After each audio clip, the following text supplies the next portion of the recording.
Our society. In the first place, Cranford is in possession of the Amazons. All the holders of houses above a certain rent are women. If a married couple come to settle in the town, somehow the gentleman disappears.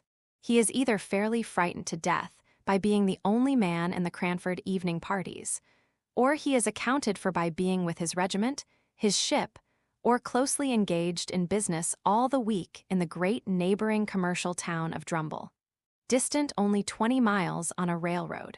In short, whatever does become of the gentlemen, they are not at Cranford. What could they do if they were there?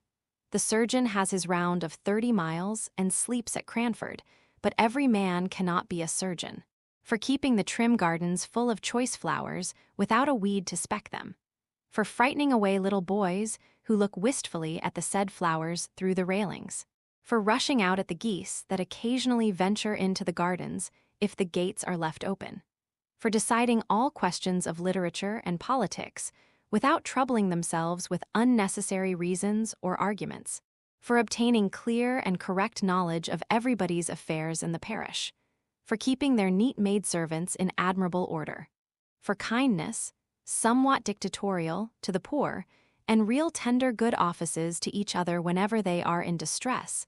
The ladies of Cranford are quite sufficient. A man, as one of them observed to me once, is so in the way in the house. Although the ladies of Cranford know all each other's proceedings, they are exceedingly indifferent to each other's opinions. Indeed, as each has her own individuality, not to say eccentricity, pretty strongly developed, nothing is so easy as verbal retaliation. But somehow, goodwill reigns among them to a considerable degree. The Cranford ladies have only an occasional little quarrel, spirited out in a few peppery words and angry jerks of the head, just enough to prevent the even tenor of their lives from becoming too flat. Their dress is very independent of fashion. As they observe, what does it signify how we dress here at Cranford, where everybody knows us? And if they go from home, their reason is equally cogent. What does it signify how we dress here, where nobody knows us? The materials of their clothes are, in general, good and plain, and most of them are nearly as scrupulous as Miss Tyler, of cleanly memory. But I will answer for it, the last gigot, the last tight and scanty petticoat in wear in England, was seen in Cranford, and seen without a smile.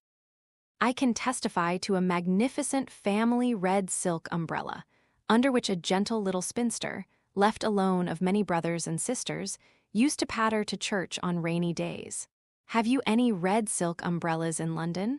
We had a tradition of the first that had ever been seen in Cranford, and the little boys mobbed it and called it a stick in petticoats. It might have been the very red silk one I have described, held by a strong father over a troop of little ones.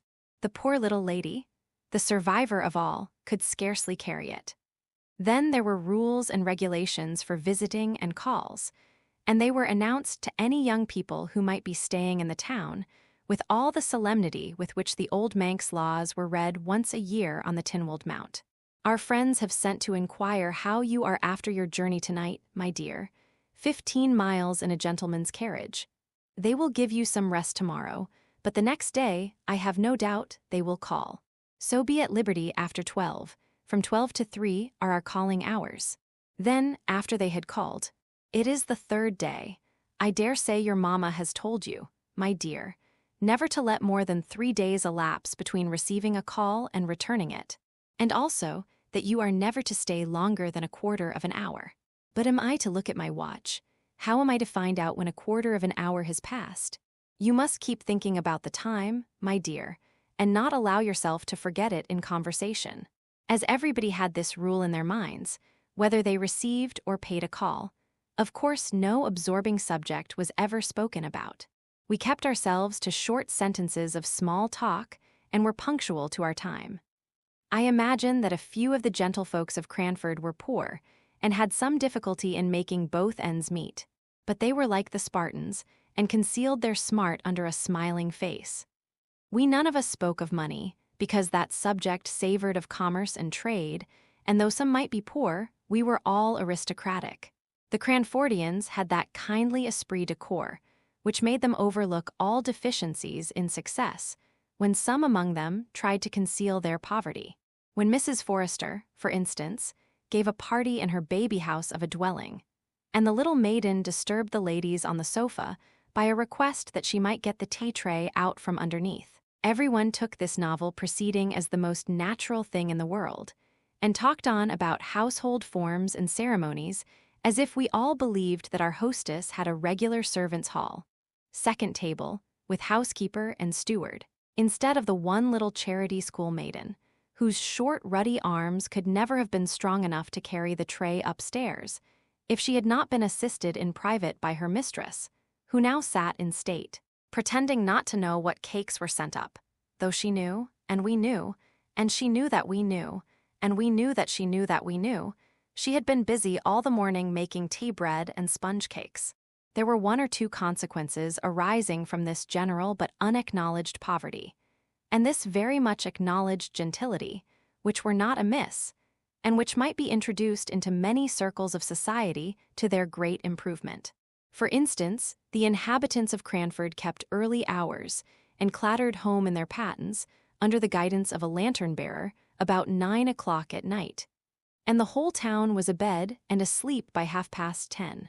Moreover, it was considered vulgar, a tremendous word in Cranford, to give anything expensive, in the way of eatable or drinkable, at the evening entertainments.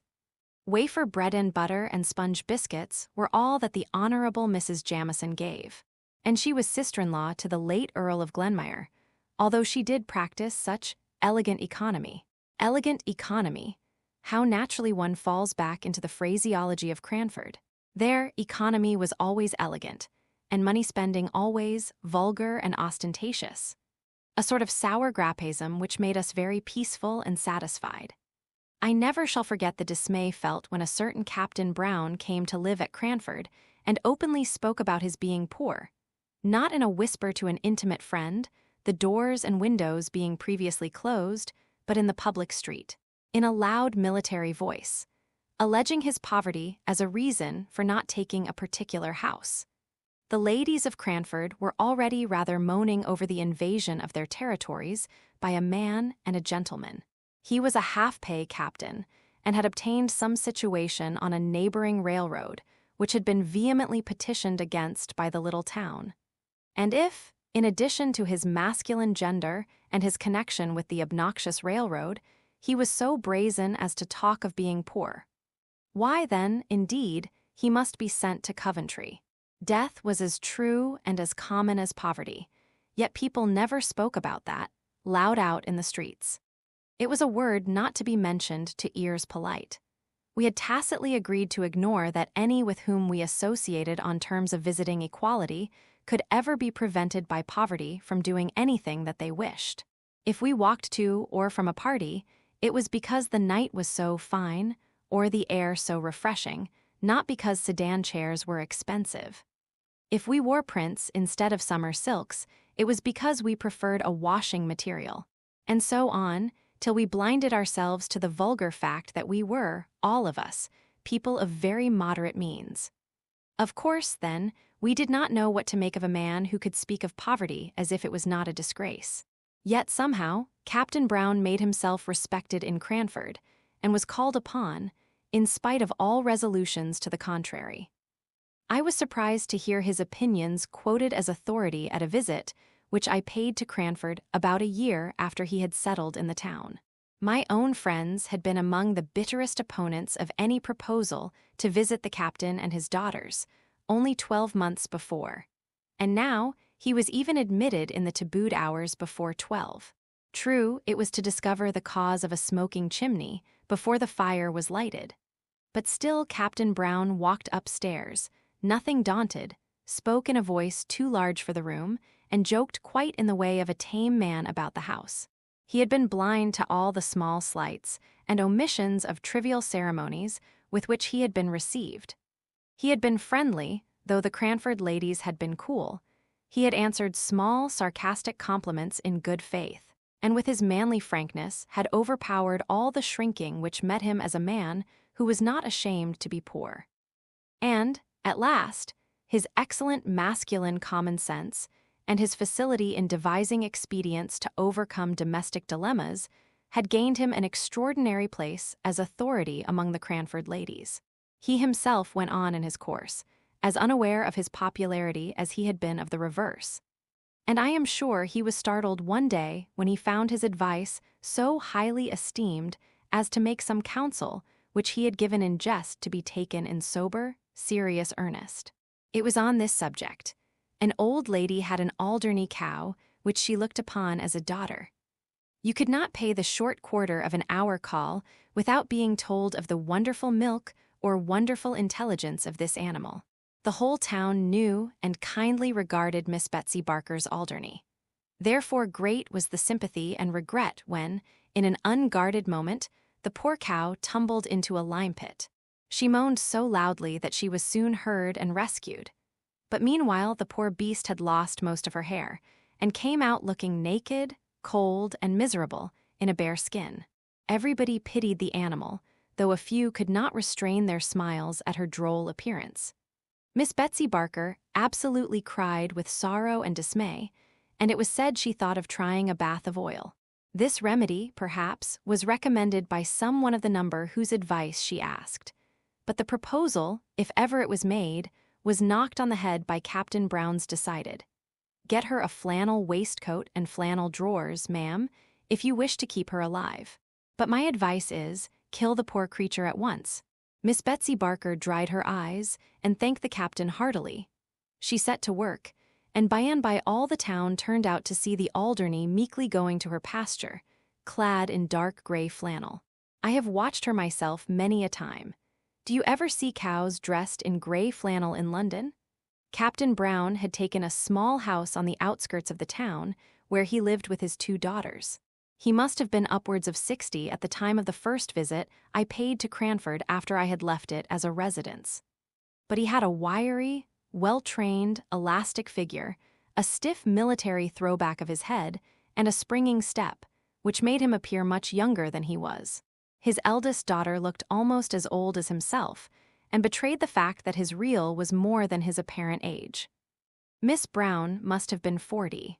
She had a sickly, pained, careworn expression on her face, and looked as if the gaiety of youth had long faded out of sight. Even when young she must have been plain and hard-featured. Miss Jessie Brown was 10 years younger than her sister, and 20 shades prettier. Her face was round and dimpled. Miss Jenkins once said, in a passion against Captain Brown, the cause of which I will tell you presently, that she thought it was time for Miss Jessie to leave off her dimples and not always to be trying to look like a child. It was true there was something childlike in her face, and there will be, I think, till she dies, though she should live to 100. Her eyes were large blue wondering eyes, looking straight at you. Her nose was unformed and snub, and her lips were red and dewy. She wore her hair, too, in little rows of curls, which heightened this appearance. I do not know whether she was pretty or not, but I liked her face, and so did everybody, and I do not think she could help her dimples. She had something of her father's jauntiness of gait and manner, and any female observer might detect a slight difference in the attire of the 2 sisters, that of Miss Jessie being about £2 per annum more expensive than Miss Brown's. £2 was a large sum in Captain Brown's annual disbursements. Such was the impression made upon me by the Brown family when I first saw them all together in Cranford Church. The captain I had met before, on the occasion of the smoky chimney, which he had cured by some simple alteration in the flue. In church, he held his double eyeglass to his eyes during the morning hymn, and then lifted up his head erect and sang out loud and joyfully. He made the responses louder than the clerk, an old man with a piping, feeble voice, who, I think, felt aggrieved at the captain's sonorous bass, and quivered higher and higher in consequence. On coming out of church, the brisk captain paid the most gallant attention to his 2 daughters. He nodded and smiled to his acquaintances, but he shook hands with none until he had helped Miss Brown to unfurl her umbrella, had relieved her of her prayer book, and had waited patiently till she, with trembling, nervous hands, had taken up her gown to walk through the wet roads. I wonder what the Cranford ladies did with Captain Brown at their parties. We had often rejoiced, in former days, that there was no gentleman to be attended to, and to find conversation for at the card parties. We had congratulated ourselves upon the snugness of the evenings, and, in our love for gentility and distaste of mankind, we had almost persuaded ourselves that to be a man was to be vulgar. So that when I found my friend and hostess, Miss Jenkins, was going to have a party in my honor, and that Captain and the Miss Browns were invited, I wondered much what would be the course of the evening. Card tables with green baize tops were set out by daylight, just as usual. It was the 3rd week in November, so the evenings closed in about 4.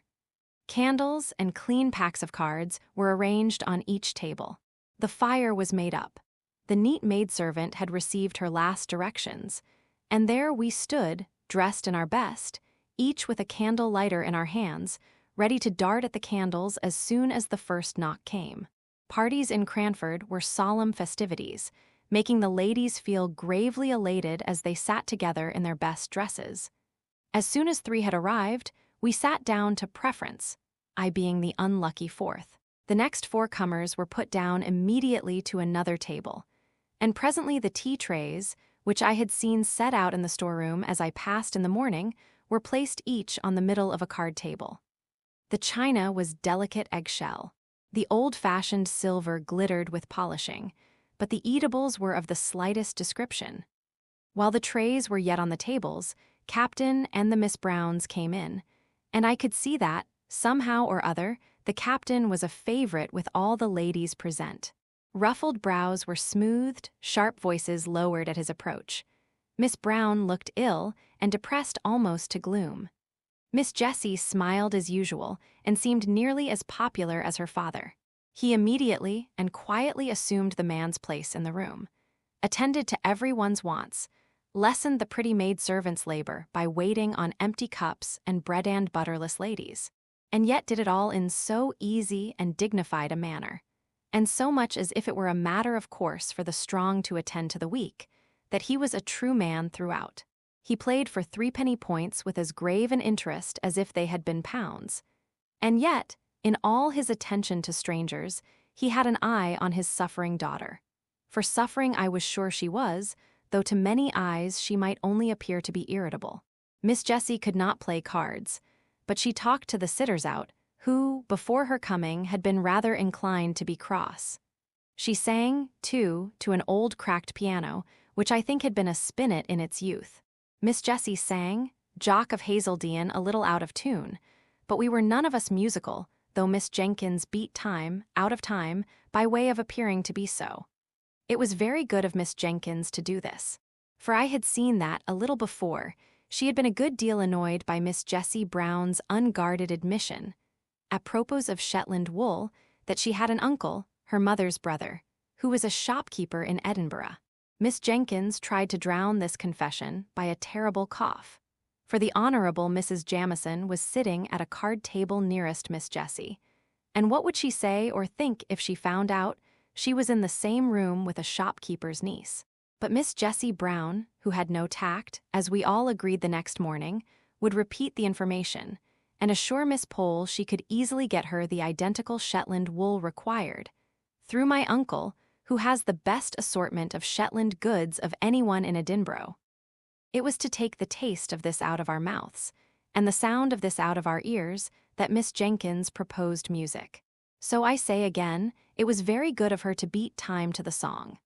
When the trays reappeared with biscuits and wine, punctually at 9:15, there was conversation, comparing of cards, and talking over tricks. But by and by Captain Brown sported a bit of literature. "Have you seen any numbers of the Pickwick papers?" said he. They were then publishing in parts. Capital thing. Now Miss Jenkins was daughter of a deceased rector of Cranford, and on the strength of a number of manuscript sermons and a pretty good library of divinity, considered herself literary, and looked upon any conversation about books as a challenge to her. So she answered and said, yes, she had seen them. Indeed, she might say she had read them. "And what do you think of them?" exclaimed Captain Brown. "Aren't they famously good?" So urged Miss Jenkins could not but speak. "I must say, I don't think they are by any means equal to Dr. Johnson. Still, perhaps, the author is young.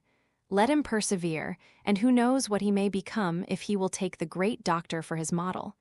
This was evidently too much for Captain Brown to take placidly, and I saw the words on the tip of his tongue before Miss Jenkins had finished her sentence. "It is quite a different sort of thing, my dear madam," he began. "I am quite aware of that," returned she. "And I make allowances, Captain Brown. Just allow me to read you a scene out of this month's number," pleaded he. "I had it only this morning, and I don't think the company can have read it yet."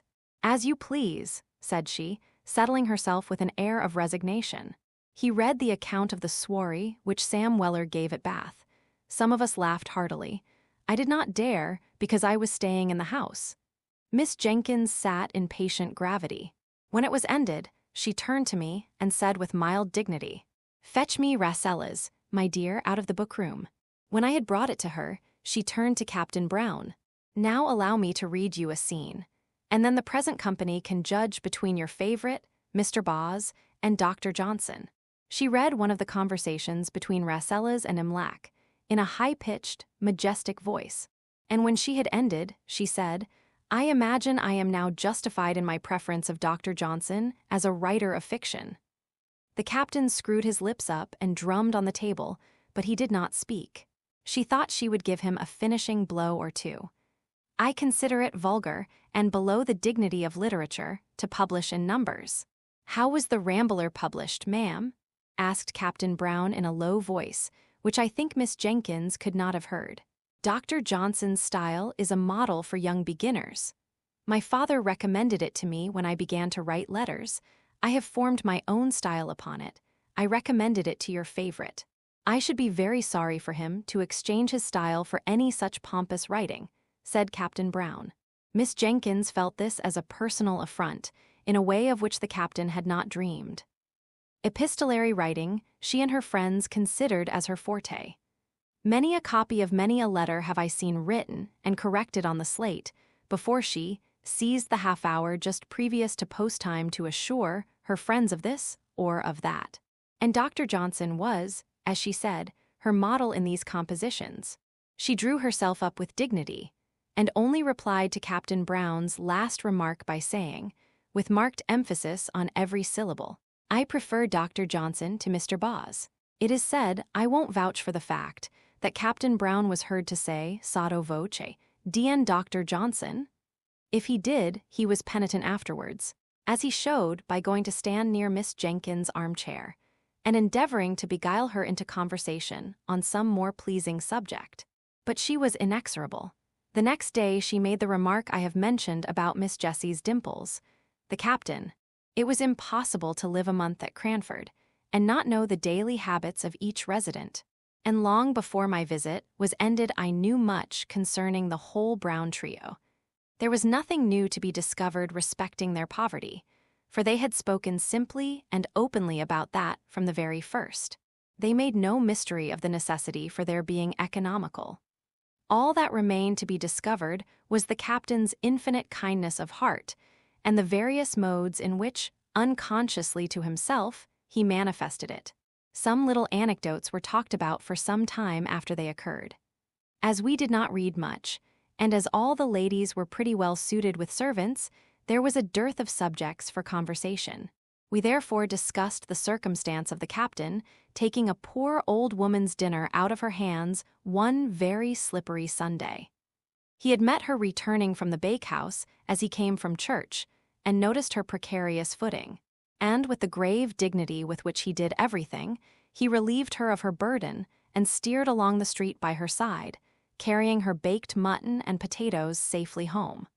This was thought very eccentric, and it was rather expected that he would pay a round of calls on the Monday morning to explain and apologize to the Cranford sense of propriety. But he did no such thing, and then it was decided that he was ashamed and was keeping out of sight. In a kindly pity for him, we began to say, after all, the Sunday morning's occurrence showed great goodness of heart, and it was resolved that he should be comforted on his next appearance amongst us.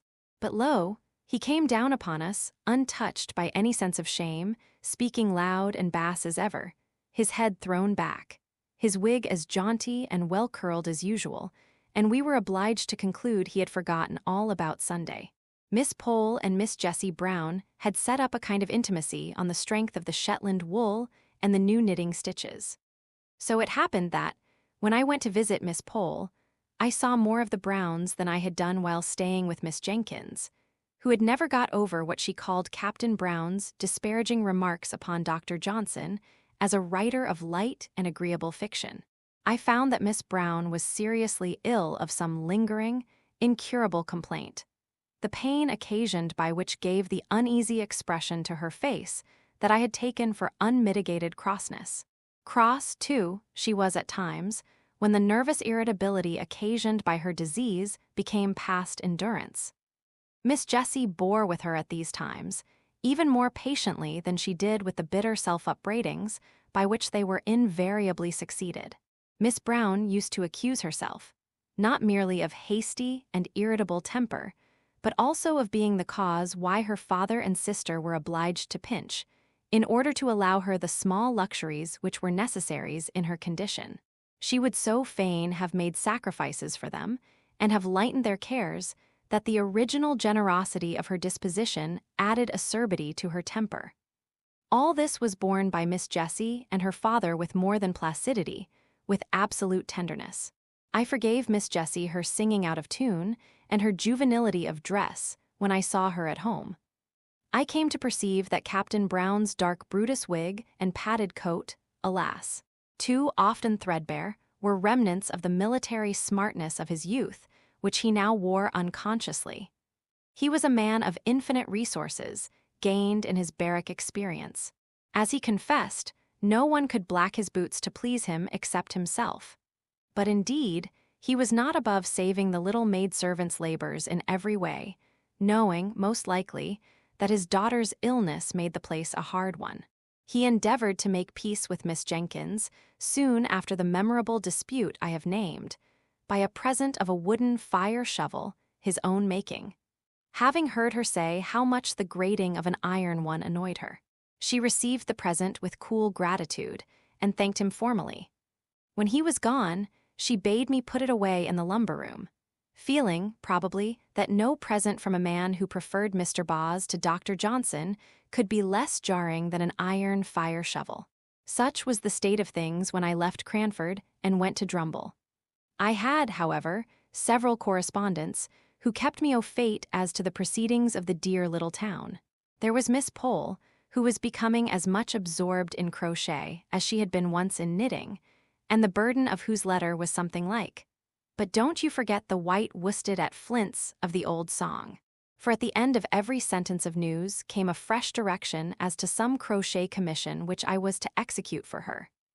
Miss Matilda Jenkins, who did not mind being called Miss Matty, when Miss Jenkins was not by, wrote nice, kind, rambling letters, now and then venturing into an opinion of her own, but suddenly pulling herself up, and either begging me not to name what she had said, as Deborah thought differently, and she knew, or else putting in a postscript to the effect that, since writing the above, she had been talking over the subject with Deborah, and was quite convinced that, etc. Here probably followed a recantation of every opinion she had given in the letter. Then came Miss Jenkins, Deborah, as she liked Miss Matty to call her, her father having once said that the Hebrew name ought to be so pronounced. I secretly think she took the Hebrew prophetess for a model in character. And indeed, she was not unlike the stern prophetess in some ways, making allowance, of course, for modern customs and difference in dress. Miss Jenkins wore a cravat and a little bonnet like a jockey cap, and altogether had the appearance of a strong-minded woman, although she would have despised the modern idea of women being equal to men. Equal, indeed, she knew they were superior, but to return to her letters, everything in them was stately and grand like herself. I have been looking them over, dear Miss Jenkins, how I honored her. And I will give an extract, more especially because it relates to our friend Captain Brown. The Honorable Mrs. Jamison has only just quitted me, and, in the course of conversation, she communicated to me the intelligence that she had yesterday received a call from her revered husband's quondam friend, Lord Mauleverer. You will not easily conjecture what brought his lordship within the precincts of our little town. It was to see Captain Brown, with whom, it appears, his lordship was acquainted in the plumed wars, and who had the privilege of averting destruction from his lordship's head when some great peril was impending over it, off the misnomered Cape of Good Hope. You know our friend, the Honorable Mrs. Jamison's deficiency in the spirit of innocent curiosity, and you will therefore not be so much surprised when I tell you she was quite unable to disclose to me the exact nature of the peril in question. I was anxious, I confess, to ascertain in what manner Captain Brown, with his limited establishment, could receive so distinguished a guest, and I discovered that his lordship retired to rest, and, let us hope, to refreshing slumbers at the Angel Hotel, but shared the Brownonian meals during the 2 days that he honored Cranford with his august presence. Mrs. Johnson, our civil butcher's wife, informs me that Miss Jessie purchased a leg of lamb, but besides this, I can hear of no preparation whatever to give a suitable reception to so distinguished a visitor.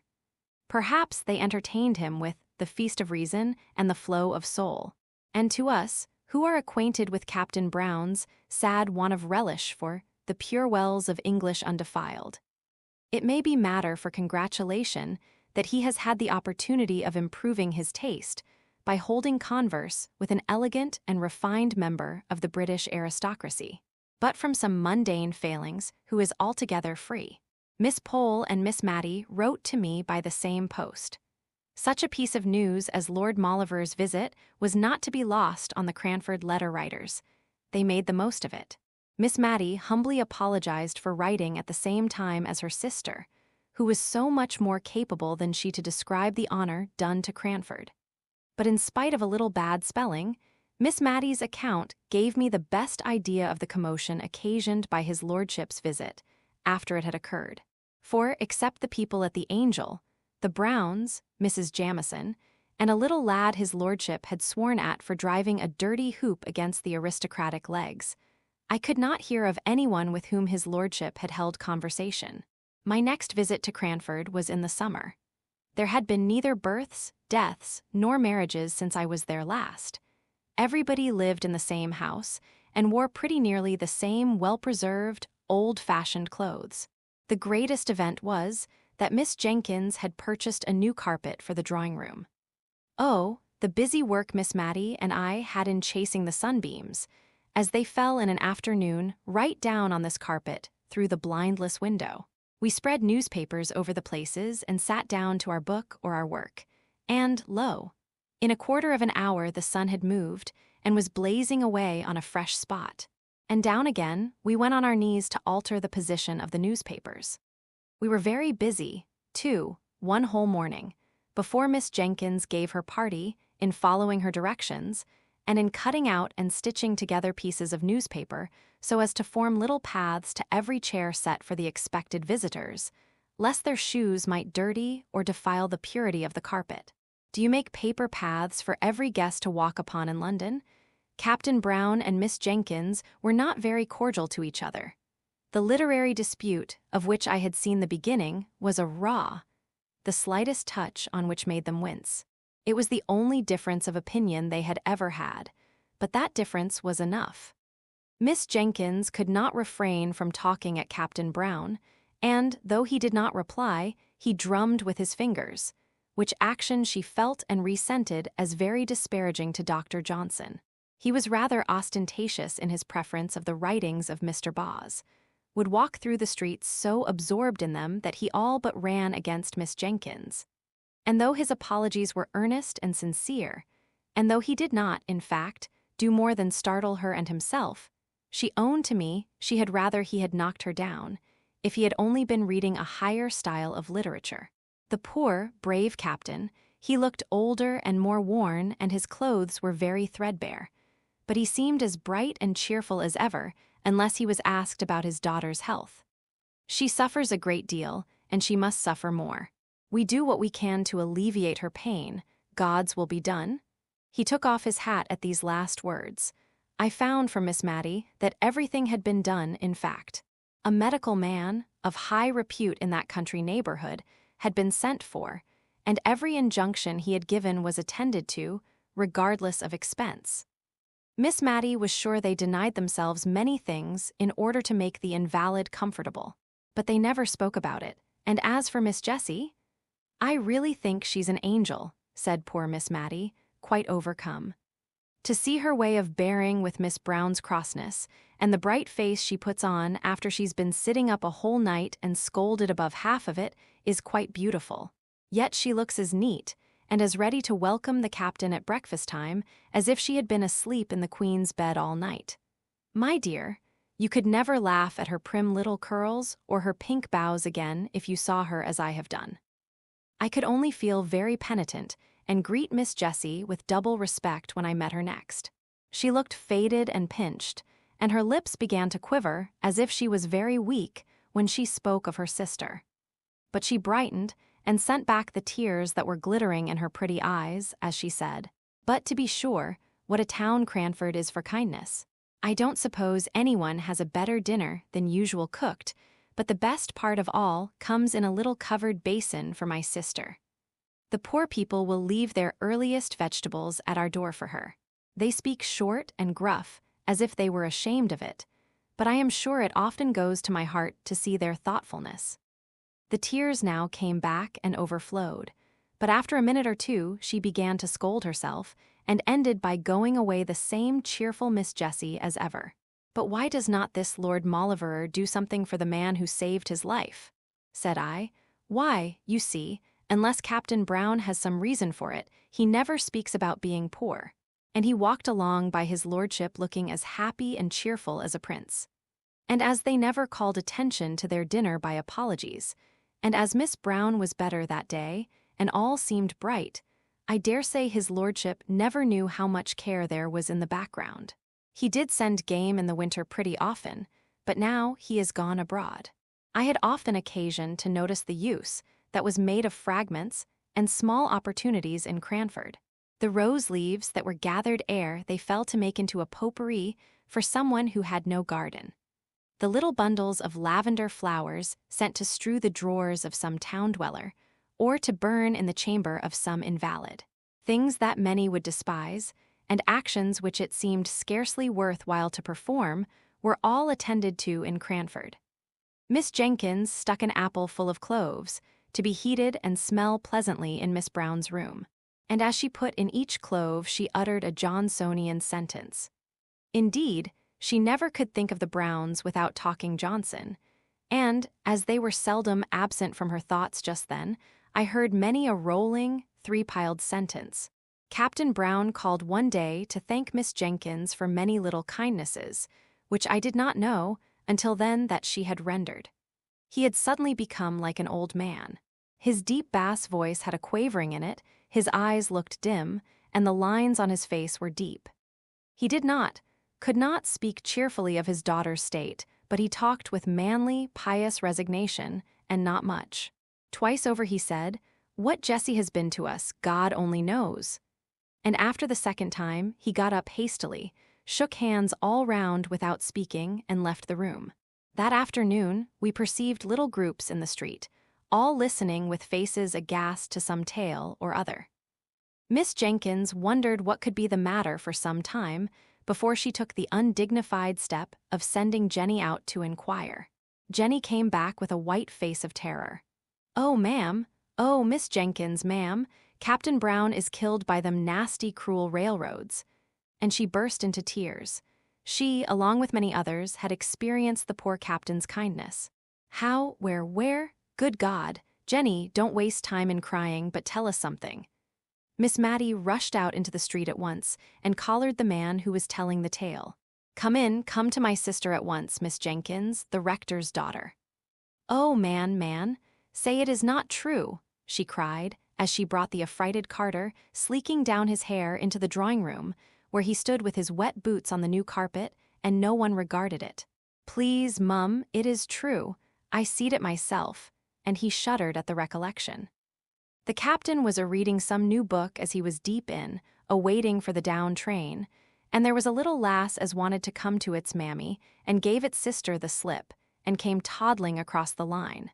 And he looked up sudden, at the sound of the train coming, and seed the child, and he darted on the line and cotched it up, and his foot slipped, and the train came over him in no time.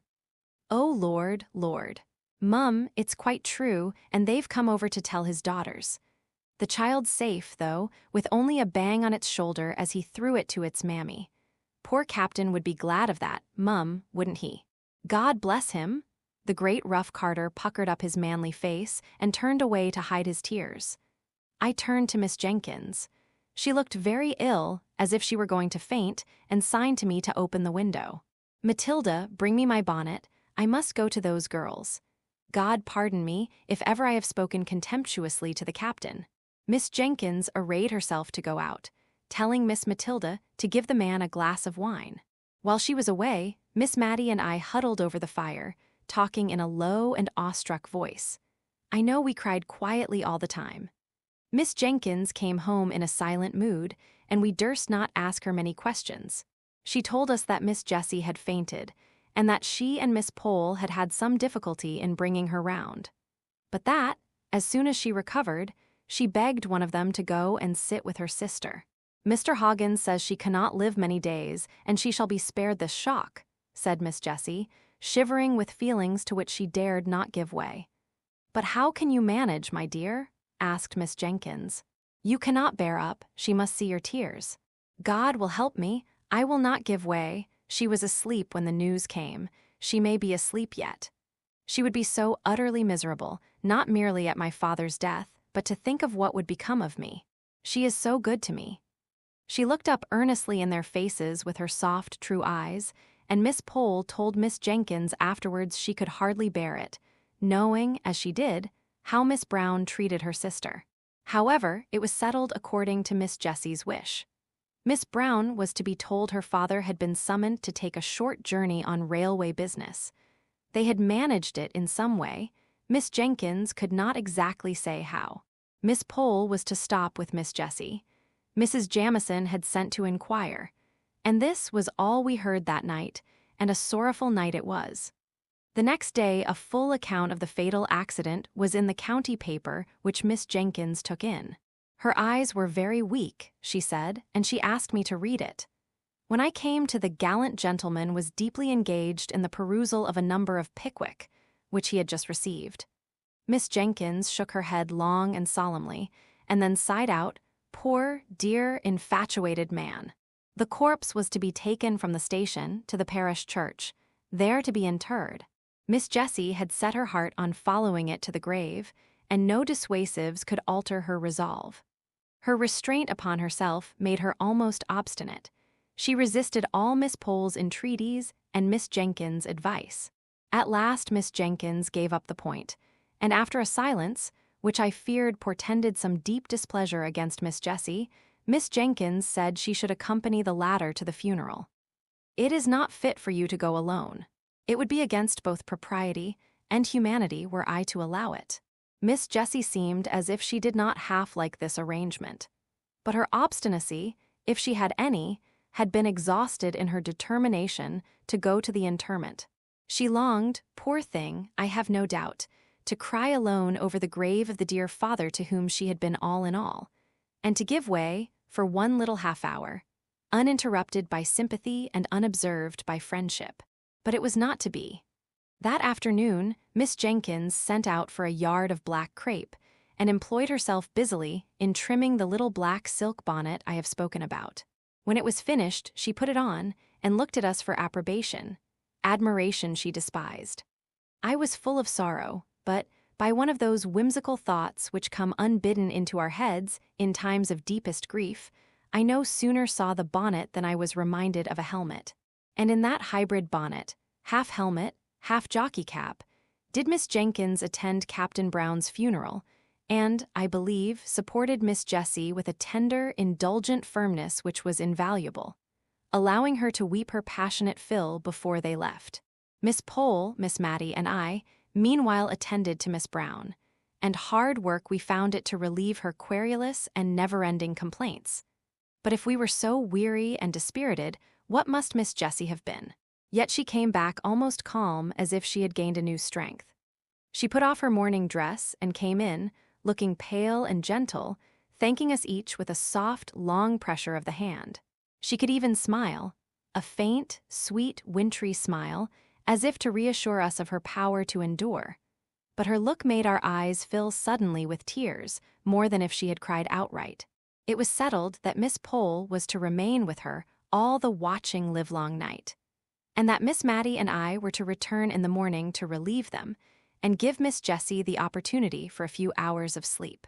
But when the morning came, Miss Jenkins appeared at the breakfast table, equipped in her helmet bonnet, and ordered Miss Matty to stay at home, as she meant to go and help to nurse. She was evidently in a state of great friendly excitement, which she showed by eating her breakfast standing and scolding the household all round. No nursing, no energetic, strong-minded woman could help Miss Brown now. There was that in the room as we entered which was stronger than us all, and made us shrink into solemn, awestruck helplessness. Miss Brown was dying. We hardly knew her voice. It was so devoid of the complaining tone we had always associated with it. Miss Jessie told me afterwards that it, and her face too, were just what they had been formerly, when her mother's death left her the young, anxious head of the family, of whom only Miss Jessie survived. She was conscious of her sister's presence, though not, I think, of ours. We stood a little behind the curtain. Miss Jessie knelt with her face near her sister's in order to catch the last soft, awful whispers.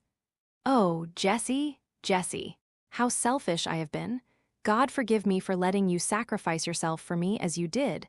I have so loved you, and yet I have thought only of myself. God forgive me." "Hush, love, hush," said Miss Jessie, sobbing. "And my father, my dear, dear father, I will not complain now if God will give me strength to be patient.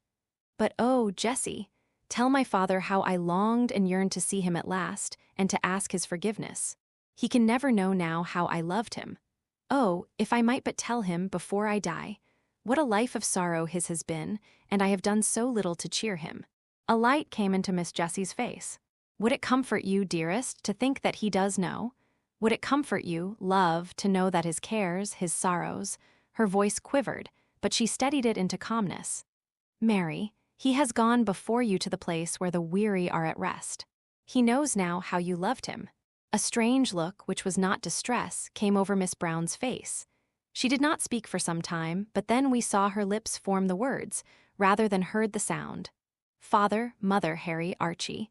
Then, as if it were a new idea throwing a filmy shadow over her darkened mind. "But you will be alone, Jessie."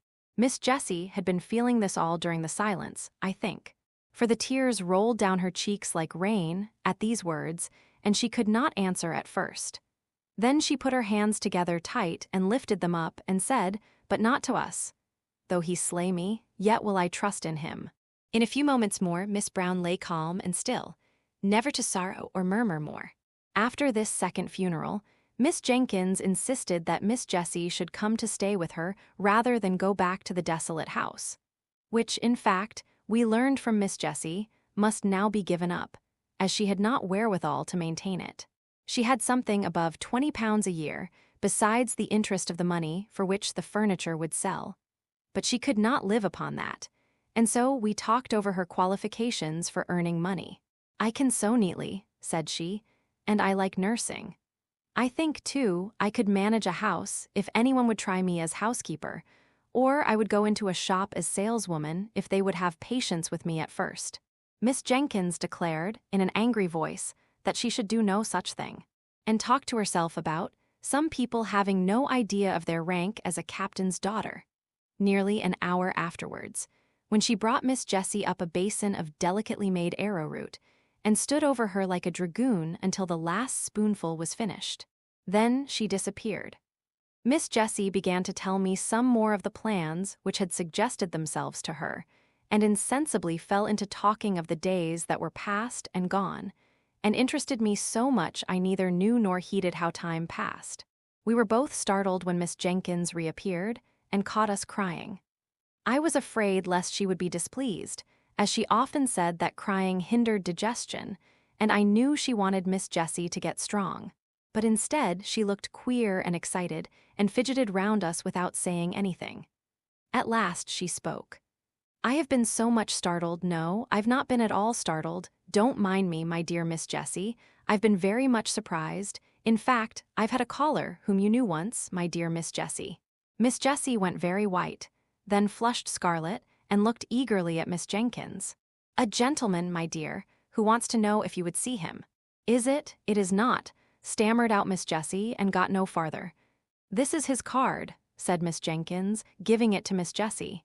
And while her head was bent over it, Miss Jenkins went through a series of winks and odd faces to me, and formed her lips into a long sentence, of which, of course, I could not understand a word.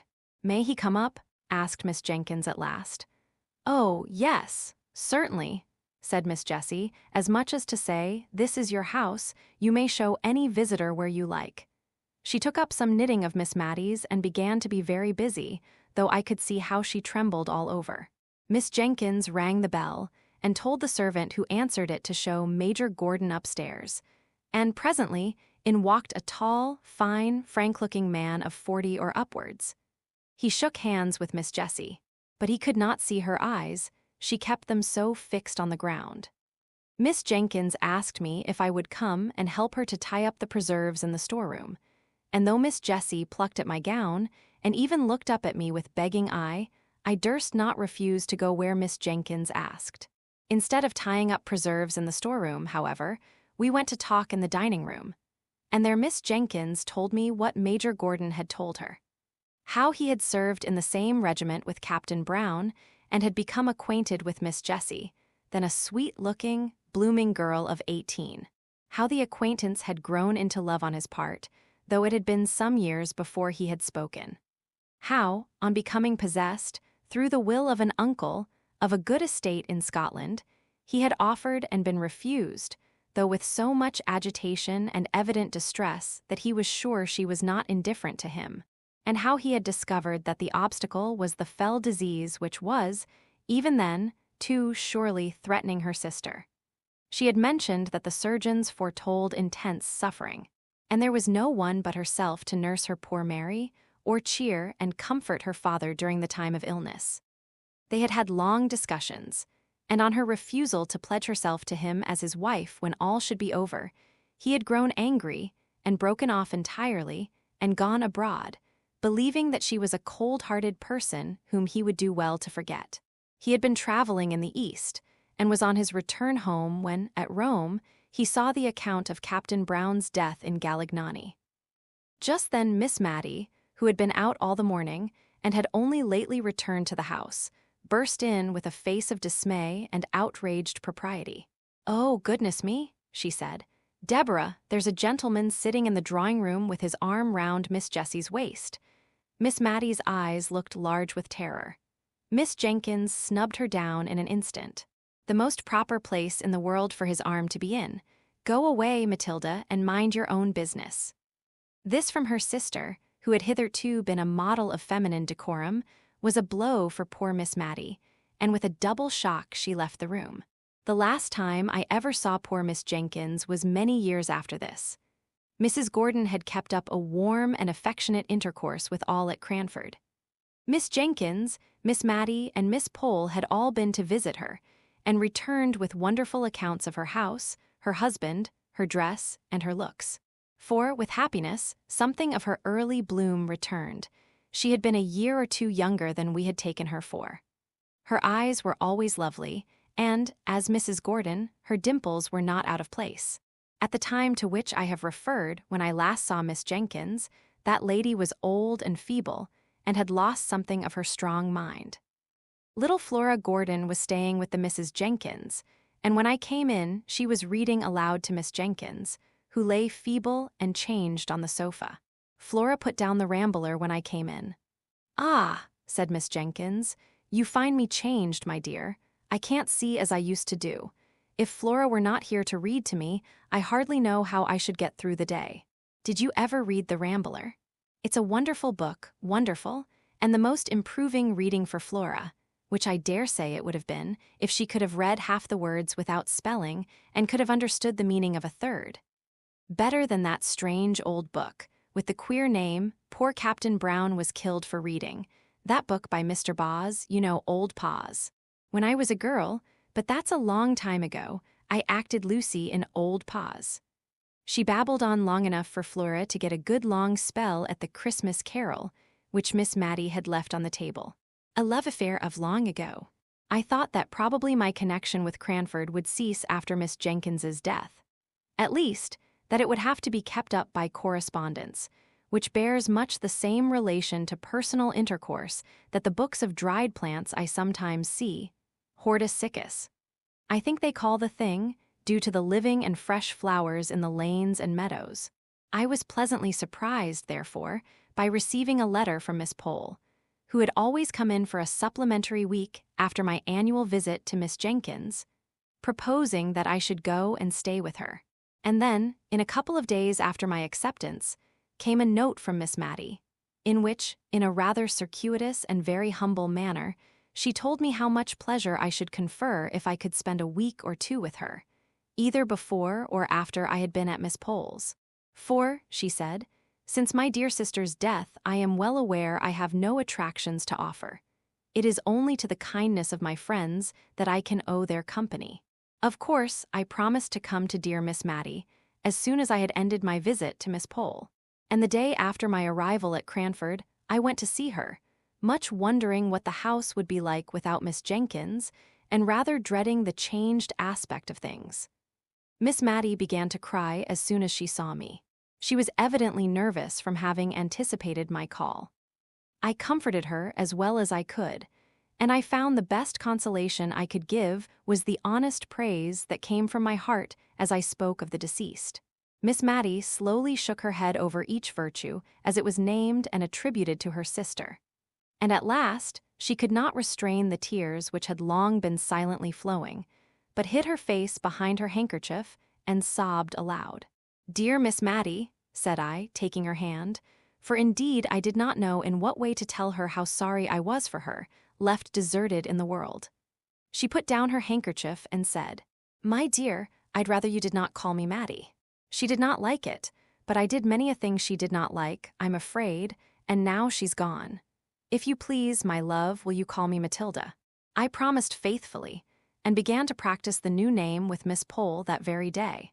And by degrees, Miss Matilda's feeling on the subject was known through Cranford, and we all tried to drop the more familiar name, but with so little success that by and by we gave up the attempt. My visit to Miss Pole was very quiet. Miss Jenkins had so long taken the lead in Cranford that now she was gone, they hardly knew how to give a party. The Honorable Mrs. Jamison, to whom Miss Jenkins herself had always yielded the post of honor, was fat and inert, and very much at the mercy of her old servants. If they chose that she should give a party, they reminded her of the necessity for so doing. If not, she let it alone. There was all the more time for me to hear old-world stories from Miss Pole, while she sat knitting, and I making my father's shirts. I always took a quantity of plain sewing to Cranford, for, as we did not read much, or walk much, I found it a capital time to get through my work. One of Miss Pole's stories related to a shadow of a love affair that was dimly perceived or suspected long years before. Presently, the time arrived when I was to remove to Miss Matilda's house. I found her timid and anxious about the arrangements for my comfort. Many a time, while I was unpacking, did she come backwards and forwards to stir the fire, which burned all the worse for being so frequently poked. "Have you drawers enough, dear?" asked she. I don't know exactly how my sister used to arrange them. She had capital methods. I am sure she would have trained a servant in a week to make a better fire than this, and Fanny has been with me 4 months. This subject of servants was a standing grievance, and I could not wonder much at it. For if gentlemen were scarce, and almost unheard of in the genteel society of Cranford, they, or their counterparts, handsome young men, abounded in the lower classes. The pretty neat servant maids had their choice of desirable followers, and their mistresses, without having the sort of mysterious dread of men and matrimony that Miss Matilda had, might well feel a little anxious lest the heads of their comely maids should be turned by the joiner, or the butcher, or the gardener, who were obliged by their callings to come to the house, and who, as ill luck would have it, were generally handsome and unmarried. Fanny's lovers, if she had any, and Miss Matilda suspected her of so many flirtations that, if she had not been very pretty, I should have doubted her having one, were a constant anxiety to her mistress. She was forbidden by the articles of her engagement to have followers. And though she had answered, innocently enough, doubling up the hem of her apron as she spoke, "Please, ma'am, I never had more than one at a time," Miss Matty prohibited that one. But a vision of a man seemed to haunt the kitchen. Fanny assured me that it was all fancy, or else I should have said myself that I had seen a man's coat-tails whisk into the scullery once, when I went on an errand into the storeroom at night. And another evening, when, our watches having stopped, I went to look at the clock, there was a very odd appearance, singularly like a young man squeezed up between the clock and the back of the open kitchen door.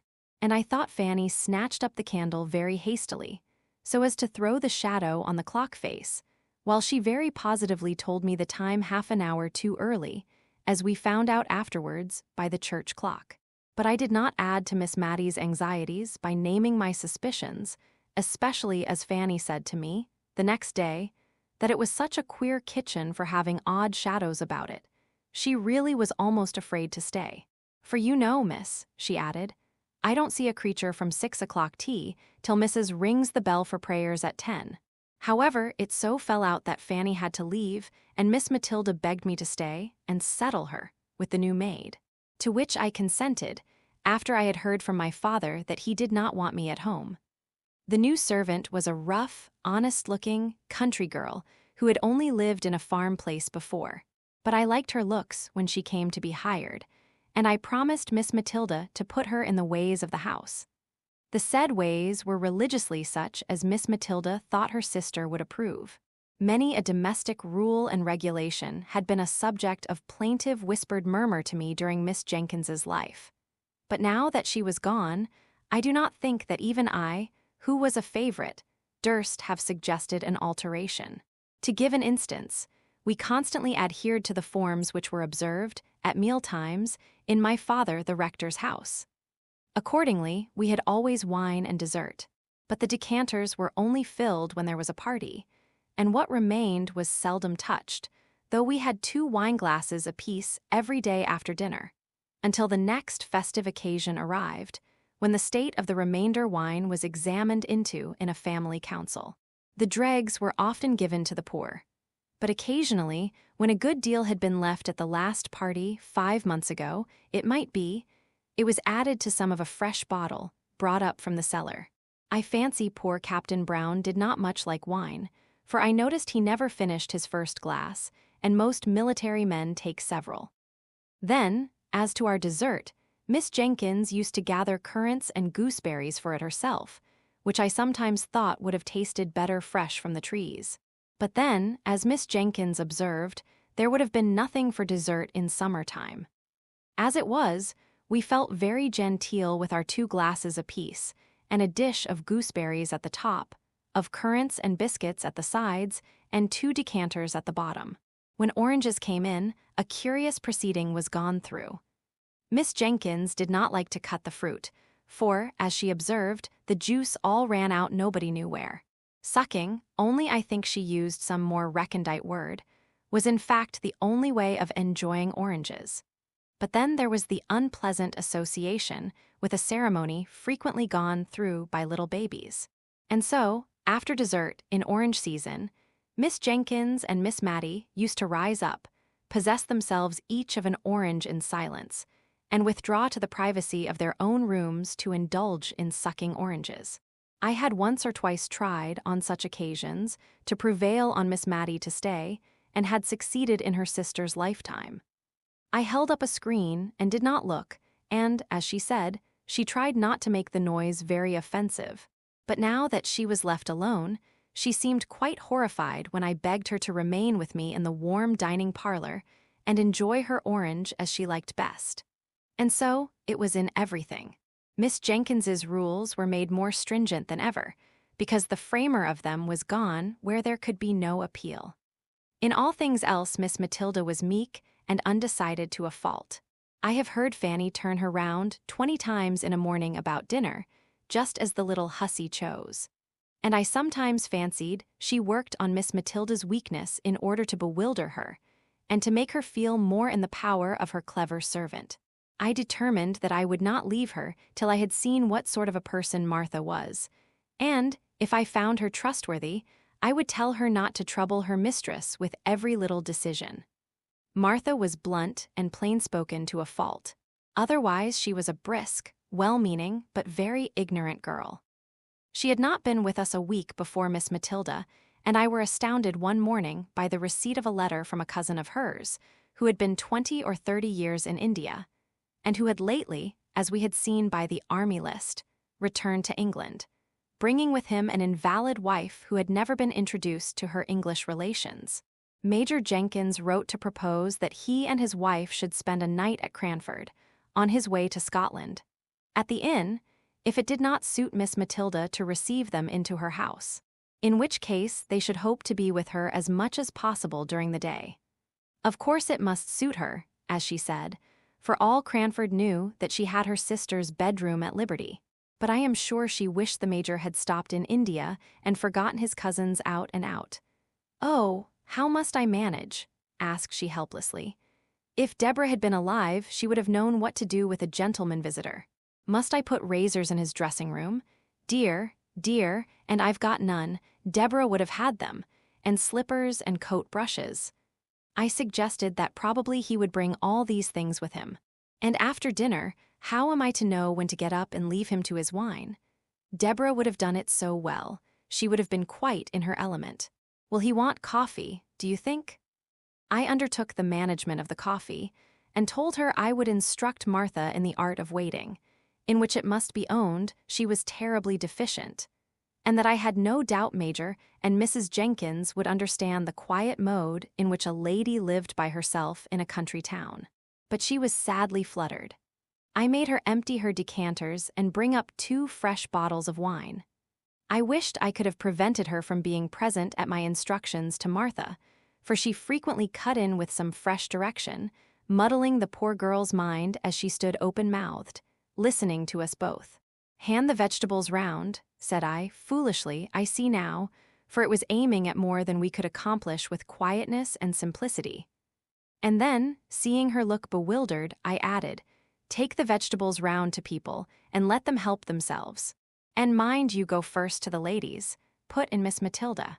"Always go to the ladies before gentlemen when you are waiting." "I'll do it as you tell me, ma'am," said Martha, "but I like lads best." We felt very uncomfortable and shocked at this speech of Martha's, yet I don't think she meant any harm, and on the whole, she attended very well to our directions, except that she nudged the Major when he did not help himself as soon as she expected to the potatoes, while she was handing them round. The Major and his wife were quiet, unpretending people enough when they did come, languid, as all East Indians are, I suppose.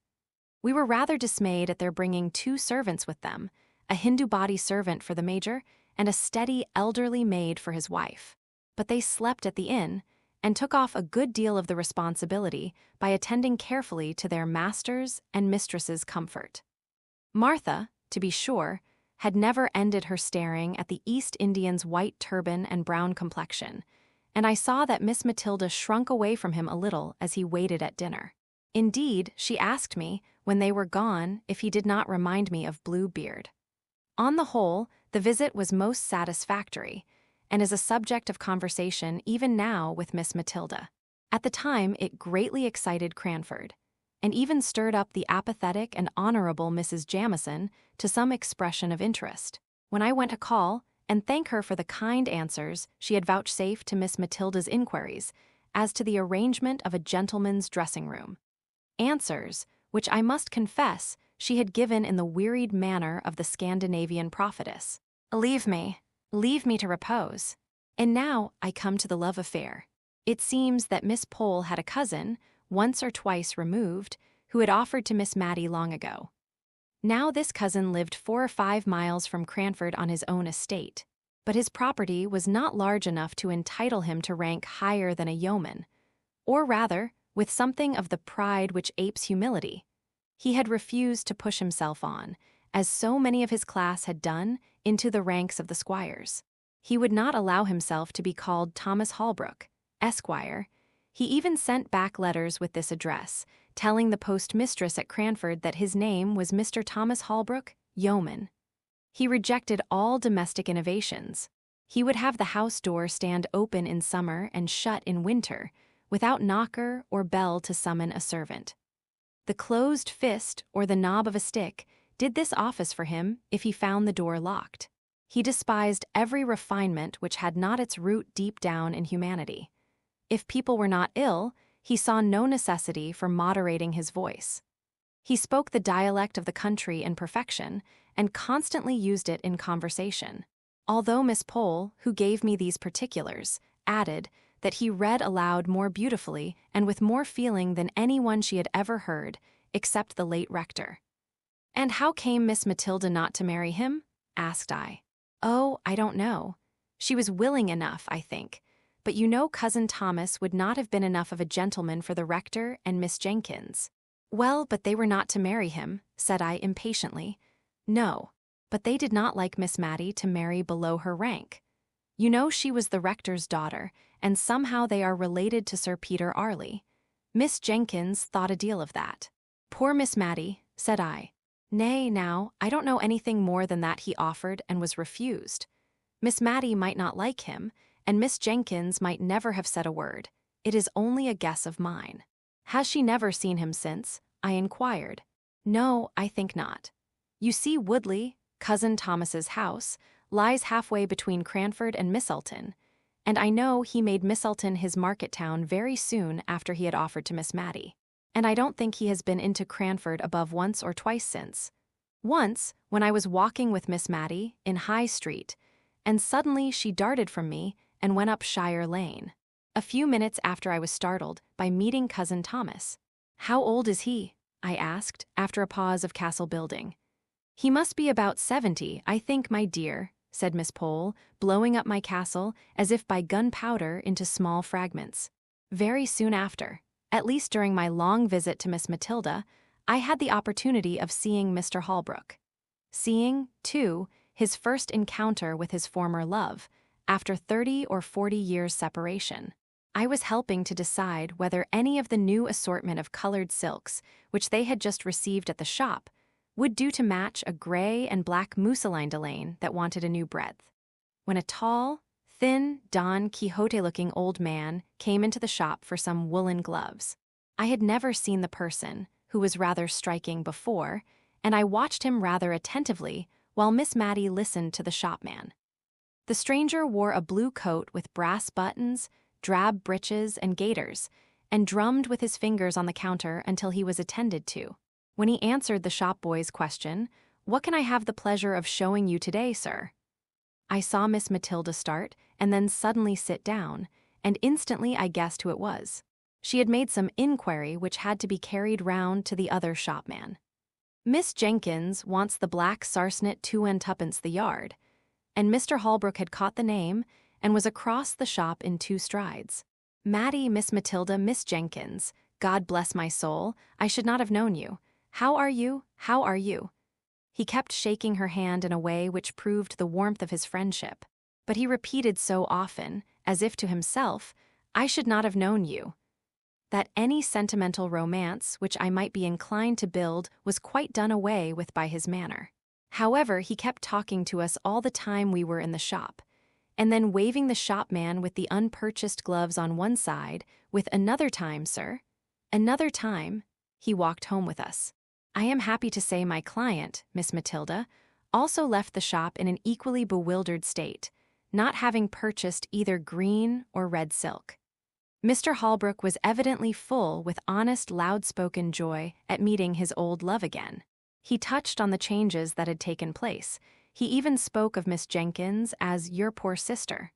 Well, well, we have all our faults, and bade us good-bye with many a hope that he should soon see Miss Matty again. She went straight to her room and never came back till our early tea time, when I thought she looked as if she had been crying. A visit to an old bachelor.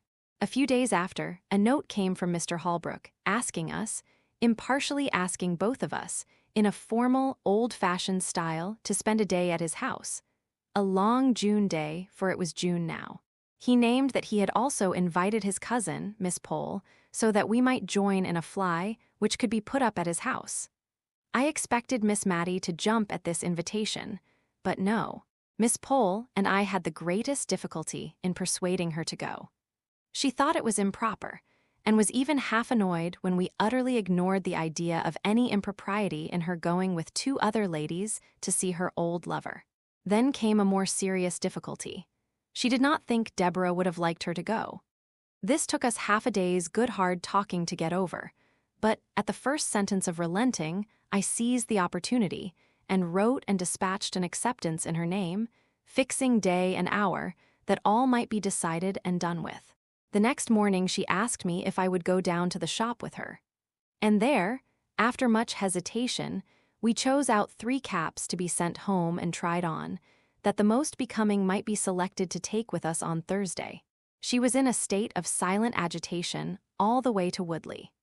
She had evidently never been there before, and, although she little dreamt I knew anything of her early story, I could perceive she was in a tremor at the thought of seeing the place which might have been her home, and round which it is probable that many of her innocent girlish imaginations had clustered.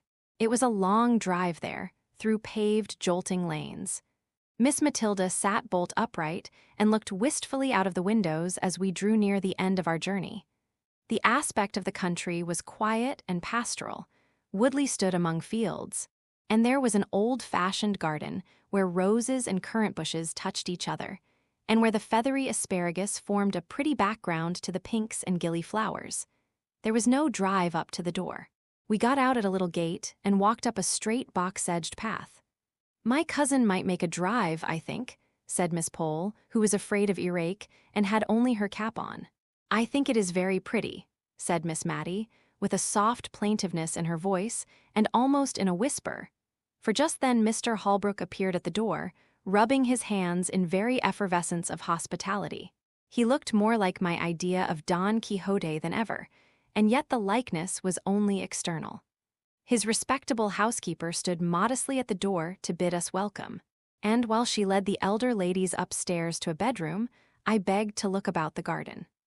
My request evidently pleased the old gentleman, who took me all round the place and showed me his 26 cows, named after the different letters of the alphabet. As we went along, he surprised me occasionally by repeating apt and beautiful quotations from the poets, ranging easily from Shakespeare and George Herbert to those of our own day. He did this as naturally as if he were thinking aloud, and their true and beautiful words were the best expression he could find for what he was thinking or feeling. To be sure, he called Byron my Lord Byron, and pronounced the name of Goethe strictly in accordance with the English sound of the letters. As Goethe says, "Ye ever verdant palaces," and see. Altogether, I never met with a man, before or since, who had spent so long a life in a secluded and not impressive country, with ever-increasing delight in the daily and yearly change of season and beauty. When he and I went in, we found that dinner was nearly ready in the kitchen. For so I suppose the room ought to be called, as there were oak dressers and cupboards all round, all over by the side of the fireplace, and only a small Turkey carpet in the middle of the flag floor. The room might have been easily made into a handsome dark oak dining parlor by removing the oven and a few other appurtenances of a kitchen, which were evidently never used, the real cooking place being at some distance. The room in which we were expected to sit was a stiffly furnished, ugly apartment. But that in which we did sit was what Mr. Holbrook called the counting-house, where he paid his laborers their weekly wages at a great desk near the door. The rest of the pretty sitting-room, looking into the orchard and all covered over with dancing tree shadows, was filled with books. They lay on the ground, they covered the walls, they strewed the table. He was evidently half ashamed and half proud of his extravagance in this respect.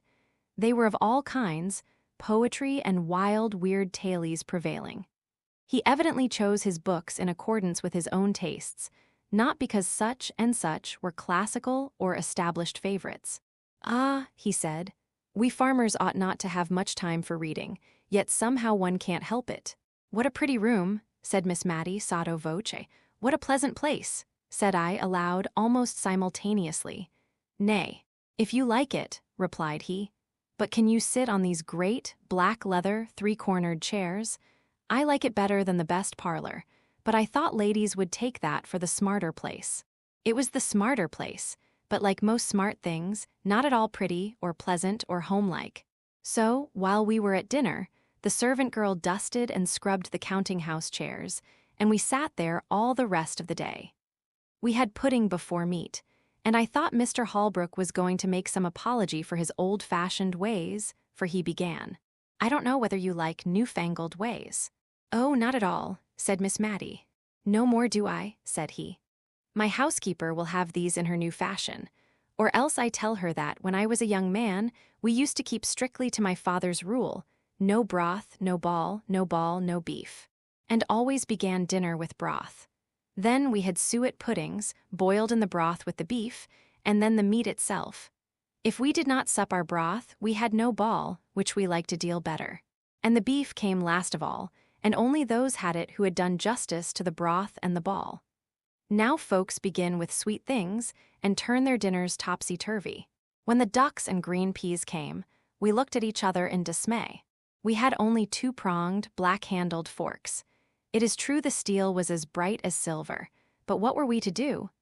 Miss Matty picked up her peas, one by one, on the point of the prongs, much as Amine ate her grains of rice after her previous feast with the ghoul. Miss Pole sighed over her delicate young peas as she left them on one side of her plate untasted, for they would drop between the prongs. I looked at my host. The peas were going wholesale into his capacious mouth, shoveled up by his large, round-ended knife. I saw, I imitated, I survived. My friends, in spite of my precedent, could not muster up courage enough to do an ungenteel thing. And, if Mr. Holbrook had not been so heartily hungry, he would probably have seen that the good peas went away almost untouched.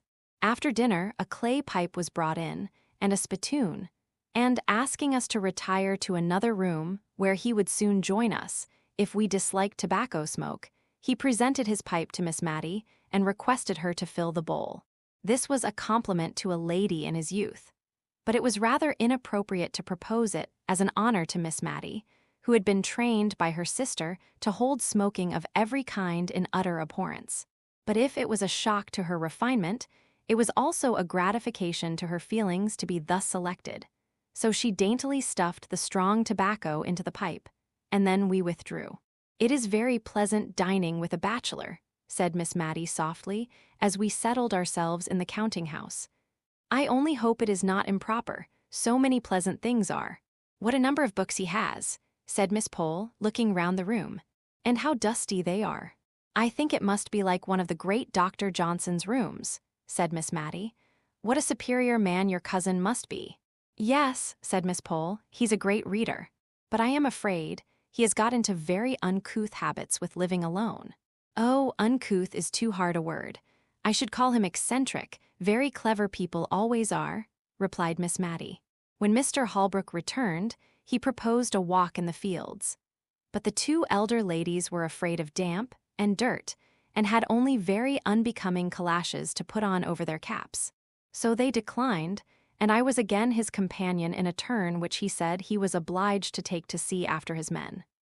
He strode along, either wholly forgetting my existence or soothed into silence by his pipe, and yet it was not silence exactly. He walked before me with a stooping gait, his hands clasped behind him, and, as some tree or cloud or glimpse of distant upland pastures struck him, he quoted poetry to himself, saying it out loud in a grand sonorous voice, with just the emphasis that true feeling and appreciation give. We came upon an old cedar tree, which stood at one end of the house. The cedar spreads his dark green layers of shade. Capital term, layers, wonderful man. I did not know whether he was speaking to me or not, but I put in an assenting, wonderful, although I knew nothing about it, just because I was tired of being forgotten and of being consequently silent. He turned sharp round. "Aye, you may say wonderful. Why, when I saw the review of his poems in Blackwood, I set off within an hour and walked 7 miles to Misselton, for the horses were not in the way, and ordered them. Now, what color are ashbuds in March? Is the man going mad? Thought I he is very like Don Quixote. What color are they, I say?" repeated he vehemently. "I am sure I don't know, sir," said I, with the meekness of ignorance. "I knew you didn't, no more did I, an old fool that I am, till this young man comes and tells me, black as ash buds in March, and I've lived all my life in the country, more shame for me not to know. Black. They are jet black, madam." And he went off again, swinging along to the music of some rhyme he had got hold of. When we came back, nothing would serve him but he must read us the poems he had been speaking of. And Miss Pole encouraged him in his proposal, I thought, because she wished me to hear his beautiful reading, of which she had boasted. But she afterwards said it was because she had got to a difficult part of her crochet and wanted to count her stitches without having to talk. Whatever he had proposed would have been right to Miss Matty, although she did fall sound asleep within 5 minutes after he had begun a long poem called Locksley Hall, and had a comfortable nap, unobserved, till he ended, when the cessation of his voice wakened her up, and she said, feeling that something was expected, and that Miss Pole was counting, "What a pretty book." "Pretty, madam, it's beautiful, pretty indeed." "Oh, yes, I meant beautiful," said she, fluttered at his disapproval of her word. "It is so like that beautiful poem of Dr. Johnson's my sister used to read. I forget the name of it. What was it, my dear?" turning to me. "Which do you mean, ma'am? What was it about?" "I don't remember what it was about, and I've quite forgotten what the name of it was. But it was written by Dr. Johnson, and was very beautiful, and very like what Mr. Holbrook has just been reading." "I don't remember it," said he reflectively, "but I don't know Dr. Johnson's poems well. I must read them." As we were getting into the fly to return, I heard Mr. Holbrook say he should call on the ladies soon, and inquire how they got home, and this evidently pleased and fluttered Miss Matty at the time he said it. But after we had lost sight of the old house among the trees, her sentiments towards the master of it were gradually absorbed into a distressing wonder as to whether Martha had broken her word, and seized on the opportunity of her mistress's absence to have a follower. Martha looked good and steady and composed enough as she came to help us out. She was always careful of Miss Matty, and tonight she made use of this unlucky speech. Dear ma'am, to think of your going out in an evening in such a thin shawl. It's no better than muslin. At your age, ma'am, you should be careful." "My age," said Miss Matty, almost speaking crossly for her, for she was usually gentle. "My age. Why, how old do you think I am, that you talk about my age?"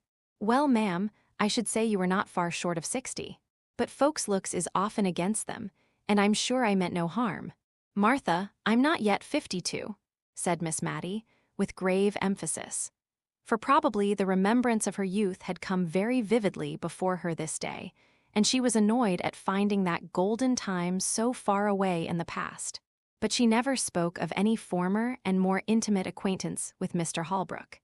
She had probably met with so little sympathy in her early love that she had shut it up close in her heart, and it was only by a sort of watching, which I could hardly avoid since Miss Pole's confidence, that I saw how faithful her poor heart had been in its sorrow and its silence. She gave me some good reason for wearing her best cap every day, and sat near the window, in spite of her rheumatism, in order to see, without being seen, down into the street. He came. He put his open palms upon his knees, which were far apart, as he sat with his head bent down, whistling, after we had replied to his inquiries about our safe return. Suddenly he jumped up. "Well, madam, have you any commands for Paris? I am going there in a week or 2. "To Paris?" we both exclaimed. "Yes, madam, I've never been there and always had a wish to go, and I think if I don't go soon, I mayn't go at all.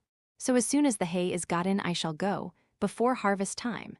We were so much astonished that we had no commissions. Just as he was going out of the room, he turned back with his favorite exclamation, "God bless my soul, madam, but I nearly forgot half my errand. Here are the poems for you admired so much the other evening at my house." He tugged away at a parcel in his coat pocket. "Good-bye, miss," said he. "Good-bye, Matty. Take care of yourself." And he was gone, but he had given her a book and he had called her Matty, just as he used to do 30 years ago. "I wish he would not go to Paris," said Miss Matilda anxiously. "I don't believe frogs will agree with him. He used to have to be very careful what he ate, which was curious in so strong-looking a young man. Soon after this, I took my leave, giving many an injunction to Martha to look after her mistress, and to let me know if she thought that Miss Matilda was not so well, in which case I would volunteer a visit to my old friend, without noticing Martha's intelligence to her. Accordingly, I received a line or two from Martha every now and then, and about November I had a note to say her mistress was very low and sadly off her food. And the account made me so uneasy that, although Martha did not decidedly summon me, I packed up my things and went. I received a warm welcome, in spite of the little flurry produced by my impromptu visit, for I had only been able to give a day's notice. Miss Matilda looked miserably ill, and I prepared to comfort and cosset her. I went down to have a private talk with Martha. "How long has your mistress been so poorly?" I asked, as I stood by the kitchen fire. "Well, I think it's better than a fortnight. It is, I know. It was one Tuesday, after Miss Pole had been, that she went into this moping way. I thought she was tired, and it would go off with a night's rest. But no, she has gone on and on ever since, till I thought it my duty to write to you, ma'am. You did quite right, Martha. It is a comfort to think she has so faithful a servant about her, and I hope you find your place comfortable. Well, ma'am, Mrs. is very kind, and there's plenty to eat and drink, and no more work but what I can do easily." "But," Martha hesitated. "But what, Martha? Why, it seems so hard of Mrs. not to let me have any followers. There's such lots of young fellows in the town, and many a one has as much as offered to keep company with me. And I may never be in such a likely place again, and it's like wasting an opportunity. Many a girl as I know would have 'em unbeknownst to Mrs., but I've given my word, and I'll stick to it. Or else this is just the house for Mrs. never to be the wiser if they did come. And it's such a capable kitchen, there's such dark corners in it, I'd be bound to hide anyone. I counted up last Sunday night, for I'll not deny I was crying because I had to shut the door in Jem Hearn's face, and he's a steady young man, fit for any girl. Only I had given Mrs. my word." Martha was all but crying again, and I had little comfort to give her, for I knew, from old experience, of the horror with which both the Miss Jenkinses looked upon followers, and in Miss Matty's present nervous state this dread was not likely to be lessened. I went to see Miss Pole the next day, and took her completely by surprise, for she had not been to see Miss Matilda for 2 days. "And now I must go back with you, my dear, for I promised to let her know how Thomas Holbrook went on, and, I'm sorry to say, his housekeeper has sent me word today that he hasn't long to live. Poor Thomas. That journey to Paris was quite too much for him. His housekeeper says he has hardly ever been round his fields since, but just sits with his hands on his knees in the counting-house, not reading or anything, but only saying what a wonderful city Paris was. Paris has much to answer for if it's killed my cousin Thomas, for a better man never lived." "Does Miss Matilda know of his illness?" asked I, a new light as to the cause of her indisposition dawning upon me. "Dear, to be sure, yes. Has not she told you? I let her know a fortnight ago, or more, when first I heard of it. How odd she shouldn't have told you." "Not at all," I thought, but I did not say anything. I felt almost guilty of having spied too curiously into that tender heart, and I was not going to speak of its secrets. Hidden, Miss Matty believed, from all the world. I ushered Miss Pole into Miss Matilda's little drawing-room, and then left them alone. But I was not surprised when Martha came to my bedroom door to ask me to go down to dinner alone, for that Mrs. had one of her bad headaches. She came into the drawing-room at tea-time, but it was evidently an effort to her. And, as if to make up for some reproachful feeling against her late sister, Miss Jenkins, which had been troubling her all the afternoon, and for which she now felt penitent, she kept telling me how good and how clever Deborah was in her youth, how she used to settle what gowns they were to wear at all the parties, faint, ghostly ideas of grim parties, far away in the distance, when Miss Matty and Miss Pole were young, and how Deborah and her mother had started the Benefit Society for the Poor, and taught girls cooking and plain sewing, and how Deborah had once danced with a lord, and how she used to visit at Sir Peter Arley's, and tried to remodel the quiet rectory establishment on the plans of Arley Hall, where they kept 30 servants, and how she had nursed Miss Matty through a long, long illness, of which I had never heard before, but which I now dated in my own mind as following the dismissal of the suit of Mr. Holbrook. So we talked softly and quietly of old times through the long November evening. The next day Miss Pole brought us word that Mr. Holbrook was dead. Miss Matty heard the news in silence. In fact, from the account of the previous day, it was only what we had to expect. Miss Pole kept calling upon us for some expression of regret by asking if it was not sad that he was gone, and saying, "To think of that pleasant day last June, when he seemed so well, and he might have lived this dozen years if he had not gone to that wicked Paris, where they are always having revolutions." She paused for some demonstration on our part. I saw Miss Matty could not speak. She was trembling so nervously. So I said what I really felt. And after a call of some duration, all the time of which I have no doubt Miss Pole thought Miss Matty received the news very calmly, our visitor took her leave. Miss Matty made a strong effort to conceal her feelings. A concealment she practiced even with me, for she has never alluded to Mr. Holbrook again, although the book he gave her lies with her Bible on the little table by her bedside. She did not think I heard her when she asked the little milliner of Cranford to make her caps something like the Honorable Mrs. Jamison's, or that I noticed the reply, "But she wears widow's caps, ma'am." Oh, I only meant something in that style. Not widows, of course, but rather like Mrs. Jamison's. This effort at concealment was the beginning of the tremulous motion of head and hands which I have seen ever since in Miss Matty.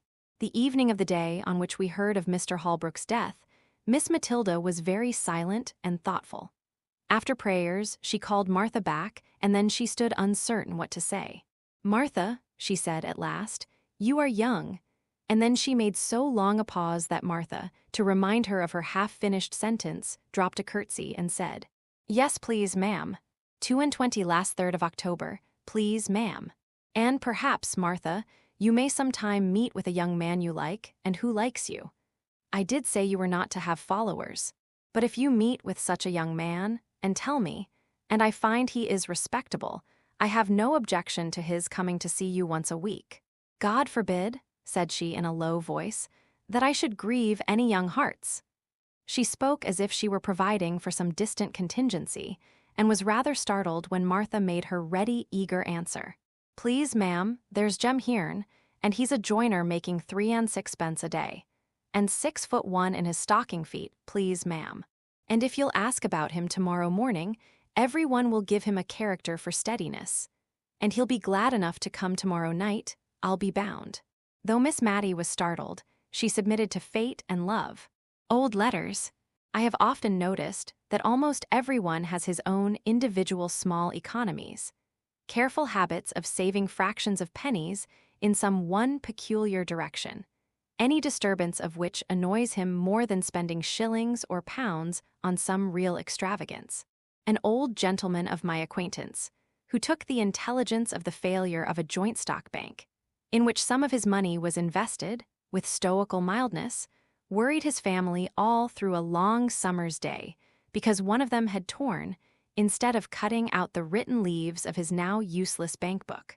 Of course, the corresponding pages at the other end came out as well, and this little unnecessary waste of paper, his private economy, chafed him more than all the loss of his money. Envelopes fretted his soul terribly when they first came in. The only way in which he could reconcile himself to such waste of his cherished article was by patiently turning inside out all that were sent to him, and so making them serve again.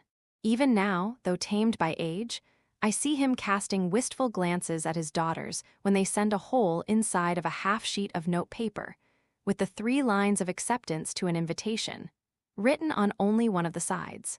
I am not above owning that I have this human weakness myself. String is my foible. My pockets get full of little hanks of it, picked up and twisted together, ready for uses that never come. I am seriously annoyed if anyone cuts the string of a parcel instead of patiently and faithfully undoing it fold by fold. How people can bring themselves to use India rubber rings, which are a sort of deification of string, as lightly as they do, I cannot imagine. To me, an India rubber ring is a precious treasure. I have one which is not new, one that I picked up off the floor nearly 6 years ago. I have really tried to use it, but my heart failed me, and I could not commit the extravagance. Small pieces of butter grieve others. They cannot attend to conversation because of the annoyance occasioned by the habit which some people have of invariably taking more butter than they want.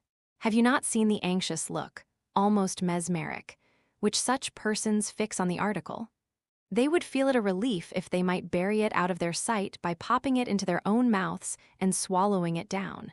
And they are really made happy if the person on whose plate it lies unused suddenly breaks off a piece of toast, which he does not want at all, and eats up his butter. They think that this is not waste. Now Miss Matty Jenkins was chary of candles. We had many devices to use as few as possible. In the winter afternoons, she would sit knitting for 2 or 3 hours. She could do this in the dark or by firelight, and when I asked if I might not ring for candles to finish stitching my wristbands, she told me to keep blind man's holiday. They were usually brought in with tea, but we only burnt one at a time.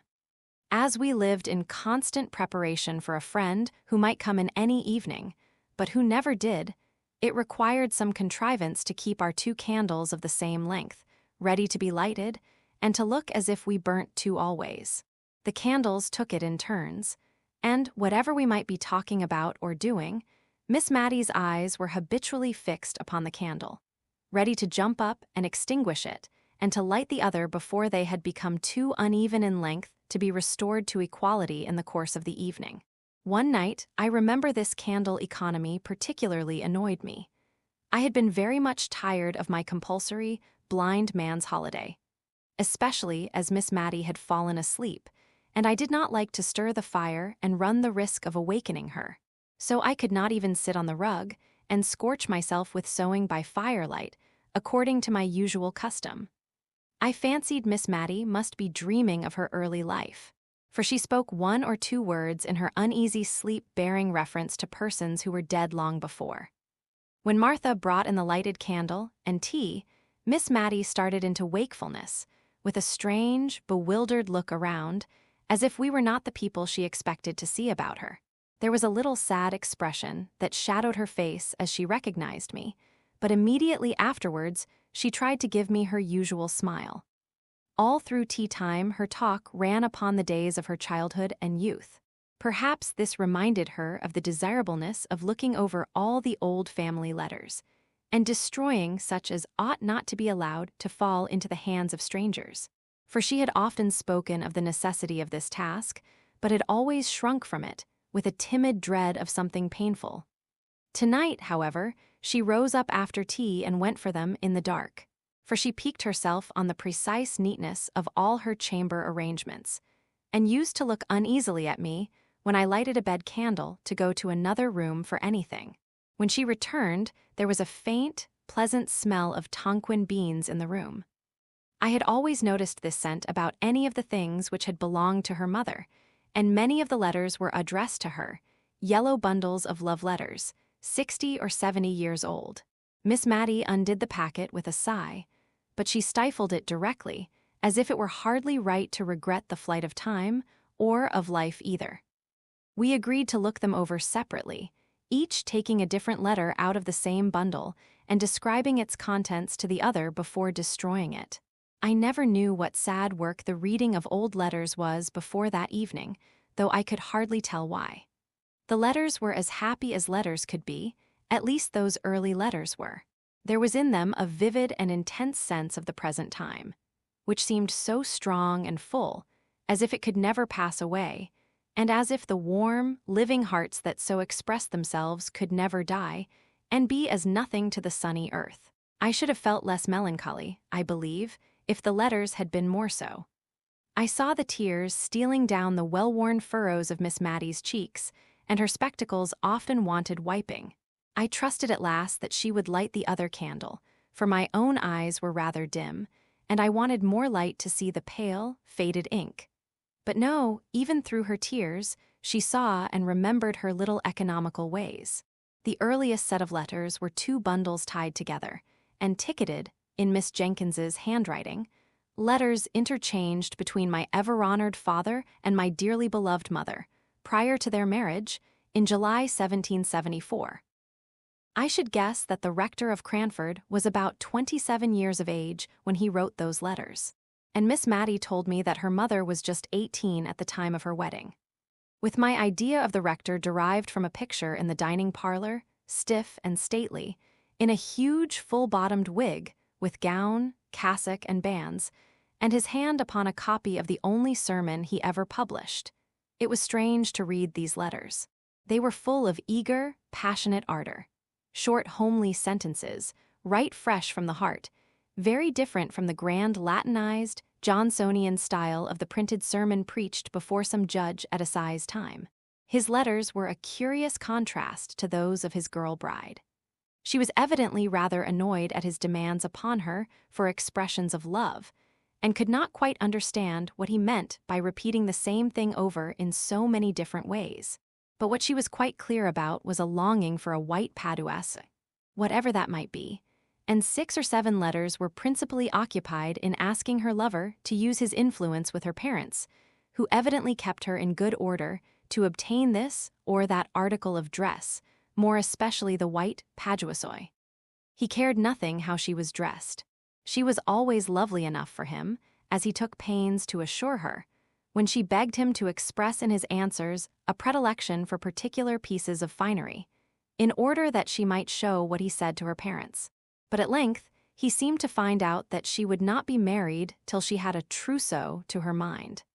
And then he sent her a letter, which had evidently accompanied a whole box full of finery, and in which he requested that she might be dressed in everything her heart desired. This was the first letter, ticketed in a frail, delicate hand, from my dearest John. Shortly afterwards they were married, I suppose, from the intermission in their correspondence. "We must burn them, I think," said Miss Matty, looking doubtfully at me. "No one will care for them when I am gone." And one by one she dropped them into the middle of the fire, watching each blaze up, die out, and rise away in faint, white, ghostly semblance up the chimney, before she gave another to the same fate. The room was light enough now, but I, like her, was fascinated into watching the destruction of those letters, into which the honest warmth of a manly heart had been poured forth. The next letter, likewise docketed by Miss Jenkins, was endorsed. Letter of pious congratulation and exhortation from my venerable grandfather to my beloved mother, on occasion of my own birth. Also some practical remarks on the desirability of keeping warm the extremities of infants, from my excellent grandmother. The first part was, indeed, a severe and forcible picture of the responsibilities of mothers, and a warning against the evils that were in the world, and lying in ghastly wait for the little baby of 2 days old. His wife did not write, said the old gentleman, because he had forbidden it, she being indisposed with a sprained ankle, which, he said, quite incapacitated her from holding a pen. However, at the foot of the page was a small T.O., and on turning it over, sure enough, there was a letter to my dearest Molly, begging her, when she left her room, whatever she did, to go upstairs before going down, and telling her to wrap her baby's feet up in flannel, and keep it warm by the fire, although it was summer, for babies were so tender. It was pretty to see from the letters, which were evidently exchanged with some frequency between the young mother and the grandmother, how the girlish vanity was being weeded out of her heart by love for her baby. The white paduasoy figured again in the letters with almost as much vigor as before. In one, it was being made into a christening cloak for the baby. It decked it when it went with its parents to spend a day or two at Arley Hall. It added to its charms when it was the prettiest little baby that ever was seen. Dear mother, I wish you could see her. Without any partiality, I do think she will grow up a regular beauté. I thought of Miss Jenkins, gray, withered, and wrinkled, and I wondered if her mother had known her in the courts of heaven. And then I knew that she had, and that they stood there in angelic guise. There was a great gap before any of the rector's letters appeared, and then his wife had changed her mode of her endorsement. It was no longer from my dearest John, it was from my honored husband. The letters were written on occasion of the publication of the same sermon which was represented in the picture. The preaching before my Lord Judge, and the publishing by request, was evidently the culminating point, the event of his life. It had been necessary for him to go up to London to superintend it through the press. Many friends had to be called upon and consulted before he could decide on any printer fit for so onerous a task. And at length, it was arranged that J. and J. Rivingtons were to have the honorable responsibility. The worthy rector seemed to be strung up by the occasion to a high literary pitch, for he could hardly write a letter to his wife without cropping out into Latin.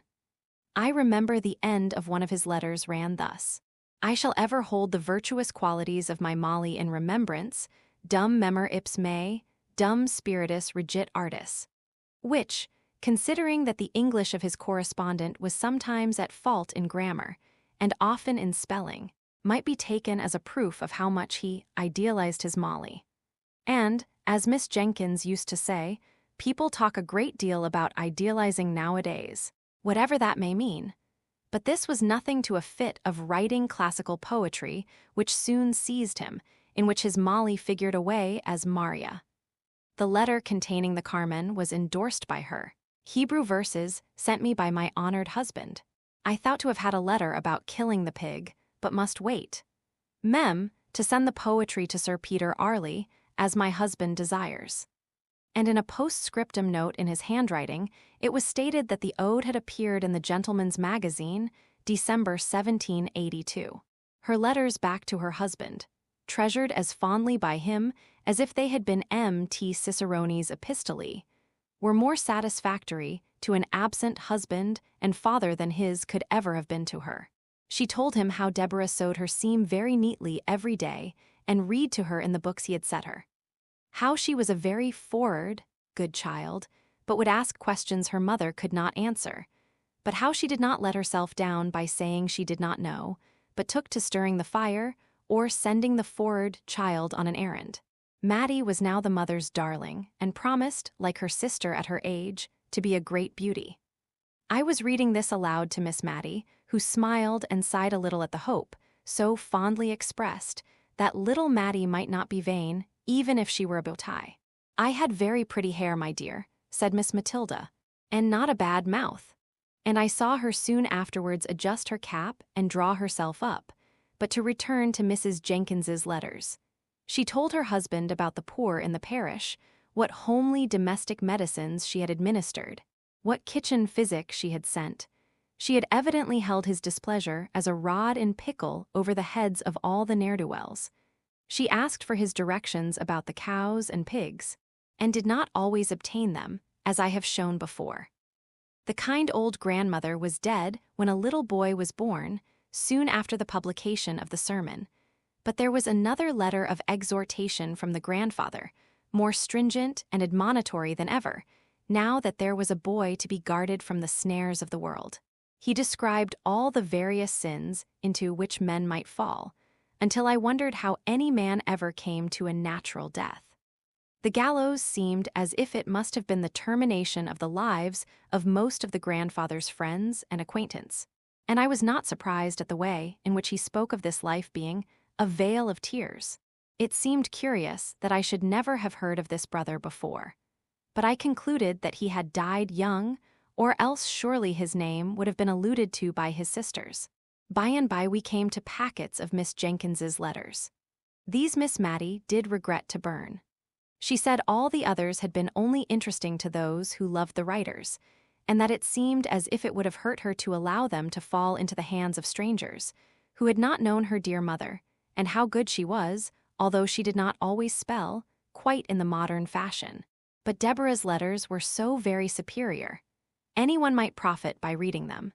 It was a long time since she had read Mrs. Chapone, but she knew she used to think that Deborah could have said the same things quite as well. And as for Mrs. Carter, people thought a deal of her letters just because she had written Epictetus, but she was quite sure Deborah would never have made use of such a common expression as "I canna be fashed." Miss Matty did grudge burning these letters, it was evident. She would not let them be carelessly passed over with any quiet reading and skipping to myself. She took them from me, and even lighted the second candle in order to read them aloud with a proper emphasis, and without stumbling over the big words. Oh dear, how I wanted facts instead of reflections before those letters were concluded. They lasted us 2 nights, and I won't deny that I made use of the time to think of many other things, and yet I was always at my post at the end of each sentence. The rector's letters, and those of his wife and mother-in-law, had all been tolerably short and pithy, written in a straight hand, with the lines very close together. Sometimes the whole letter was contained on a mere scrap of paper. The paper was very yellow, and the ink very brown. Some of the sheets were, as Miss Matty made me observe, the old original post, with the stamp in the corner representing a post-boy riding for life and twanging his horn. The letters of Mrs. Jenkins and her mother were fastened with a great round red wafer, for it was before Miss Edgeworth's patronage had banished wafers from polite society. It was evident, from the tenor of what was said, that francs were in great request, and were even used as a means of paying debts by needy members of Parliament. The rector sealed his epistles with an immense coat of arms, and showed by the care with which he had performed this ceremony that he expected they should be cut open, not broken by any thoughtless or impatient hand. Now, Miss Jenkins's letters were of a later date in form and writing. She wrote on the square sheet which we have learned to call old-fashioned. Her hand was admirably calculated, together with her use of many-syllabled words, to fill up a sheet, and then came the pride and delight of crossing. Poor Miss Matty got sadly puzzled with this, for the words gathered size like snowballs, and towards the end of her letter, Miss Jenkins used to become quite sesquipedalian. In one to her father, slightly theological and controversial in its tone, she had spoken of Herod, Tetrarch of Idumea. Miss Matty read it Herod Petrarch of Etruria, and was just as well pleased as if she had been right. I can't quite remember the date, but I think it was in 1805 that Miss Jenkins wrote the longest series of letters, on occasion of her absence on a visit to some friends near Newcastle upon Tyne. These friends were intimate with the commandant of the garrison there, and heard from him of all the preparations that were being made to repel the invasion of Buonaparte, which some people imagined might take place at the mouth of the Tyne. Miss Jenkins was evidently very much alarmed, and the first part of her letters was often written in pretty intelligible English, conveying particulars of the preparations which were made in the family with whom she was reciting against the dreaded event. The bundles of clothes that were packed up ready for a flight to Alston Moor, a wild hilly piece of ground between Northumberland and Cumberland.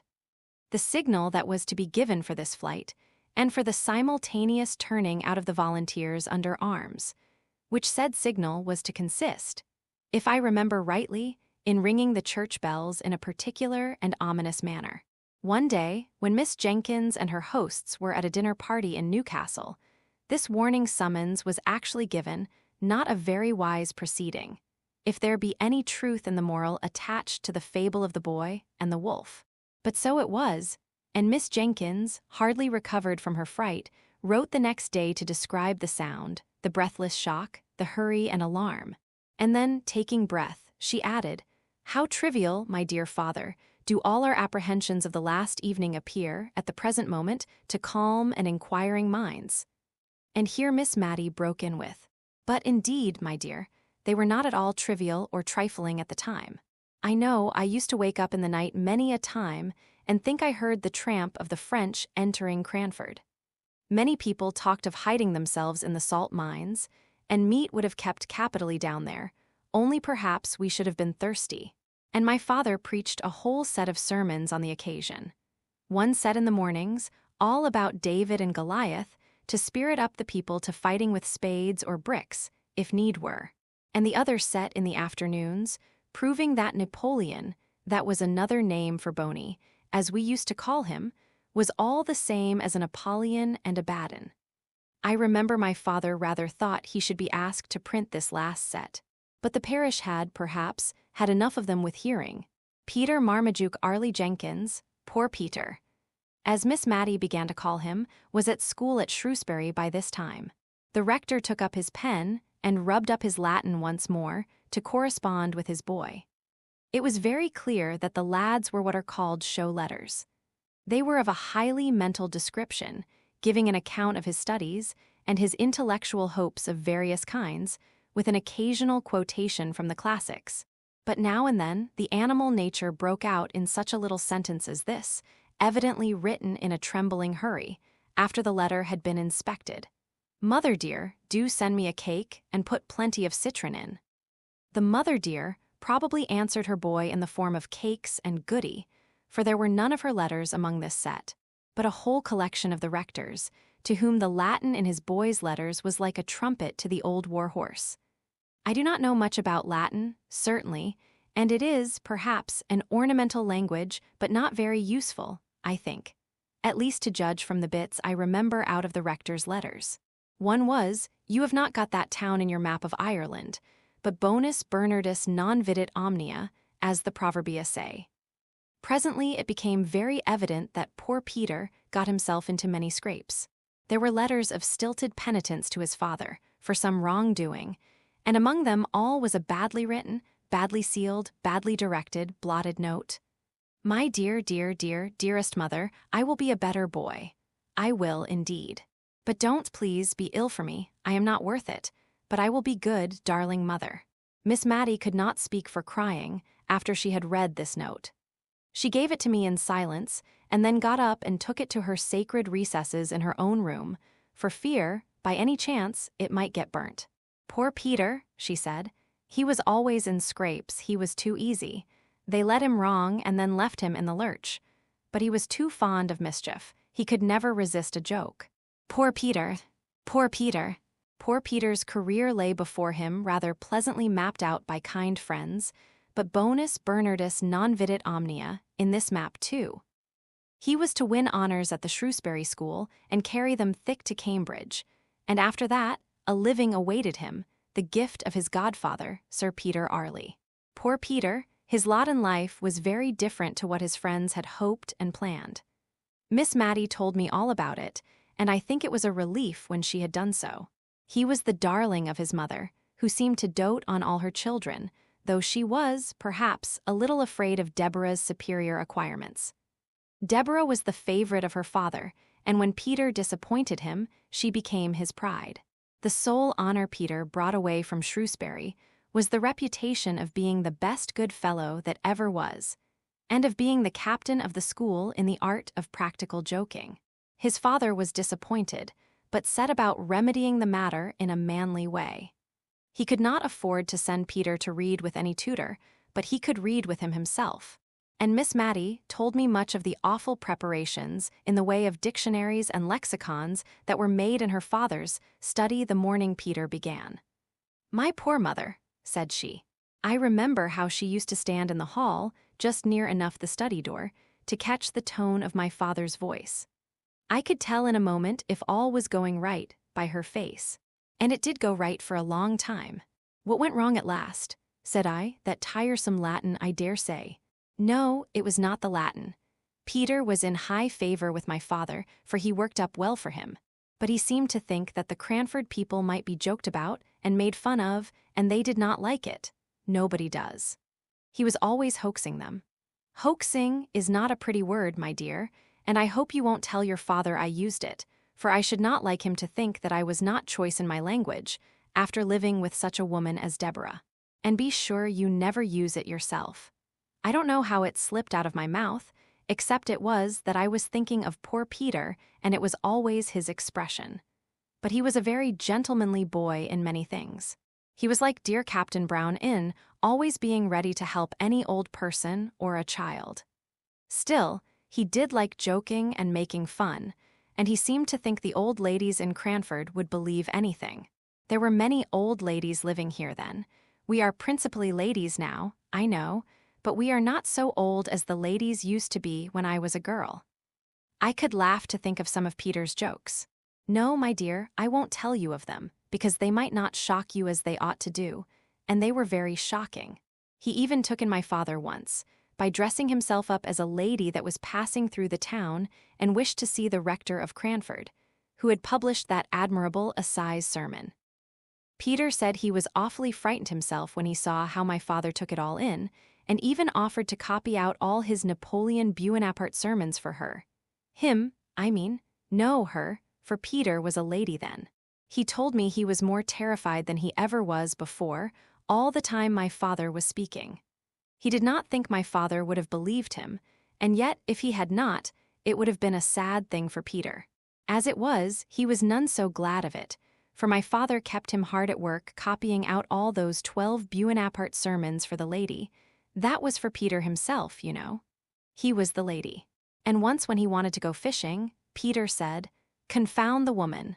Very bad language, my dear, but Peter was not always so guarded as he should have been.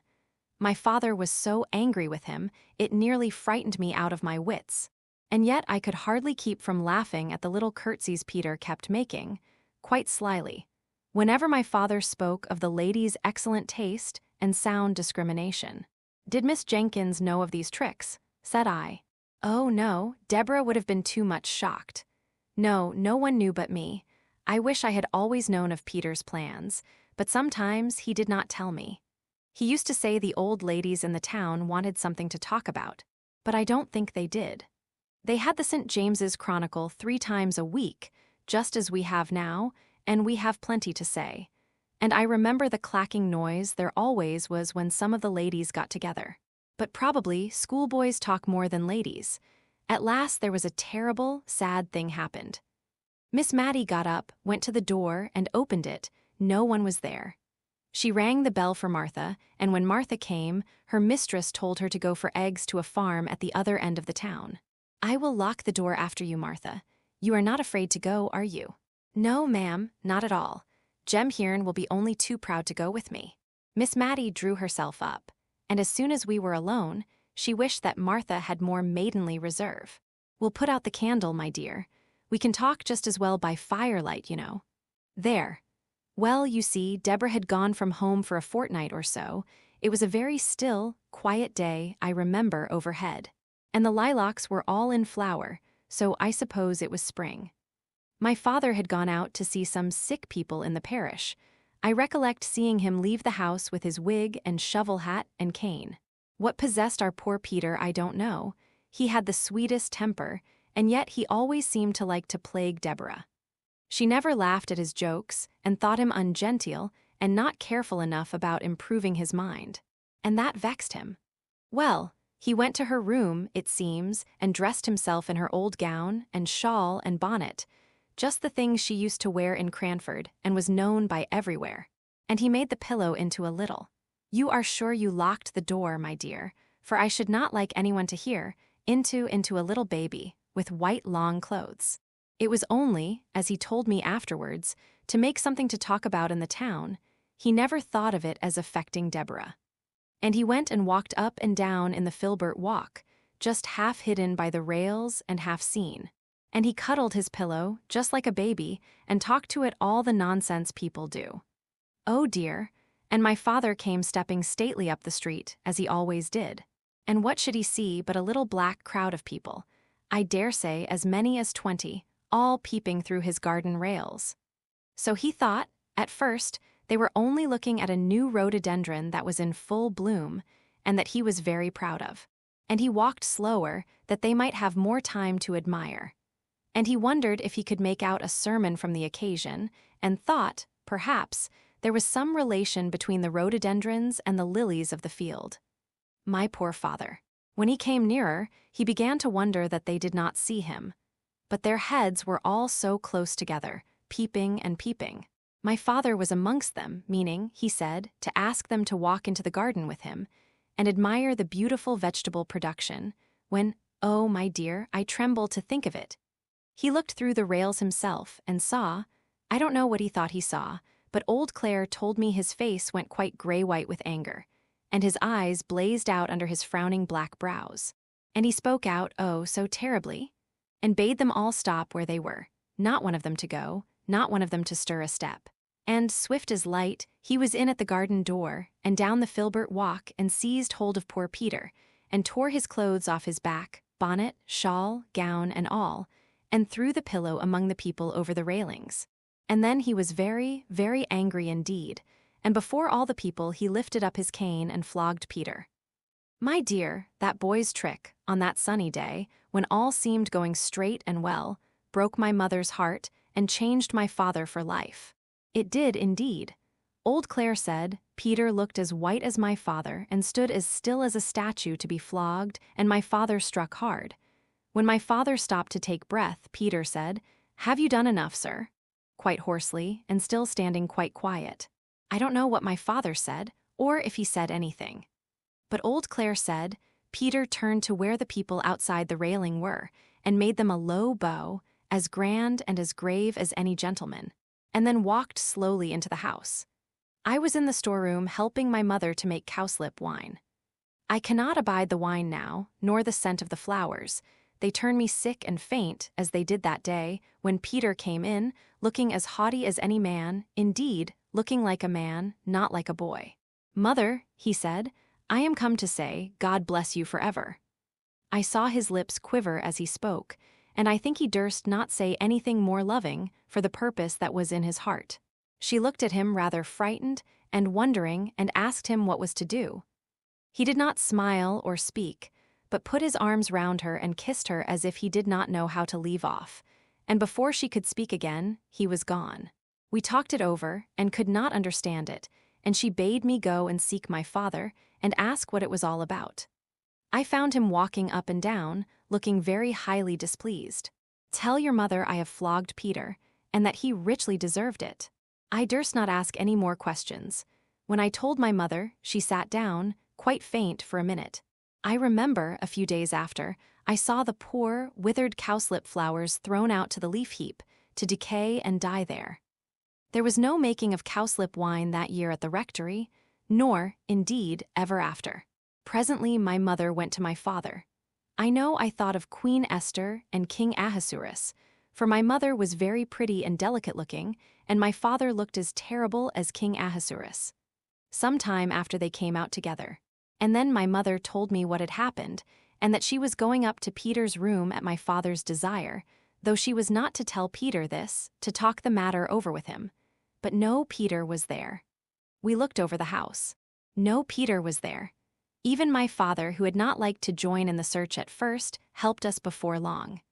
The rectory was a very old house, steps up into a room, steps down into a room, all through. At first my mother went calling low and soft, as if to reassure the poor boy, "Peter, Peter, dear, it's only me." But by and by, as the servants came back from the errands my father had sent them in different directions to find where Peter was, as we found he was not in the garden, nor the hayloft, nor anywhere about, my mother's cry grew louder and wilder, "Peter, Peter, my darling, where are you?" For then she felt and understood that that long kiss meant some sad kind of goodbye. The afternoon went on, my mother never resting, but seeking again and again in every possible place that had been looked into 20 times before, nay, that she had looked into over and over again herself. My father sat with his head in his hands, not speaking except when his messengers came in, bringing no tidings. Then he lifted up his face, so strong and sad, and told them to go again in some new direction. My mother kept passing from room to room, in and out of the house, moving noiselessly, but never ceasing. Neither she nor my father durst leave the house, which was the meeting place for all the messengers. At last, and it was nearly dark, my father rose up. He took hold of my mother's arm as she came with wild, sad pace through one door and quickly towards another. She started at the touch of his hand, for she had forgotten all in the world but Peter. "Molly," said he, "I did not think all this would happen." He looked into her face for comfort, her poor face all wild and white, for neither she nor my father had dared to acknowledge, much less act upon, the terror that was in their hearts, lest Peter should have made away with himself. My father saw no conscious look in his wife's hot, dreary eyes, and he missed the sympathy that she had always been ready to give him, strong man as he was. And at the dumb despair in her face, his tears began to flow. But when she saw this, a gentle sorrow came over her countenance, and she said, "Dearest John, don't cry, come with me, and we'll find him," almost as cheerfully as if she knew where he was. And she took my father's great hand in her little soft one, and led him along, the tears dropping as he walked on that same unceasing, weary walk, from room to room, through house and garden. Oh, how I wished for Deborah. I had no time for crying, for now all seemed to depend on me. I wrote for Deborah to come home. I sent a message privately to that same Mr. Holbrook's house, poor Mr. Holbrook. You know who I mean. I don't mean I sent a message to him, but I sent one that I could trust to know if Peter was at his house. For at one time Mr. Holbrook was an occasional visitor at the rectory. You know he was Miss Pole's cousin, and he had been very kind to Peter, and taught him how to fish. He was very kind to everybody, and I thought Peter might have gone off there. But Mr. Holbrook was from home, and Peter had never been seen. It was night now, but the doors were all wide open, and my father and mother walked on and on. It was more than an hour since he had joined her, and I don't believe they had ever spoken all that time. I was getting the parlor fire lighted, and one of the servants was preparing tea, for I wanted them to have something to eat and drink and warm them, when old Clare asked to speak to me. I have borrowed the nets from the weir, Miss Matty. Shall we drag the ponds tonight, or wait for the morning? I remember staring in his face to gather his meaning, and when I did, I laughed out loud. The horror of that new thought, our bright, darling Peter, cold and stark and dead. I remember the ring of my own laugh now. The next day Deborah was at home before I was myself again. She would not have been so weak as to give way as I had done. But my screams, my horrible laughter had ended in crying, had roused my sweet dear mother, whose poor wandering wits were called back and collected as soon as a child needed her care. She and Deborah sat by my bedside. I knew by the looks of each that there had been no news of Peter, no awful, ghastly news, which was what I most had dreaded in my dull state between sleeping and waking. The same result of all the searching had brought something of the same relief to my mother, to whom, I am sure, the thought that Peter might even then be hanging dead in some of the familiar home places had caused that never-ending walk of yesterday. Her soft eyes never were the same again after that. They had always a restless, craving look, as if seeking for what they could not find. Oh, it was an awful time, coming down like a thunderbolt on the still sunny day when the lilacs were all in bloom. Where was Mr. Peter? Said I. He had made his way to Liverpool, and there was war then, and some of the king's ships lay off the mouth of the Mersey. And they were only too glad to have a fine likely boy such as him, 5'9" he was, come to offer himself. The captain wrote to my father, and Peter wrote to my mother. Stay, those letters will be somewhere here. We lighted the candle, and found the captain's letter and Peter's too. And we also found a little simple begging letter from Mrs. Jenkins to Peter, addressed to him at the house of an old schoolfellow whither she fancied he might have gone. They had returned it unopened, and unopened it had remained ever since, having been inadvertently put by among the other letters of that time. This is it. My dearest Peter, you did not think we should be so sorry as we are, I know, or you would never have gone away. You are too good. Your father sits and sighs till my heart aches to hear him. He cannot hold up his head for grief, and yet he only did what he thought was right.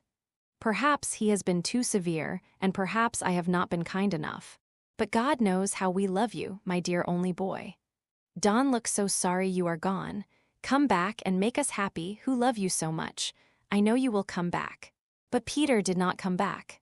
That spring day was the last time he ever saw his mother's face. The writer of the letter, the last, the only person who had ever seen what was written in it, was dead long ago. And I, a stranger, not born at the time when this occurrence took place, was the one to open it. The captain's letter summoned the father and mother to Liverpool instantly, if they wished to see their boy. And by some of the wild chances of life, the captain's letter had been detained somewhere, somehow. Miss Matty went on, and it was race time, and all the post-horses at Cranford were gone to the races. But my father and mother set off in our own gig, and oh, my dear, they were too late. The ship was gone, and now read Peter's letter to my mother. It was full of love, and sorrow, and pride in his new profession, and a sore sense of his disgrace in the eyes of the people at Cranford, but ending with a passionate entreaty that she would come and see him before he left the Mersey. Mother, we may go into battle. I hope we shall, and lick those French, but I must see you again before that time." "And she was too late," said Miss Matty. "Too late." We sat in silence, pondering on the full meaning of those sad, sad words. At length I asked Miss Matty to tell me how her mother bore it. "Oh," she said, "she was patience itself. She had never been strong, and this weakened her terribly. My father used to sit looking at her, far more sad than she was. He seemed as if he could look at nothing else when she was by, and he was so humble, so very gentle now. He would, perhaps, speak in his old way, laying down the law, as it were. And then, in a minute or two, he would come round and put his hand on our shoulders, and ask us in a low voice if he had said anything to hurt us. I did not wonder at his speaking so to Deborah, for she was so clever, but I could not bear to hear him talking so to me. But, you see, he saw what we did not, that it was killing my mother. Yes, killing her. Put out the candle, my dear. I can talk better in the dark. For she was but a frail woman, and ill-fitted to stand the fright and shock she had gone through. And she would smile at him and comfort him, not in words, but in her looks and tones, which were always cheerful when he was there. And she would speak of how she thought Peter stood a good chance of being admiral very soon. He was so brave and clever. And how she thought of seeing him in his navy uniform, and what sort of hats admirals wore, and how much more fit he was to be a sailor than a clergyman. And all in that way, just to make my father think she was quite glad of what came of that unlucky morning's work, and the flogging which was always in his mind, as we all knew. But oh, my dear, the bitter, bitter crying she had when she was alone, and at last, as she grew weaker, she could not keep her tears in when Deborah or me was by, and would give us message after message for Peter. His ship had gone to the Mediterranean, or somewhere down there, and then he was ordered off to India, and there was no overland route then. But she still said that no one knew where their death lay in wait, and that we were not to think hers was near. We did not think it, but we knew it, as we saw her fading away. Well, my dear, it's very foolish of me, I know, when in all likelihood I am so near seeing her again. And only think, love, the very day after her death, for she did not live quite a 12-month after Peter went away. The very day after came a parcel for her from India, from her poor boy. It was a large, soft, white Indian shawl, with just a little narrow border all round, just what my mother would have liked. We thought it might rouse my father, for he had sat with her hand in his all night long. So Deborah took it in to him, and Peter's letter to her and all. At first, he took no notice, and we tried to make a kind of light, careless talk about the shawl, opening it out and admiring it. Then, suddenly, he got up and spoke. "She shall be buried in it," he said. "Peter shall have that comfort, and she would have liked it." Well, perhaps it was not reasonable, but what could we do or say? One gives people in grief their own way. He took it up and felt it.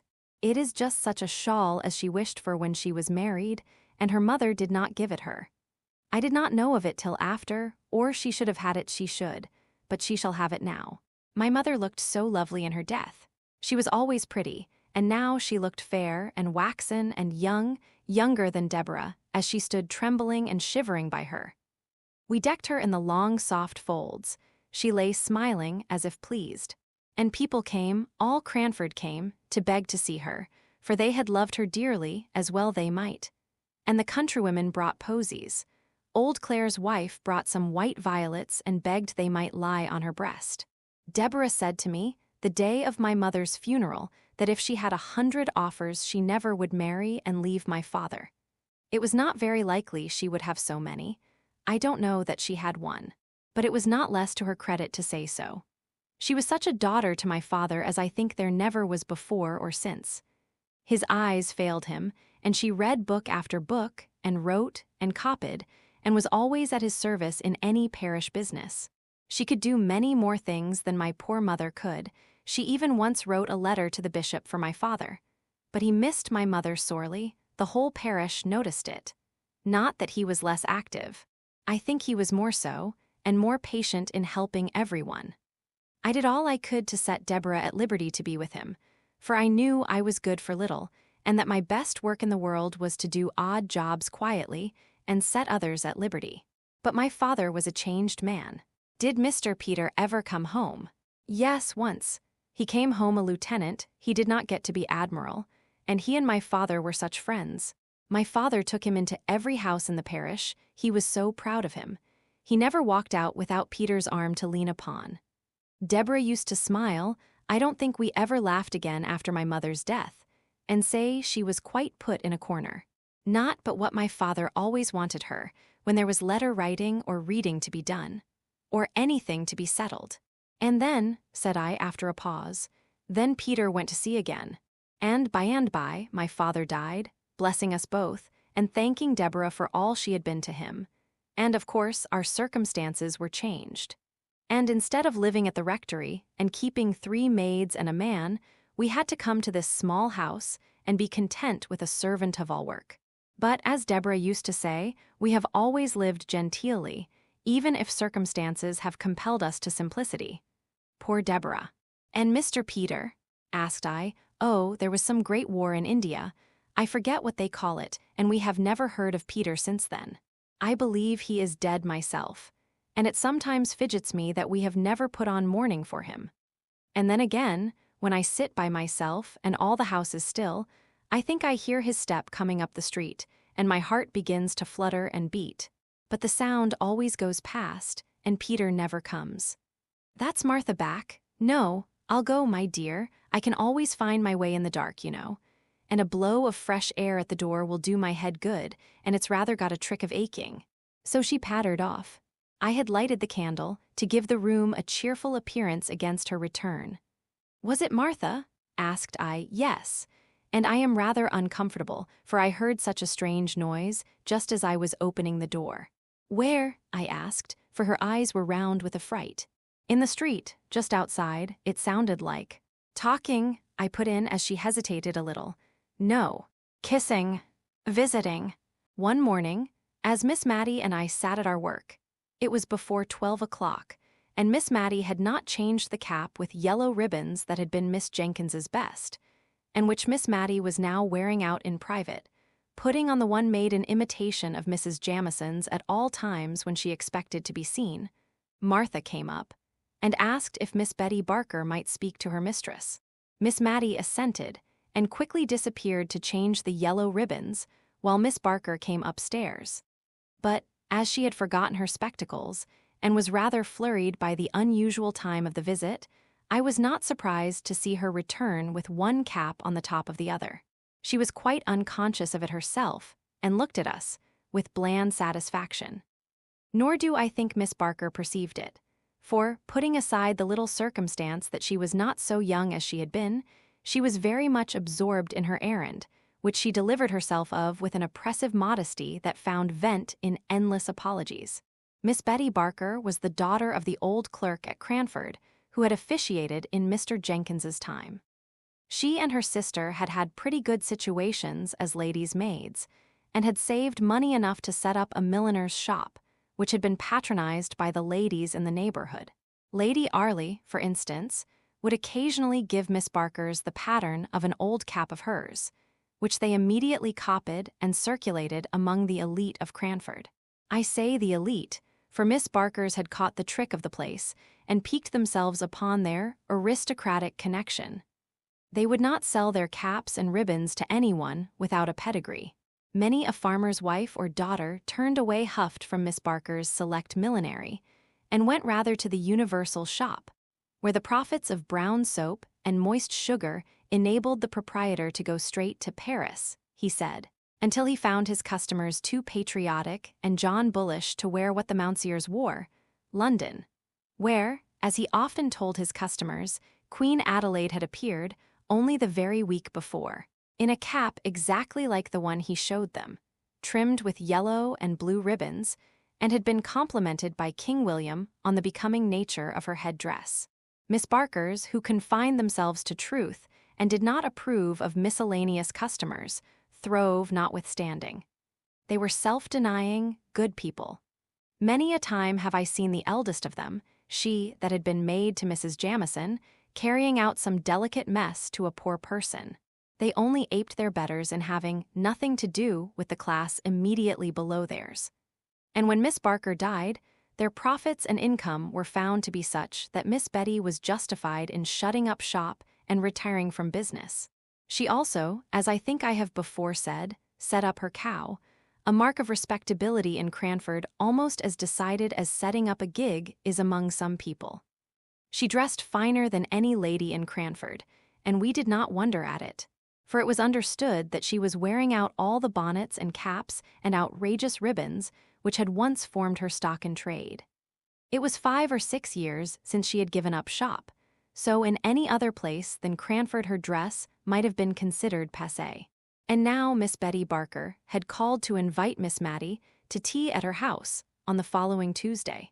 She gave me also an impromptu invitation, as I happened to be a visitor, though I could see she had a little fear lest, since my father had gone to live in Drumble, he might have engaged in that horrid cotton trade, and so dragged his family down out of aristocratic society.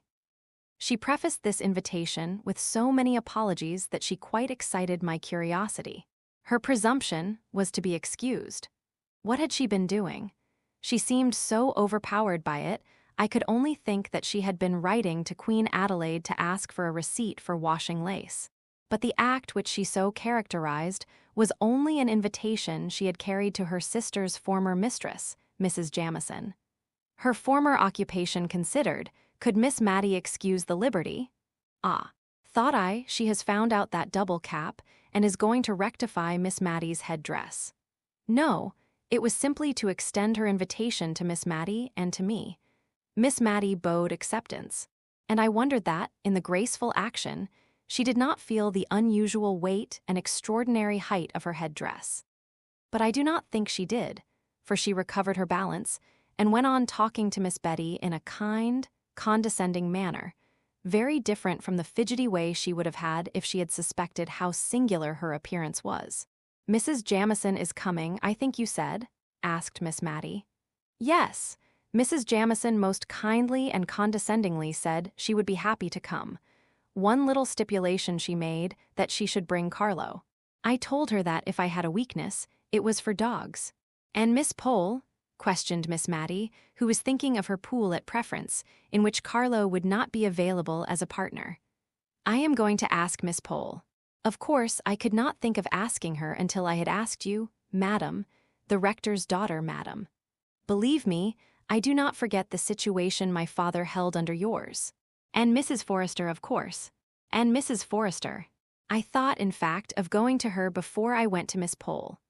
Although her circumstances are changed, madam, she was born at Tyrrell, and we can never forget her alliance to the Bigges of Bigelow Hall. Miss Matty cared much more for the little circumstance of her being a very good card player. Mrs. Fitzadam, I suppose. No, madam, I must draw a line somewhere. Mrs. Jamieson would not, I think, like to meet Mrs. Fitzadam. I have the greatest respect for Mrs. Fitzadam, but I cannot think her fit society for such ladies as Mrs. Jamieson and Miss Matilda Jenkins." Miss Betty Barker bowed low to Miss Matty and pursed up her mouth. She looked at me with sidelong dignity, as much as to say, although a retired milliner, she was no democrat, and understood the difference of ranks. "May I beg you to come as near 6:30 to my little dwelling as possible, Miss Matilda? Mrs. Jamieson dines at 5, but has kindly promised not to delay her visit beyond that time, 6:30. And with a swimming curtsy, Miss Betty Barker took her leave. My prophetic soul foretold a visit that afternoon from Miss Pole, who usually came to call on Miss Matilda after any event, or indeed in sight of any event, to talk it over with her. "Miss Betty told me it was to be a choice and select few," said Miss Pole, as she and Miss Matty compared notes. "Yes, so she said, not even Mrs. Fitzadam." Now Mrs. Fitzadam was the widowed sister of the Cranford surgeon, whom I have named before. Their parents were respectable farmers, content with their station. The name of these good people was Hoggins. Mr. Hoggins was the Cranford doctor now. We disliked the name and considered it coarse. But as Miss Jenkins said, if he changed it to Piggins, it would not be much better. We had hoped to discover a relationship between him and that Marchioness of Exeter whose name was Molly Hoggins. But the man, careless of his own interests, utterly ignored and denied any such relationship. Although, as dear Miss Jenkins had said, he had a sister called Mary, and the same Christian names were very apt to run in families. Soon after Miss Mary Hoggins married Mr. Fitzadam, she disappeared from the neighborhood for many years. She did not move in a sphere in Cranford society sufficiently high to make any of us care to know what Mr. Fitzadam was. He died and was gathered to his fathers without our ever having thought about him at all. And then Mrs. Fitzadam reappeared in Cranford, as bold as a lion. Miss Pole said, a well-to-do widow, dressed in rustling black silk, so soon after her husband's death that poor Miss Jenkins was justified in the remark she made. That bombazine would have shown a deeper sense of her loss. I remember the convocation of ladies, who assembled to decide whether or not Mrs. Fitzadam should be called upon by the old blue-blooded inhabitants of Cranford. She had taken a large, rambling house, which had been usually considered to confer a patent of gentility upon its tenant, because, once upon a time, 70 or 80 years before, the spinster daughter of an earl had resided in it. I am not sure if the inhabiting this house was not also believed to convey some unusual power of intellect, for the earl's daughter, Lady Jane, had a sister, Lady Anne, who had married a general officer in the time of the American War. And this general officer had written 1 or 2 comedies, which were still acted on the London boards, and which, when we saw them advertised, made us all draw up, and feel that Drury Lane was paying a very pretty compliment to Cranford.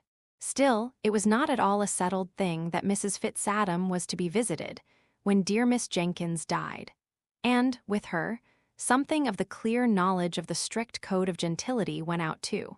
As Miss Pole observed, as most of the ladies of good family in Cranford were elderly spinsters, or widows without children, if we did not relax a little and become less exclusive, by and by we should have no society at all. Mrs. Forrester continued on the same side. She had always understood that Fitz meant something aristocratic. There was Fitzroy. She thought that some of the king's children had been called Fitzroy, and there was Fitzclarence. Now, they were the children of dear good King William IV. Fitzadam, it was a pretty name, and she thought it very probably meant child of Adam. No one who had not some good blood in their veins would dare to be called Fitz. There was a deal in a name. She had had a cousin who spelt his name with 2 little FFS, F. Fowkes, and he always looked down upon capital letters and said they belonged to lately invented families. She had been afraid he would die a bachelor, he was so very choice.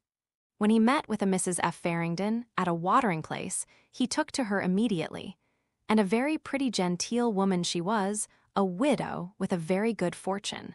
And my cousin, Mr. F. Fowkes, married her, and it was all owing to her 2 little FFS. Mrs. Fitzadam did not stand a chance of meeting with a Mr. Fitzanything in Cranford, so that could not have been her motive for settling there. Miss Matty thought it might have been the hope of being admitted into the society of the place, which would certainly be a very agreeable rise for ci devant Miss Hoggins. And if this had been her hope, it would be cruel to disappoint her. So everybody called upon Mrs. Fitzadam. Everybody but Mrs. Jamison, who used to show how honorable she was by never seeing Mrs. Fitzadam when they met at the Cranford parties. There would be only 8 or 10 ladies in the room, and Mrs. Fitzadam was the largest of all, and she invariably used to stand up when Mrs. Jamison came in, and curtsy very low to her whenever she turned in her direction. So low, in fact, that I think Mrs. Jamison must have looked at the wall above her, for she never moved a muscle of her face, no more than if she had not seen her. Still Mrs. Fitzadam persevered. The spring evenings were getting bright and long when 3 or 4 ladies in calashes met at Miss Barker's door. Do you know what a calash is? It is a covering worn over caps, not unlike the heads fastened on old-fashioned gigs, but sometimes it is not quite so large. This kind of headgear always made an awful impression on the children in Cranford, and now 2 or 3 left off their play in the quiet, sunny little street, and gathered in wondering silence round Miss Pole, Miss Matty, and myself. We were silent, too, so that we could hear loud, suppressed whispers inside Miss Barker's house. "Wait, Peggy, wait till I've run upstairs and washed my hands. When I cough, open the door, I'll not be a minute. And true enough, it was not a minute before we heard a noise, between a sneeze and a crow, on which the door flew open. Behind it stood a round-eyed maiden, all aghast at the honorable company of calashes who marched in without a word. She recovered presence of mind enough to usher us into a small room, which had been the shop, but was now converted into a temporary dressing room. There we unpinned and shook ourselves, and arranged our features before the glass into a sweet and gracious company face. And then, bowing backwards with "After you, ma'am," we allowed Mrs. Forrester to take precedence up the narrow staircase that led to Miss Barker's drawing room. There she sat, as stately and composed as though we had never heard that odd-sounding cough, from which her throat must have been even then sore and rough. Kind, gentle, shabbily dressed Mrs. Forrester was immediately conducted to the second place of honor, a seat arranged something like Prince Albert's near the Queen's, good, but not so good. The place of preeminence was, of course, reserved for the Honorable Mrs. Jamison, who presently came panting up the stairs, Carlo rushing round her on her progress, as if he meant to trip her up. And now Miss Betty Barker was a proud and happy woman. She stirred the fire and shut the door and sat as near to it as she could, quite on the edge of her chair. When Peggy came in, tottering under the weight of the tea tray, I noticed that Miss Barker was sadly afraid lest Peggy should not keep her distance sufficiently. She and her mistress were on very familiar terms in their everyday intercourse, and Peggy wanted now to make several little confidences to her, which Miss Barker was on thorns to hear, but which she thought it her duty, as a lady, to repress. So she turned away from all Peggy's asides and signs, but she made one or two very malapropos answers to what was said. And at last, seized with a bright idea, she exclaimed, "Poor, sweet Carlo, I'm forgetting him. Come downstairs with me, poor itty doggy, and it shall have its tea, it shall." In a few minutes she returned, bland and benignant as before. But I thought she had forgotten to give the poor itty doggy anything to eat, judging by the avidity with which he swallowed down chance pieces of cake. The tea tray was abundantly loaded. I was pleased to see it, I was so hungry, but I was afraid the ladies present might think it vulgarly heaped up. I know they would have done at their own houses, but somehow the heaps disappeared here. I saw Mrs. Jamison eating seed cake, slowly and considerately, as she did everything, and I was rather surprised, for I knew she had told us, on the occasion of her last party, that she never had it in her house. It reminded her so much of scented soap. She always gave us Savoy biscuits. However, Mrs. Jamison was kindly indulgent to Miss Barker's want of knowledge of the customs of high life, and, to spare her feelings, ate 3 large pieces of seed cake, with a placid, ruminating expression of countenance, not unlike a cow's. After tea there was some little demur and difficulty. We were 6 in number, 4 could play at preference, and for the other 2 there was cribbage. But all, except myself, I was rather afraid of the Cranford ladies at cards, for it was the most earnest and serious business they ever engaged in, were anxious to be of the pool. Even Miss Barker, while declaring she did not know Spadille from Menil, was evidently hankering to take a hand. The dilemma was soon put an end to by a singular kind of noise. If a baron's daughter-in-law could ever be supposed to snore, I should have said Mrs. Jamison did so then. For, overcome by the heat of the room, and inclined to doze by nature, the temptation of that very comfortable armchair had been too much for her, and Mrs. Jamison was nodding. Once or twice she opened her eyes with an effort, and calmly but unconsciously smiled upon us. But by and by, even her benevolence was not equal to this exertion, and she was sound asleep.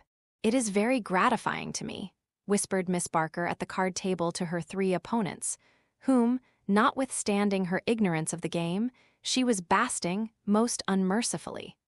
"Very gratifying indeed to see how completely Mrs. Jamison feels at home in my poor little dwelling. She could not have paid me a greater compliment.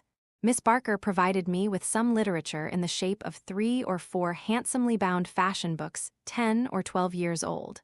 Observing, as she put a little table and a candle for my especial benefit, that she knew young people liked to look at pictures, Carlo lay and snorted and started at his mistress's feet. He, too, was quite at home. The card table was an animated scene to watch, 4 ladies' heads, with niddle-noddling caps, all nearly meeting over the middle of the table in their eagerness to whisper quick enough and loud enough. And every now and then came Miss Barker's, "Hush, ladies. If you please, hush, Mrs. Jamison is asleep." It was very difficult to steer clear between Mrs. Forrester's deafness and Mrs. Jamison's sleepiness. But Miss Barker managed her arduous task well. She repeated the whisper to Mrs. Forrester, distorting her face considerably in order to show, by the motions of her lips, what was said. And then she smiled kindly all round at us, and murmured to herself, "Very gratifying indeed. I wish my poor sister had been alive to see this day." Presently the door was thrown wide open. Carlo started to his feet with a loud snapping bark, and Mrs. Jamison awoke. Or, perhaps, she had not been asleep. As she said almost directly, the room had been so light she had been glad to keep her eyes shut, but had been listening with great interest to all our amusing and agreeable conversation. Peggy came in once more, red with importance. Another tray. "Oh, gentility," thought I, "can you endure this last shock?" For Miss Barker had ordered, nay, I doubt not prepared, although she did say, "Why, Peggy, what have you brought us?" and looked pleasantly surprised at the unexpected pleasure. All sorts of good things for supper, scalloped oysters, potted lobsters, jelly, a dish called Little Cupids, which was in great favor with the Cranford ladies, although too expensive to be given, except on solemn and state occasions. Macaroons sopped in brandy, I should have called it, if I had not known its more refined and classical name. In short, we were evidently to be feasted with all that was sweetest and best, and we thought it better to submit graciously, even at the cost of our gentility, which never ate suppers in general, but which, like most non-supper eaters, was particularly hungry on all special occasions. Miss Barker, in her former sphere, had, I dare say, been made acquainted with the beverage they call cherry brandy. We none of us had ever seen such a thing, and rather shrank back when she proffered it us. "Just a little glass, ladies. After the oysters and lobsters, you know. Shellfish are sometimes thought not very wholesome." We all shook our heads like female mandarins, but at last Mrs. Jamison suffered herself to be persuaded, and we followed her lead. It was not exactly unpalatable, though so hot and so strong that we thought ourselves bound to give evidence that we were not accustomed to such things by coughing terribly, almost as strangely as Miss Barker had done before we were admitted by Peggy. "It's very strong," said Miss Pole, as she put down her empty glass. "I do believe there's spirit in it." "Only a little drop, just necessary to make it keep," said Miss Barker. "You know we put brandy pepper over our preserves to make them keep. I often feel tipsy myself from eating damson tart. I question whether damson tart would have opened Mrs. Jamison's heart, as the cherry brandy did. But she told us of a coming event, respecting which she had been quite silent till that moment. "My sister-in-law, Lady Glenmire, is coming to stay with me." There was a chorus of "indeed," and then a pause. Each one rapidly reviewed her wardrobe, as to its fitness to appear in the presence of a baron's widow. For, of course, a series of small festivals were always held in Cranford on the arrival of a visitor at any of our friends' houses. We felt very pleasantly excited on the present occasion. Not long after this, the maids and the lanterns were announced. Mrs. Jamison had the sedan chair, which had squeezed itself into Miss Barker's narrow lobby with some difficulty, and most literally stopped the way.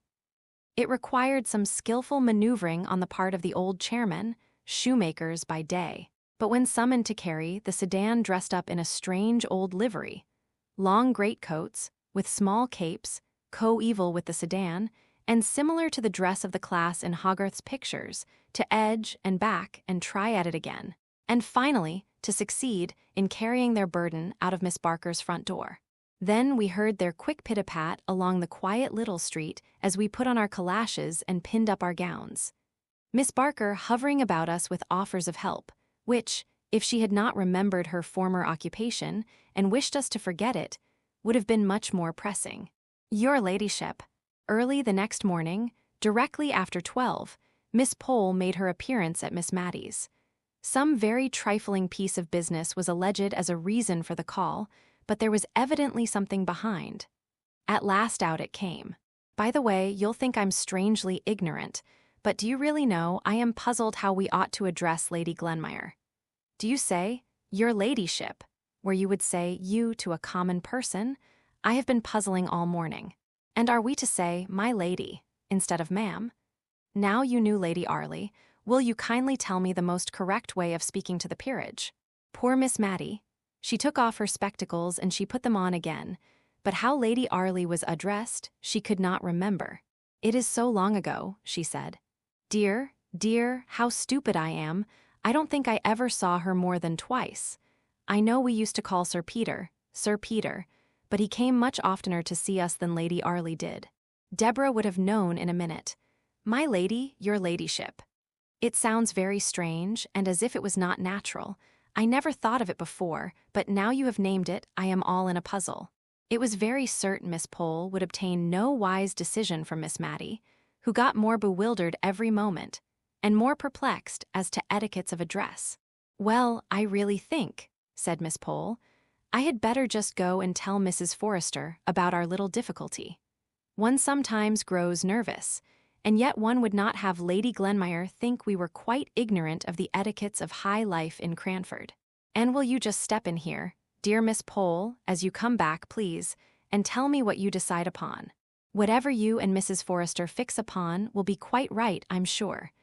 "Lady Arley, Sir Peter," said Miss Matty to herself, trying to recall the old forms of words. "Who is Lady Glenmire?" asked I. "Oh, she's the widow of Mr. Jamison. That's Mrs. Jamison's late husband, you know, widow of his eldest brother. Mrs. Jamison was a Miss Walker, daughter of Governor Walker. Your ladyship." "My dear, if they fix on that way of speaking, you must just let me practice a little on you first, for I shall feel so foolish and hot saying it the first time to Lady Glenmire." It was really a relief to Miss Matty when Mrs. Jamison came on a very unpolite errand.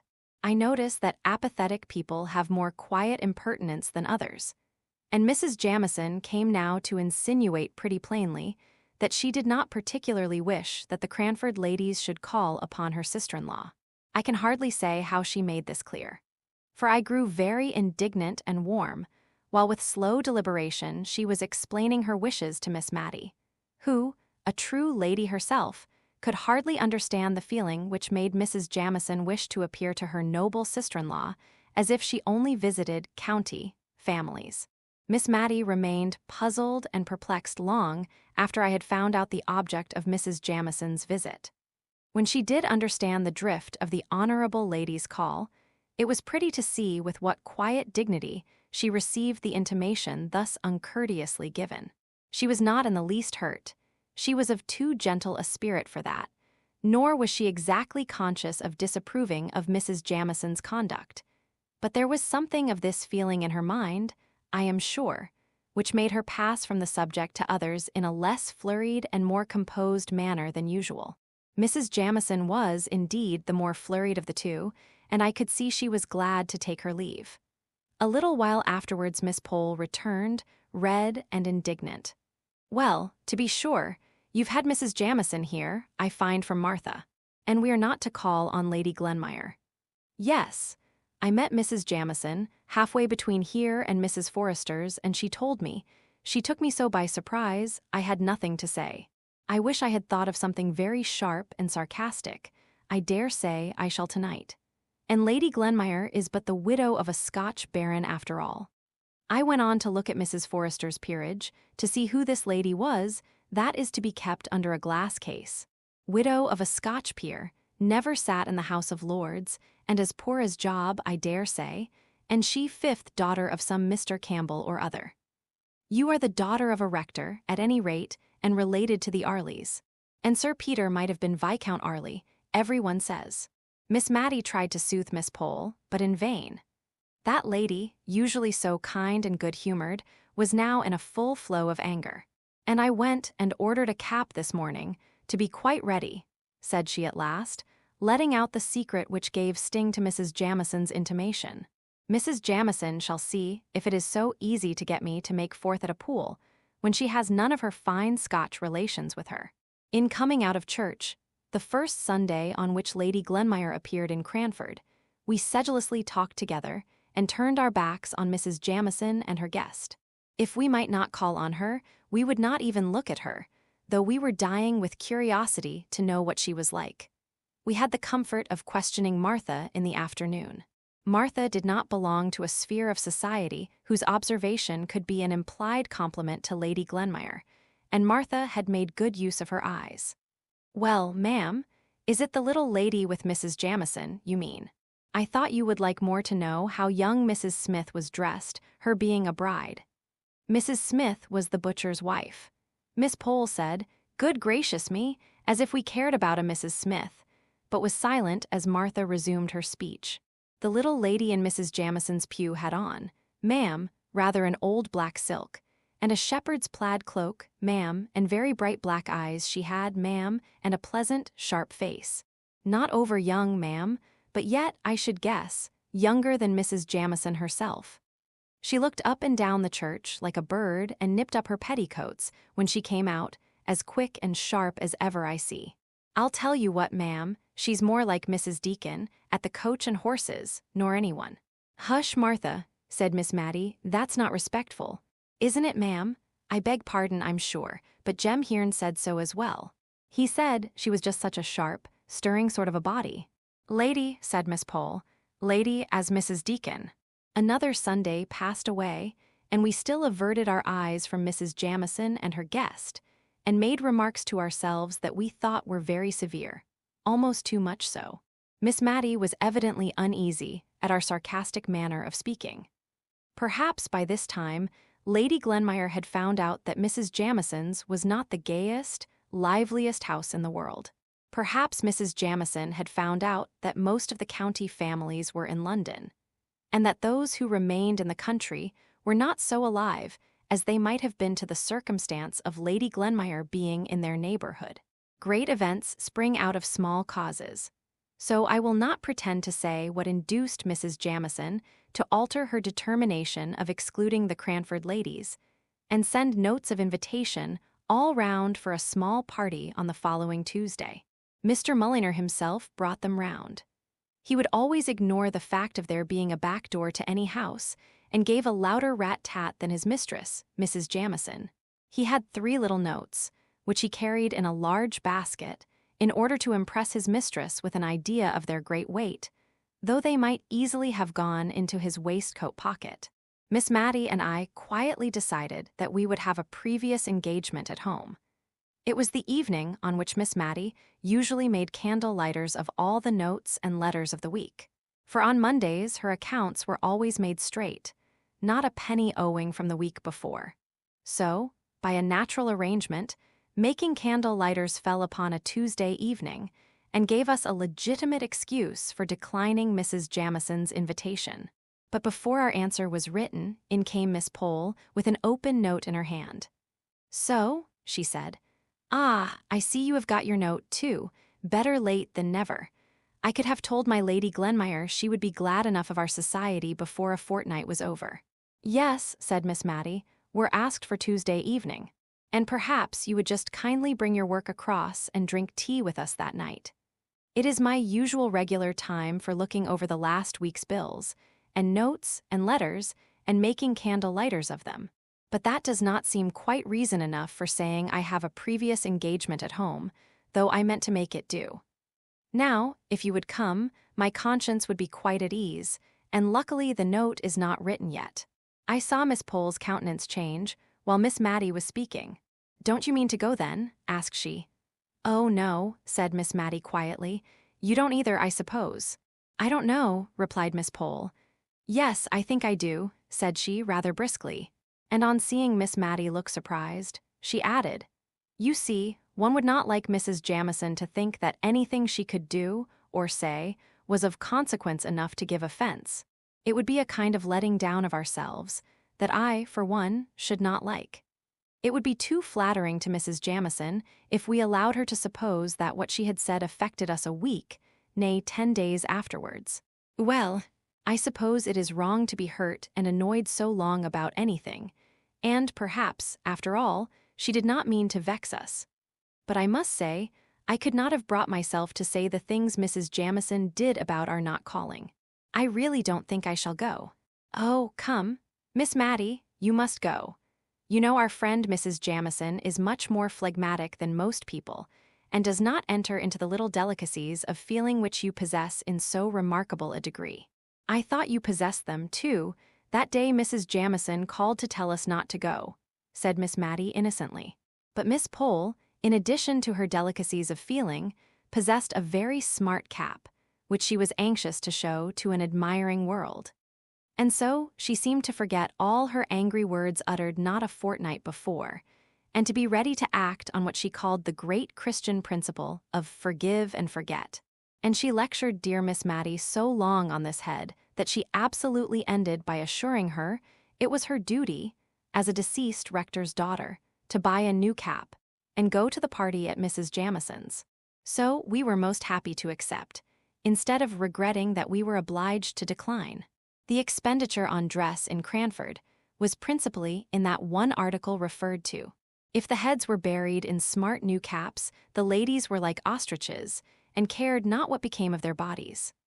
Old gowns, white and venerable collars, any number of brooches, up and down and everywhere, some with dogs' eyes painted in them, some that were like small picture frames with mausoleums and weeping willows neatly executed in hair inside. Some, again, with miniatures of ladies and gentlemen sweetly smiling out of a nest of stiff muslin, old brooches for a permanent ornament, and new caps to suit the fashion of the day. The ladies of Cranford always dressed with chaste elegance and propriety, as Miss Barker once prettily expressed it, and with 3 new caps and a greater array of brooches than had ever been seen together at one time, since Cranford was a town, did Mrs. Forrester and Miss Matty and Miss Pole appear on that memorable Tuesday evening. I counted 7 brooches myself on Miss Pole's dress. 2 were fixed negligently in her cap. One was a butterfly made of Scotch pebbles, which a vivid imagination might believe to be the real insect. One fastened her net neckerchief. One her collar. One ornamented the front of her gown, midway between her throat and waist, and another adorned the point of her stomacher. Where the 7th was I have forgotten, but it was somewhere about her, I am sure. But I am getting on too fast in describing the dresses of the company. I should first relate the gathering on the way to Mrs. Jamison's. That lady lived in a large house just outside the town. A road which had known what it was to be a street ran right before the house, which opened out upon it without any intervening garden or court.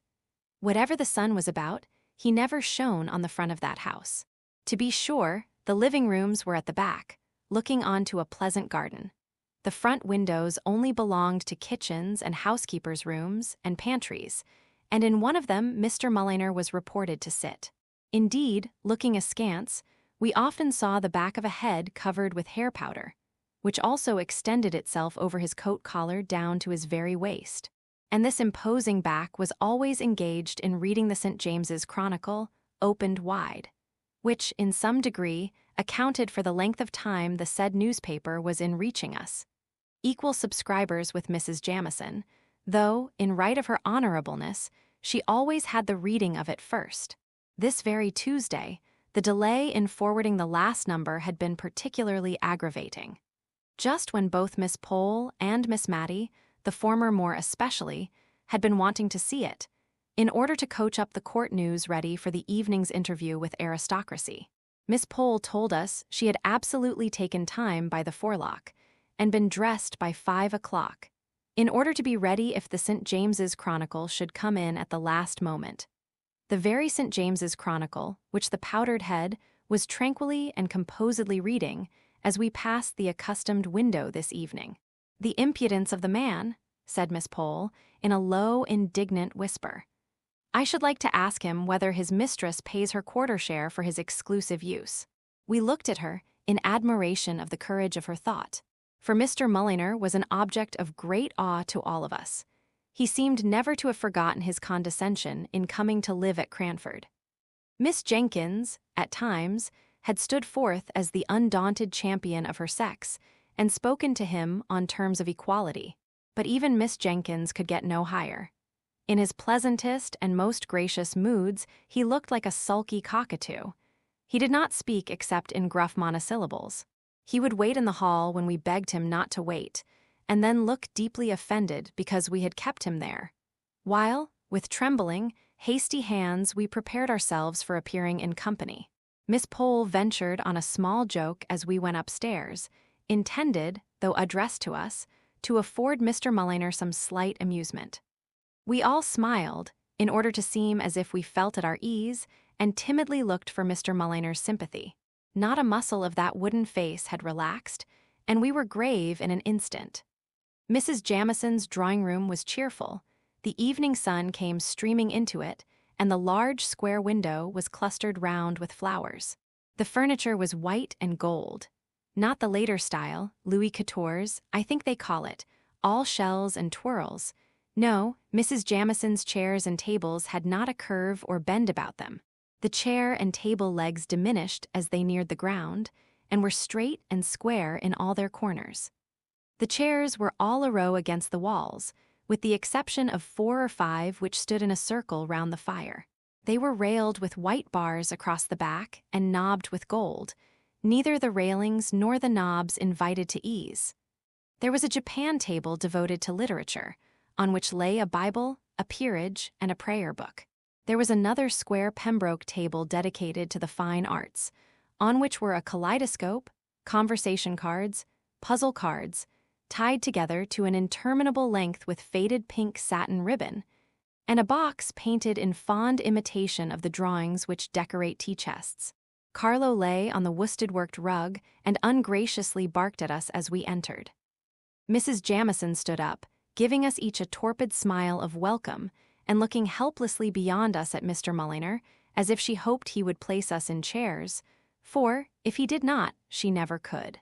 I suppose he thought we could find our way to the circle round the fire, which reminded me of Stonehenge. I don't know why. Lady Glenmire came to the rescue of our hostess, and, somehow or other, we found ourselves for the first time placed agreeably, and not formally, in Mrs. Jamison's house. Lady Glenmire, now we had time to look at her, proved to be a bright little woman of middle age, who had been very pretty in the days of her youth, and who was even yet very pleasant-looking. I saw Miss Pole appraising her dress in the first 5 minutes, and I take her word when she said the next day, "My dear, £10 would have purchased every stitch she had on, lace and all."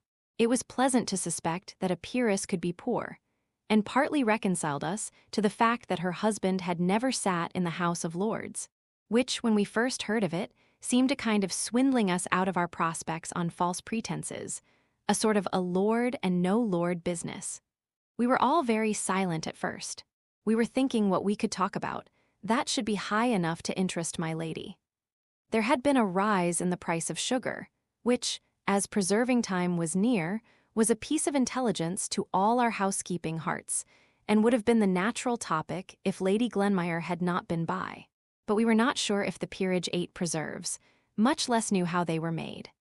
At last, Miss Pole, who had always a great deal of courage and savoir-faire, spoke to Lady Glenmire, who on her part had seemed just as much puzzled to know how to break the silence as we were.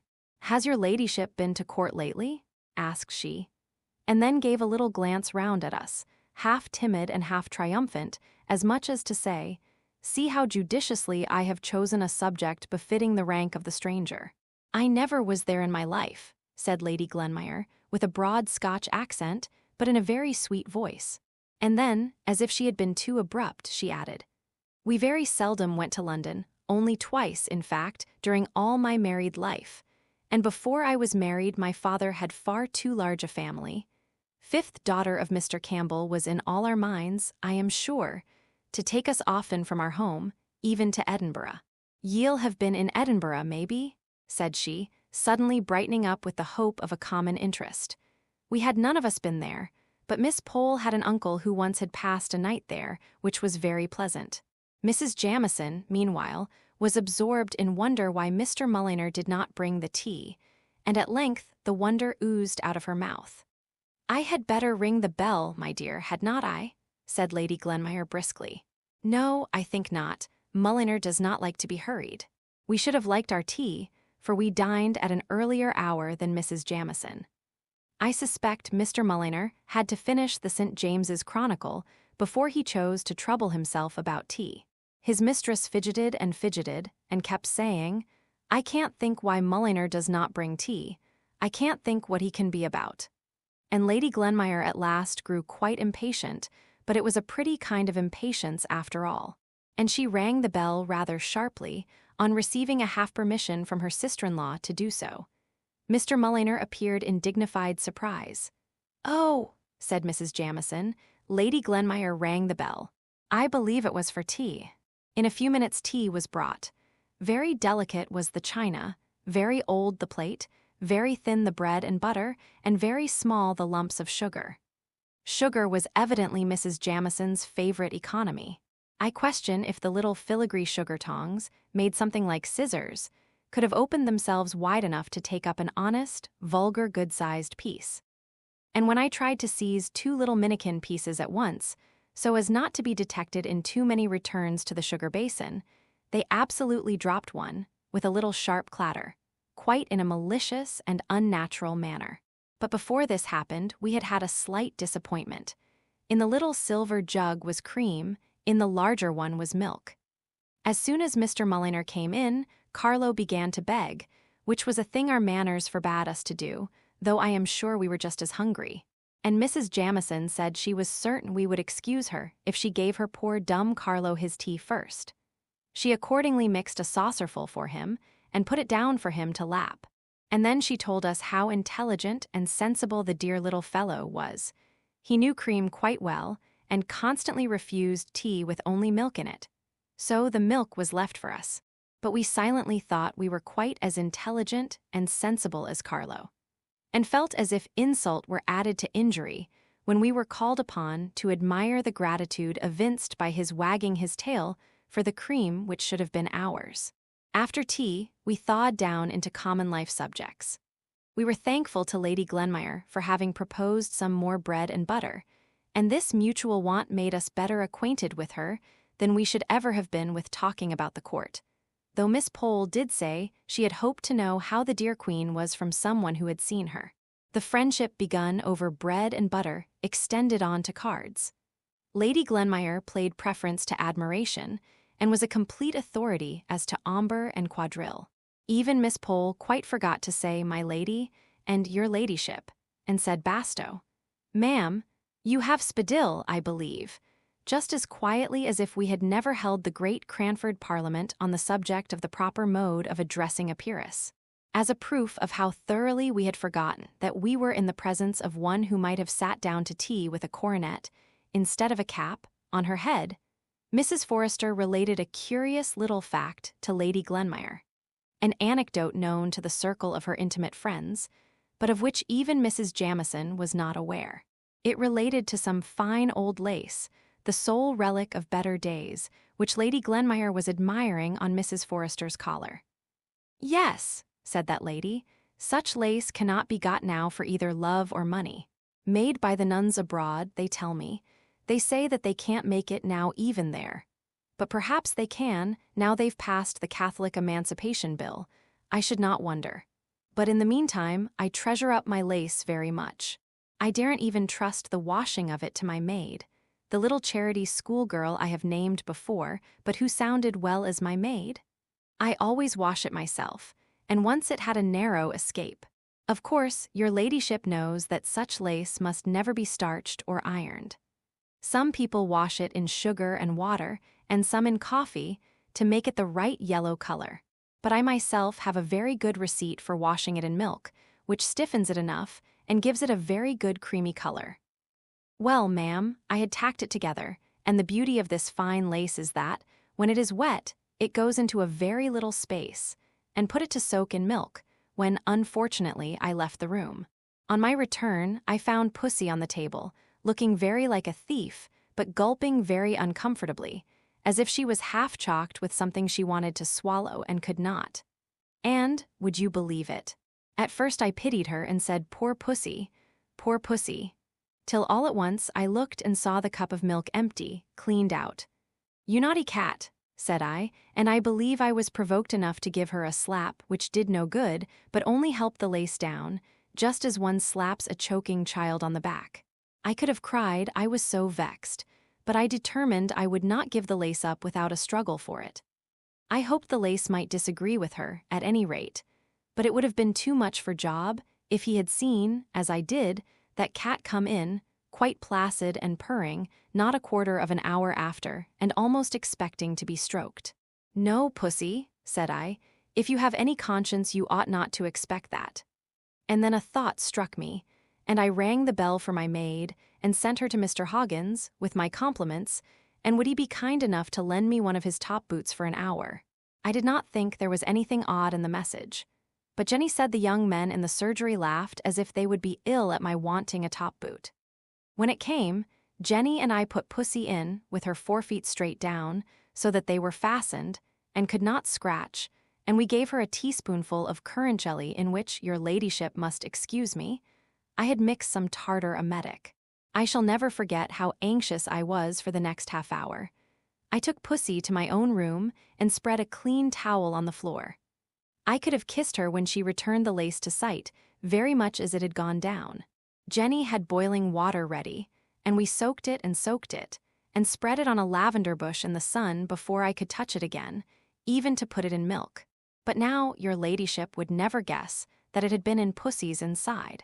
We found out, in the course of the evening, that Lady Glenmire was going to pay Mrs. Jamieson a long visit, as she had given up her apartments in Edinburgh and had no ties to take her back there in a hurry. On the whole, we were rather glad to hear this, for she had made a pleasant impression upon us. And it was also very comfortable to find, from things which dropped out in the course of conversation, that, in addition to many other genteel qualities, she was far removed from the vulgarity of wealth. "Don't you find it very unpleasant walking?" asked Mrs. Jamieson, as our respective servants were announced. It was a pretty regular question from Mrs. Jamieson, who had her own carriage in the coach-house, and always went out in a sedan chair to the very shortest distances. The answers were nearly as much a matter of course. "Oh dear, no. It is so pleasant and still at night. Such a refreshment after the excitement of a party. The stars are so beautiful." This last was from Miss Matty.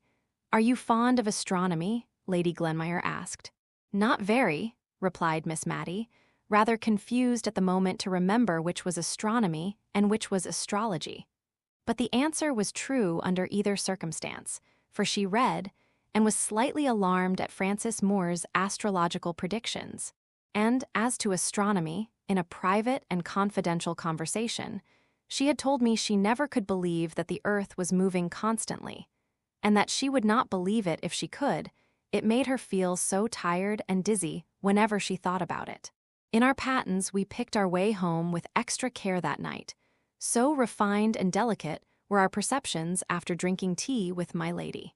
Signor Biarueno and I. Soon after the events of which I gave an account in my last paper, I was summoned home by my father's illness, and for a time I forgot, in anxiety about him, to wonder how my dear friends at Cranford were getting on, or how Lady Glenmire could reconcile herself to the dullness of the long visit which she was still paying to her sister-in-law, Mrs. Jamieson. When my father grew a little stronger, I accompanied him to the seaside, so that altogether I seemed banished from Cranford, and was deprived of the opportunity of hearing any chance intelligence of the dear little town for the greater part of that year. Late in November, when we had returned home again, and my father was once more in good health, I received a letter from Miss Matty, and a very mysterious letter it was. She began many sentences without ending them, running them one into another, in much the same confused sort of way in which written words run together on blotting paper. All I could make out was that, if my father was better, which she hoped he was, and would take warning and wear a greatcoat from Michaelmas to Lady Day, if turbans were in fashion, could I tell her. Such a piece of gaiety was going to happen as had not been seen or known of since Wombwell's lions came, when one of them ate a little child's arm. And she was, perhaps, too old to care about dress, but a new cap she must have. And having heard that turbans were worn, and some of the county families likely to come, she would like to look tidy, if I would bring her a cap from the milliner I employed.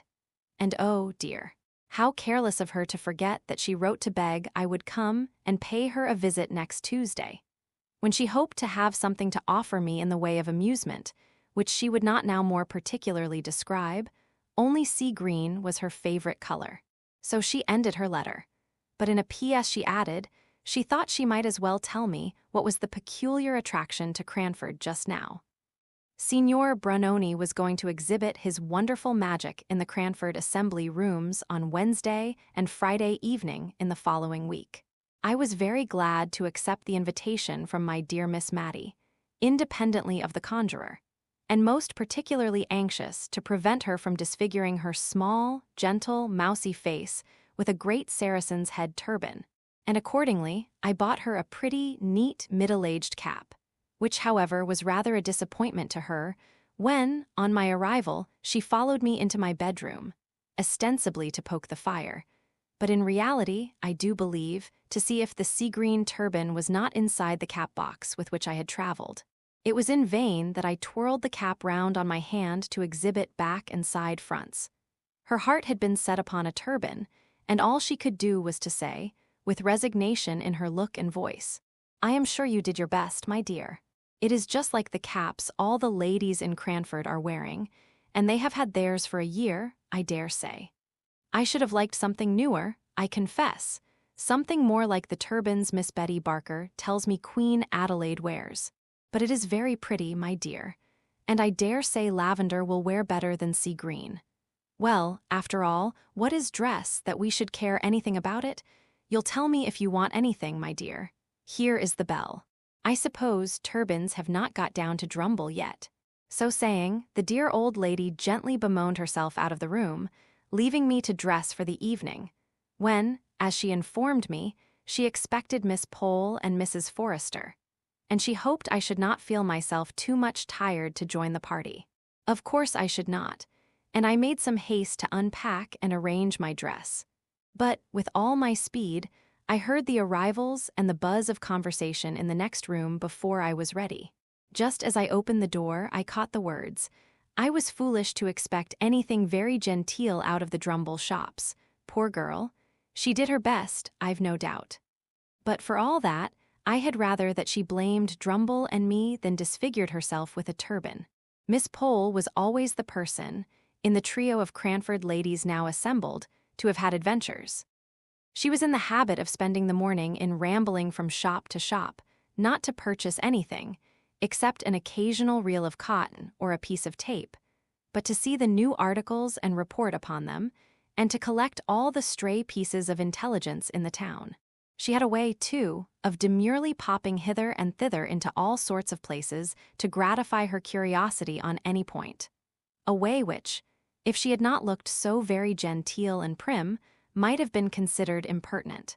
And now, by the expressive way in which she cleared her throat, and waited for all minor subjects, such as caps and turbans, to be cleared off the course, we knew she had something very particular to relate. When the due pause came, and I defy any people possessed of common modesty to keep up a conversation long, where one among them sits up aloft in silence, looking down upon all the things they chance to say as trivial and contemptible compared to what they could disclose, if properly entreated.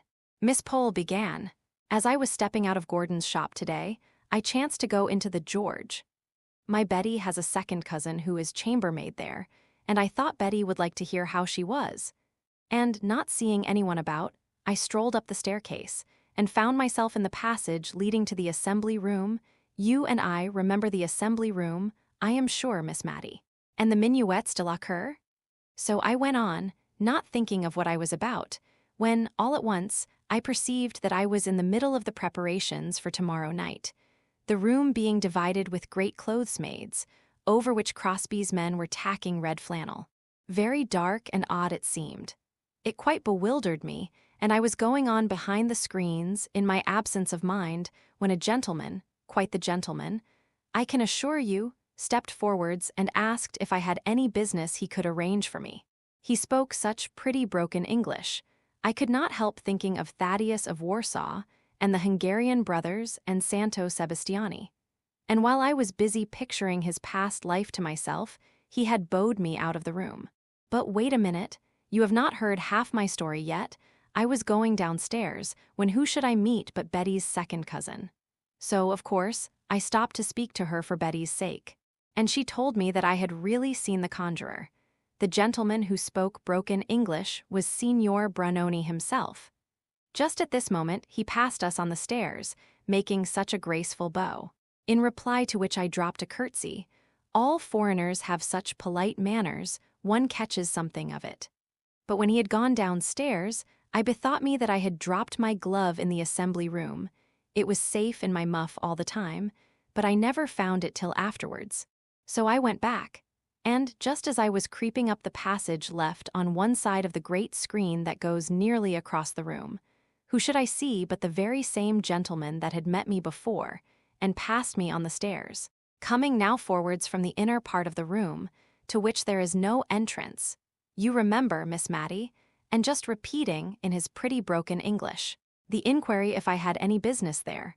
I don't mean that he put it quite so bluntly, but he seemed very determined that I should not pass the screen. So, of course, I explained about my glove, which, curiously enough, I found at that very moment. Miss Pole, then, had seen the conjurer, the real, live conjurer, and numerous were the questions we all asked her. Had he a beard? Was he young or old? Fair or dark? Did he look? Unable to shape my question prudently, I put it in another form. How did he look? In short, Miss Pole was the heroine of the evening, owing to her morning's encounter. If she was not the rose, that is to say the conjurer, she had been near it. Conjuration, sleight of hand, magic, witchcraft were the subjects of the evening. Miss Pole was slightly skeptical and inclined to think there might be a scientific solution found for even the proceedings of the Witch of Endor. Mrs. Forrester believed everything, from ghosts to death watches. Miss Matty ranged between the two, always convinced by the last speaker. I think she was naturally more inclined to Mrs. Forrester's side, but a desire of proving herself a worthy sister to Miss Jenkins kept her equally balanced.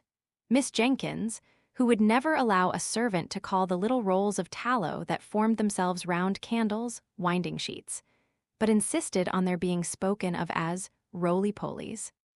A sister of hers to be superstitious. It would never do. After tea, I was dispatched downstairs into the dining parlor for that volume of the old encyclopedia which contained the nouns beginning with C, in order that Miss Pole might prime herself with scientific explanations for the tricks of the following evening. It spoilt the pool at preference which Miss Matty and Mrs. Forrester had been looking forward to. For Miss Pole became so much absorbed in her subject, and the plates by which it was illustrated, that we felt it would be cruel to disturb her otherwise than by one or two well-timed yawns, which I threw in now and then, for I was really touched by the meek way in which the two ladies were bearing their disappointment. But Miss Pole only read the more zealously, imparting to us no more information than this. Ah, I see, I comprehend perfectly. A represents the ball, put A between B and D, no, between C and F, and turn the second joint of the third finger of your left hand over the wrist of your right H, very clear indeed.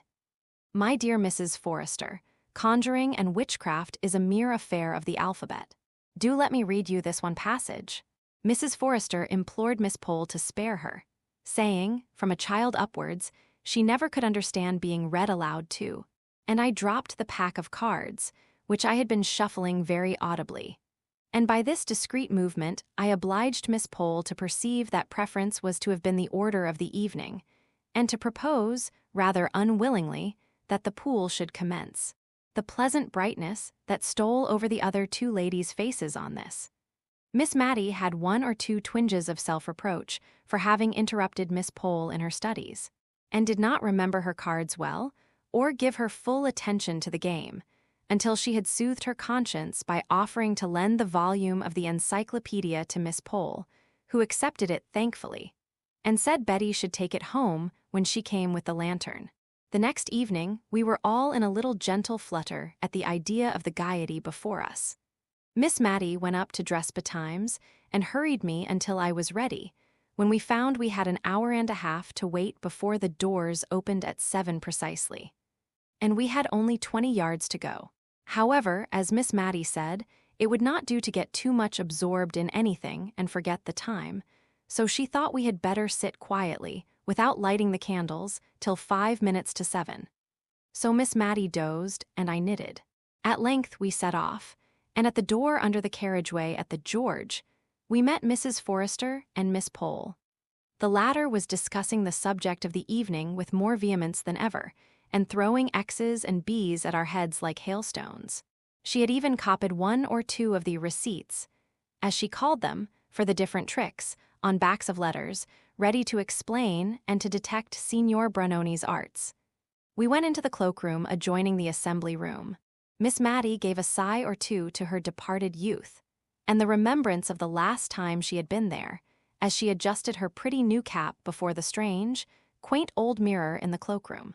The assembly room had been added to the inn about 100 years before by the different county families, who met together there once a month during the winter to dance and play at cards. Many a county beauty had first swung through the minuet that she afterwards danced before Queen Charlotte in this very room. It was said that one of the Gunnings had graced the apartment with her beauty. It was certain that a rich and beautiful widow, Lady Williams, had here been smitten with the noble figure of a young artist, who was staying with some family in the neighborhood for professional purposes, and accompanied his patrons to the Cranford assembly. And a pretty bargain poor Lady Williams had of her handsome husband, if all tales were true. Now, no beauty blushed and dimpled along the sides of the Cranford assembly room. No handsome artist won hearts by his bow, chapeau bras in hand. The old room was dingy. The salmon-colored paint had faded into a drab. Great pieces of plaster had chipped off from the fine wreaths and festoons on its walls. But still, a moldy odor of aristocracy lingered about the place, and a dusty recollection of the days that were gone made Miss Matty and Mrs. Forrester bridle up as they entered, and walk mincingly up the room, as if there were a number of genteel observers, instead of 2 little boys with a stick of toffee between them with which to beguile the time. We stopped short at the second front row. I could hardly understand why, until I heard Miss Pole ask a stray waiter if any of the county families were expected. And when he shook his head and believed not, Mrs. Forrester and Miss Matty moved forwards, and our party represented a conversational square. The front row was soon augmented and enriched by Lady Glenmire and Mrs. Jamison. We 6 occupied the 2 front rows, and our aristocratic seclusion was respected by the groups of shopkeepers who strayed in from time to time and huddled together on the back benches. At least I conjectured so, from the noise they made, and the sonorous bumps they gave in sitting down. But when, in weariness of the obstinate green curtain that would not draw up, but would stare at me with 2 odd eyes, seen through holes, as in the old tapestry story, I would fain have looked round at the merry chattering people behind me, Miss Pole clutched my arm and begged me not to turn, for it was not the thing. What the thing was I never could find out, but it must have been something eminently dull and tiresome. However, we all sat eyes right, square front, gazing at the tantalizing curtain and hardly speaking intelligibly. We were so afraid of being caught in the vulgarity of making any noise in a place of public amusement. Mrs. Jamison was the most fortunate, for she fell asleep. At length the eyes disappeared, the curtain quivered, one side went up before the other, which stuck fast. It was dropped again, and with a fresh effort and a vigorous pull from some unseen hand, it flew up, revealing to our sight a magnificent gentleman in the Turkish costume, seated before a little table, gazing at us. I should have said with the same eyes that I had last seen through the hole in the curtain, with calm and condescending dignity, like a being of another sphere, as I heard a sentimental voice ejaculate behind me. "That's not Signor Brunoni," said Miss Pole decidedly, and so audibly that I am sure he heard, for he glanced down over his flowing beard at our party with an air of mute reproach. Signor Brunoni had no beard, but perhaps he'll come soon. So she lulled herself into patience. Meanwhile, Miss Matty had reconnoitred through her eyeglass, wiped it, and looked again. Then she turned round, and said to me, in a kind, mild, sorrowful tone, "You see, my dear, turbans are worn." But we had no time for more conversation. The Grand Turk, as Miss Pole chose to call him, arose and announced himself as Signor Branoni. "I don't believe him," exclaimed Miss Pole in a defiant manner. He looked at her again, with the same dignified upbraiding in his countenance. "I don't," she repeated more positively than ever. Signor Branoni had not got that muffy sort of thing about his chin, but looked like a close-shaved Christian gentleman. Miss Pole's energetic speeches had the good effect of wakening up Mrs. Jamison, who opened her eyes wide, in sign of the deepest attention, a proceeding which silenced Miss Pole and encouraged the Grand Turk to proceed, which he did in very broken English, so broken that there was no cohesion between the parts of his sentences, a fact which he himself perceived at last, and so left off speaking and proceeded to action. Now we were astonished. How he did his tricks I could not imagine. No, not even when Miss Pole pulled out her pieces of paper and began reading aloud, or at least in a very audible whisper, the separate receipts for the most common of his tricks. If ever I saw a man frown and look enraged, I saw the Grand Turk frown at Miss Pole. But, as she said, what could be expected but unchristian looks from a Mussulman? If Miss Pole were skeptical, and more engrossed with her receipts and diagrams than with his tricks, Miss Matty and Mrs. Forrester were mystified and perplexed to the highest degree. Mrs. Jamison kept taking her spectacles off and wiping them, as if she thought it was something defective in them which made the legerdemain. And Lady Glenmire, who had seen many curious sights in Edinburgh, was very much struck with the tricks, and would not at all agree with Miss Pole, who declared that anybody could do them with a little practice, and that she would herself undertake to do all he did, with 2 hours given to study the encyclopedia and make her third finger flexible. At last, Miss Matty and Mrs. Forrester became perfectly awestricken. They whispered together. I sat just behind them, so I could not help hearing what they were saying.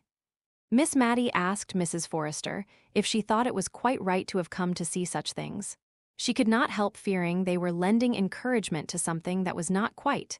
A little shake of the head filled up the blank. Mrs. Forrester replied that the same thought had crossed her mind. She too was feeling very uncomfortable. It was so very strange. She was quite certain that it was her pocket handkerchief which was in that loaf just now, and it had been in her own hand not 5 minutes before. She wondered who had furnished the bread. She was sure it could not be Dakin, because he was the churchwarden. Suddenly, Miss Matty half turned towards me.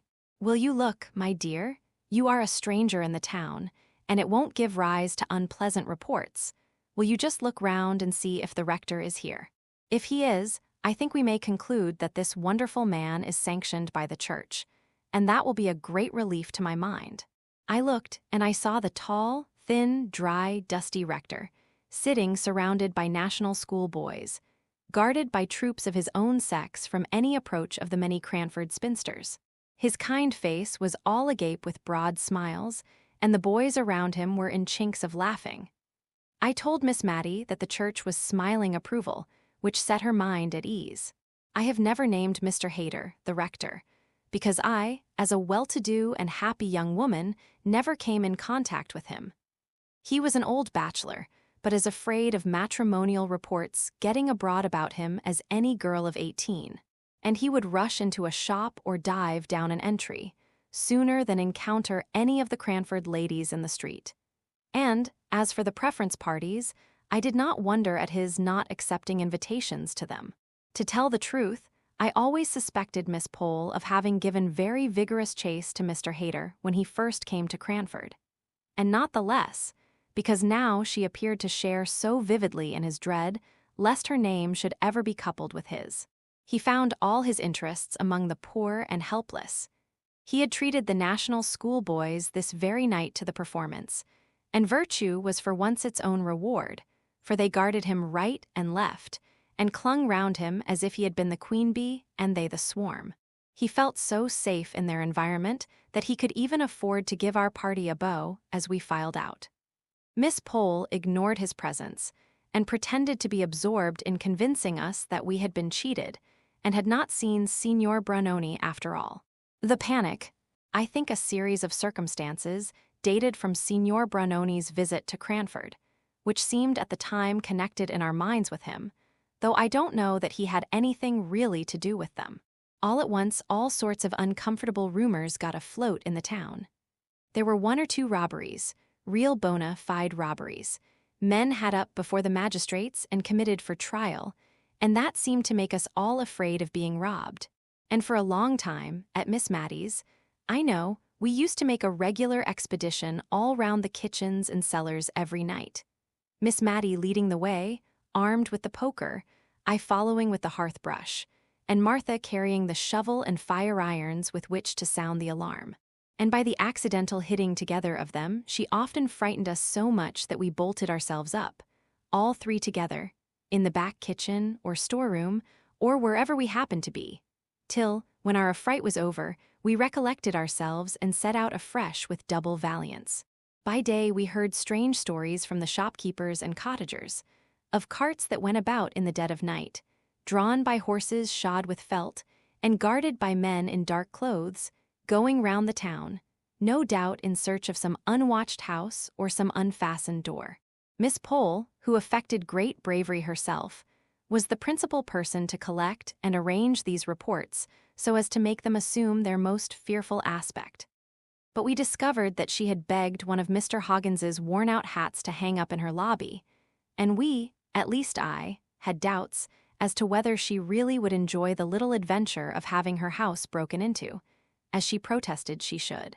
Miss Matty made no secret of being an arrant coward, but she went regularly through her housekeeper's duty of inspection. Only the hour for this became earlier and earlier, till at last we went the rounds at 6:30, and Miss Matty adjourned to bed soon after 7, in order to get the night over the sooner. Cranford had so long piqued itself on being an honest and moral town that it had grown to fancy itself too genteel and well-bred to be otherwise, and felt the stain upon its character at this time doubly. But we comforted ourselves with the assurance which we gave to each other that the robberies could never have been committed by any Cranford person. It must have been a stranger or strangers who brought this disgrace upon the town, and occasioned as many precautions as if we were living among the Red Indians or the French. This last comparison of our nightly state of defense and fortification was made by Mrs. Forrester, whose father had served under General Bergen in the American War, and whose husband had fought the French in Spain. She indeed inclined to the idea that, in some way, the French were connected with the small thefts, which were ascertained facts, and the burglaries and highway robberies, which were rumors. She had been deeply impressed with the idea of French spies at some time in her life, and the notion could never be fairly eradicated, but sprang up again from time to time. And now her theory was this: the Cranford people respected themselves too much, and were too grateful to the aristocracy, who were so kind as to live near the town, ever to disgrace their bringing up by being dishonest or immoral. Therefore, we must believe that the robbers were strangers. If strangers, why not foreigners? If foreigners, who so likely as the French? Signor Brunoni spoke broken English like a Frenchman, and though he wore a turban like a Turk, Mrs. Forrester had seen a print of Madame de Staël with a turban on, and another of Mr. Denon in just such a dress as that in which the conjurer had made his appearance, showing clearly that the French, as well as the Turks, wore turbans. There could be no doubt Signor Brunoni was a Frenchman, a French spy come to discover the weak and undefended places of England, and doubtless he had his accomplices. For her part, she, Mrs. Forrester, had always had her own opinion of Miss Pole's adventure at the George Inn. Seeing 2 men, where only one was believed to be. French people had ways and means which, she was thankful to say, the English knew nothing about, and she had never felt quite easy in her mind about going to see that conjurer. It was rather too much like a forbidden thing, though the rector was there. In short, Mrs. Forrester grew more excited than we had ever known her before, and, being an officer's daughter and widow, we looked up to her opinion, of course. Really, I do not know how much was true or false in the reports which flew about like wildfire just at this time, but it seemed to me then that there was every reason to believe that at Marden, a small town about 8 miles from Cranford, houses and shops were entered by holes made in the walls, the bricks being silently carried away in the dead of the night, and all done so quietly that no sound was heard either in or out of the house. Miss Matty gave it up in despair when she heard of this. "What was the use," said she, "of locks and bolts and bells to the windows and going round the house every night? That last trick was fit for a conjurer." Now she did believe that Signor Branoni was at the bottom of it. One afternoon, about 5 o'clock, we were startled by a hasty knock at the door. Miss Matty bade me run and tell Martha on no account to open the door till she, Miss Matty, had reconnoitred through the window, and she armed herself with a footstool to drop down on the head of the visitor, in case he should show a face covered with black crape, as he looked up in answer to her inquiry of who was there. But it was nobody but Miss Pole and Betty. The former came upstairs, carrying a little hand basket, and she was evidently in a state of great agitation. "Take care of that," said she to me, as I offered to relieve her of her basket. "It's my plate. I am sure there is a plan to rob my house tonight. I am come to throw myself on your hospitality, Miss Matty. Betty is going to sleep with her cousin at the George. I can sit up here all night if you will allow me. But my house is so far from any neighbors, and I don't believe we could be heard if we screamed ever so." "But," said Miss Matty, "what has alarmed you so much? Have you seen any men lurking about the house?" "Oh, yes," answered Miss Pole. "Two very bad-looking men have gone 3 times past the house, very slowly. And an Irish beggar woman came not half an hour ago, and all but forced herself in past Betty, saying her children were starving, and she must speak to the mistress. You see, she said mistress, though there was a hat hanging up in the hall, and it would have been more natural to have said master. But Betty shut the door in her face and came up to me, and we got the spoons together, and sat in the parlor window watching till we saw Thomas Jones going from his work, when we called to him and asked him to take care of us into the town. We might have triumphed over Miss Pole, who had professed such bravery until she was frightened, but we were too glad to perceive that she shared in the weaknesses of humanity to exult over her. And I gave up my room to her very willingly, and shared Miss Matty's bed for the night. But before we retired, the 2 ladies rummaged up, out of the recesses of their memory, such horrid stories of robbery and murder that I quite quaked in my shoes. Miss Pole was evidently anxious to prove that such terrible events had occurred within her experience that she was justified in her sudden panic. And Miss Matty did not like to be outdone, and capped every story with one yet more horrible, till it reminded me, oddly enough, of an old story I had read somewhere, of a nightingale and a musician, who strove one against the other which could produce the most admirable music, till poor Philomel dropped down dead. One of the stories that haunted me for a long time afterwards was of a girl who was left in charge of a great house in Cumberland on some particular fair day, when the other servants all went off to the gaieties. The family were away in London, and a peddler came by and asked to leave his large and heavy pack in the kitchen, saying he would call for it again at night. And the girl, a gamekeeper's daughter, roaming about in search of amusement, chanced to hit upon a gun hanging up in the hall and took it down to look at the chasing. And it went off through the open kitchen door, hit the pack, and a slow dark thread of blood came oozing out. How Miss Pole enjoyed this part of the story, dwelling on each word as if she loved it. She rather hurried over the further account of the girl's bravery, and I have but a confused idea that somehow she baffled the robbers with Italian irons, heated red-hot, and then restored to blackness by being dipped in grease. We parted for the night with an awe-stricken wonder as to what we should hear of in the morning, and, on my part, with a vehement desire for the night to be over and gone. I was so afraid lest the robbers should have seen, from some dark lurking place, that Miss Pole had carried off her plate, and thus have a double motive for attacking our house. But until Lady Glenmire came to call next day, we heard of nothing unusual. The kitchen fire-irons were in exactly the same position against the back door as when Martha and I had skillfully piled them up, like spillikins, ready to fall with an awful clatter if only a cat had touched the outside panels. I had wondered what we should all do if thus awakened and alarmed, and had proposed to Miss Matty that we should cover up our faces under the bedclothes so that there should be no danger of the robbers thinking that we could identify them. But Miss Matty, who was trembling very much, scouted this idea, and said we owed it to society to apprehend them, and that she should certainly do her best to lay hold of them and lock them up in the garret till morning. When Lady Glenmire came, we almost felt jealous of her. Mrs. Jamison's house had really been attacked.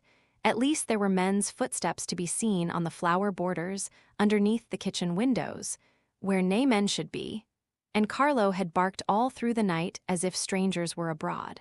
Mrs. Jamison had been awakened by Lady Glenmire, and they had rung the bell which communicated with Mr. Mulliner's room in the third story. And when his night-capped head had appeared over the banisters, in answer to the summons, they had told him of their alarm and the reasons for it, whereupon he retreated into his bedroom and locked the door for fear of draughts, as he informed them in the morning, and opened the window and called out valiantly to say, if the supposed robbers would come to him, he would fight them. But, as Lady Glenmire observed, that was but poor comfort, since they would have to pass by Mrs. Jamison's room and her own before they could reach him, and must be of a very pugnacious disposition indeed if they neglected the opportunities of robbery presented by the unguarded lower stories, to go up to a garret, and there force a door in order to get at the champion of the house. Lady Glenmire, after waiting and listening for some time in the drawing-room, had proposed to Mrs. Jamison that they should go to bed.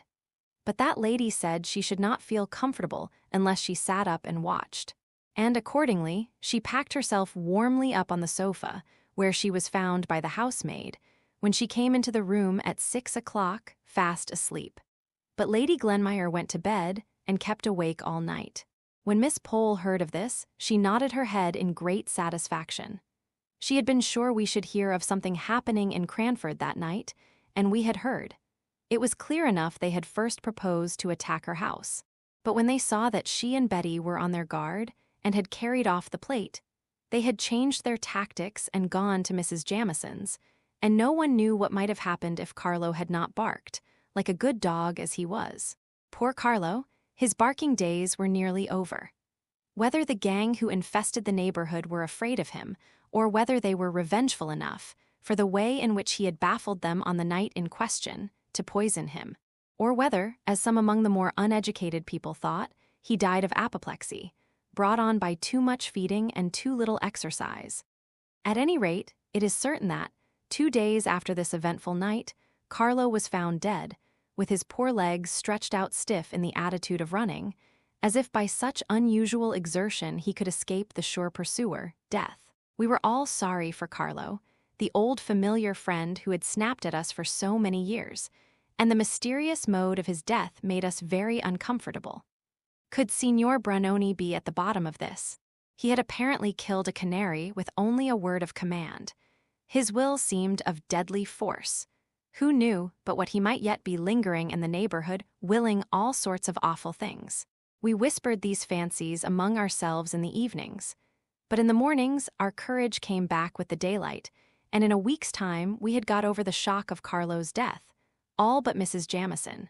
She, poor thing, felt it as she had felt no event since her husband's death. Indeed, Miss Pole said that as the Honorable Mr. Jamison drank a good deal, and occasioned her much uneasiness, it was possible that Carlo's death might be the greater affliction.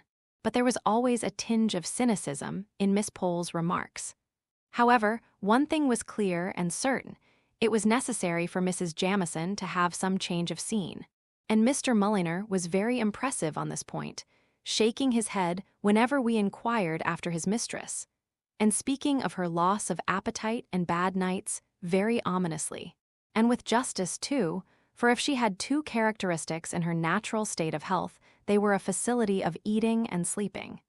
If she could neither eat nor sleep, she must be indeed out of spirits and out of health. Lady Glenmire, who had evidently taken very kindly to Cranford, did not like the idea of Mrs. Jamison's going to Cheltenham, and more than once insinuated pretty plainly that it was Mr. Mulliner's doing, who had been much alarmed on the occasion of the house being attacked, and since had said, more than once, that he felt it a very responsible charge to have to defend so many women. Be that as it might, Mrs. Jamison went to Cheltenham, escorted by Mr. Mulliner, and Lady Glenmire remained in possession of the house, her ostensible office being to take care that the maidservants did not pick up followers. She made a very pleasant-looking dragon, and, as soon as it was arranged for her stay in Cranford, she found out that Mrs. Jamison's visit to Cheltenham was just the best thing in the world. She had let her house in Edinburgh, and was for the time houseless, so the charge of her sister-in-law's comfortable abode was very convenient and acceptable. Miss Pole was very much inclined to install herself as a heroine, because of the decided steps she had taken in flying from the 2 men and 1 woman, whom she entitled that murderous gang. She described their appearance in glowing colors, and I noticed that every time she went over the story, some fresh trait of villainy was added to their appearance. One was tall. He grew to be gigantic in height before we had done with him. He, of course, had black hair, and by and by it hung in elf locks over his forehead and down his back. The other was short and broad, and a hump sprouted out on his shoulder before we heard the last of him. He had red hair, which deepened into carroty, and she was almost sure he had a cast in the eye, a decided squint. As for the woman, her eyes glared, and she was masculine-looking, a perfect virago, most probably a man dressed in woman's clothes. Afterwards, we heard of a beard on her chin and a manly voice and a stride. If Miss Pole was delighted to recount the events of that afternoon to all inquirers, others were not so proud of their adventures in the robbery line. Mr. Hoggins, the surgeon, had been attacked at his own door by 2 ruffians who were concealed in the shadow of the porch, and so effectually silenced him that he was robbed in the interval between ringing his bell and the servants answering it. Miss Pole was sure it would turn out that this robbery had been committed by her men, and went the very day she heard the report to have her teeth examined and to question Mr. Hoggins. She came to us afterwards, so we heard what she had heard, straight and direct from the source, while we were yet in the excitement and flutter of the agitation caused by the first intelligence, for the event had only occurred the night before. "Well," said Miss Pole, sitting down with the decision of a person who has made up her mind as to the nature of life and the world, and such people never tread lightly or seat themselves without a bump. "Well, Miss Matty, men will be men. Every mother's son of them wishes to be considered Samson and Solomon rolled into one, too strong ever to be beaten or discomfited, too wise ever to be outwitted. If you will notice, they have always foreseen events, though they never tell one for one's warning before the events happen. My father was a man, and I know the sex pretty well." She had talked herself out of breath, and we should have been very glad to fill up the necessary pause as chorus, but we did not exactly know what to say, or which man had suggested this diatribe against the sex. So we only joined in generally, with a grave shake of the head, and a soft murmur of, "They are very incomprehensible, certainly." "Now only think," said she. "There, I have undergone the risk of having one of my remaining teeth drawn, for one is terribly at the mercy of any surgeon-dentist. And I, for one, always speak them fair till I have got my mouth out of their clutches. And, after all, Mr. Hoggins is too much of a man to own that he was robbed last night." "Not robbed," exclaimed the chorus. "Don't tell me," Miss Pole exclaimed, angry that we could be for a moment imposed upon. "I believe he was robbed, just as Betty told me, and he is ashamed to own it. And, to be sure, it was very silly of him to be robbed just at his own door. I dare say he feels that such a thing won't raise him in the eyes of Cranford society, and is anxious to conceal it. But he need not have tried to impose upon me, by saying I must have heard an exaggerated account of some petty theft of a neck of mutton, which, it seems, was stolen out of the safe in his yard last week. He had the impertinence to add, he believed that that was taken by the cat. I have no doubt, if I could get at the bottom of it, it was that Irishman dressed up in woman's clothes who came spying about my house, with the story about the starving children. After we had duly condemned the want of candor which Mr. Hoggins had evinced, and abused men in general, taking him for the representative and type, we got round to the subject about which we had been talking when Miss Pole came in, namely, how far, in the present disturbed state of the country, we could venture to accept an invitation which Miss Matty had just received from Mrs. Forrester. to come as usual and keep the anniversary of her wedding day by drinking tea with her at 5 o'clock and playing a quiet pool afterwards. Mrs. Forrester had said that she asked us with some diffidence because the roads were, she feared, very unsafe. But she suggested that perhaps one of us would not object to take the sedan, and that the others, by walking briskly, might keep up with the long trot of the chairman, and so we might all arrive safely at Over Place, a suburb of the town. No, that is too large an expression. A small cluster of houses separated from Cranford by about 200 yards of a dark and lonely lane. There was no doubt but that a similar note was awaiting Miss Pole at home, so her call was a very fortunate affair, as it enabled us to consult together. We would all much rather have declined this invitation, but we felt that it would not be quite kind to Mrs. Forrester, who would otherwise be left to a solitary retrospect of her not very happy or fortunate life. Miss Matty and Miss Pole had been visitors on this occasion for many years, and now they gallantly determined to nail their colors to the mast, and to go through Darkness Lane rather than fail in loyalty to their friend. But when the evening came, Miss Matty, for it was she who was voted into the chair, as she had a cold, before being shut down in the sedan, like Jack-in-a-Box, implored the chairman, whatever might befall, not to run away and leave her fastened up there, to be murdered.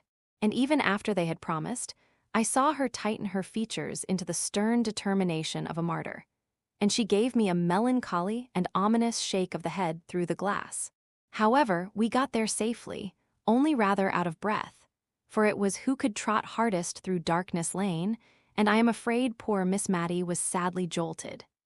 Mrs. Forrester had made extra preparations in acknowledgment of our exertion in coming to see her through such dangers. The usual forms of genteel ignorance as to what her servants might send up were all gone through, and harmony and preference seemed likely to be the order of the evening, but for an interesting conversation that began I don't know how, but which had relation, of course, to the robbers who infested the neighborhood of Cranford. Having braved the dangers of Darkness Lane, and thus having a little stock of reputation for courage to fall back upon, and also, I dare say, desirous of proving ourselves superior to men, videlis at Mr. Hoggins.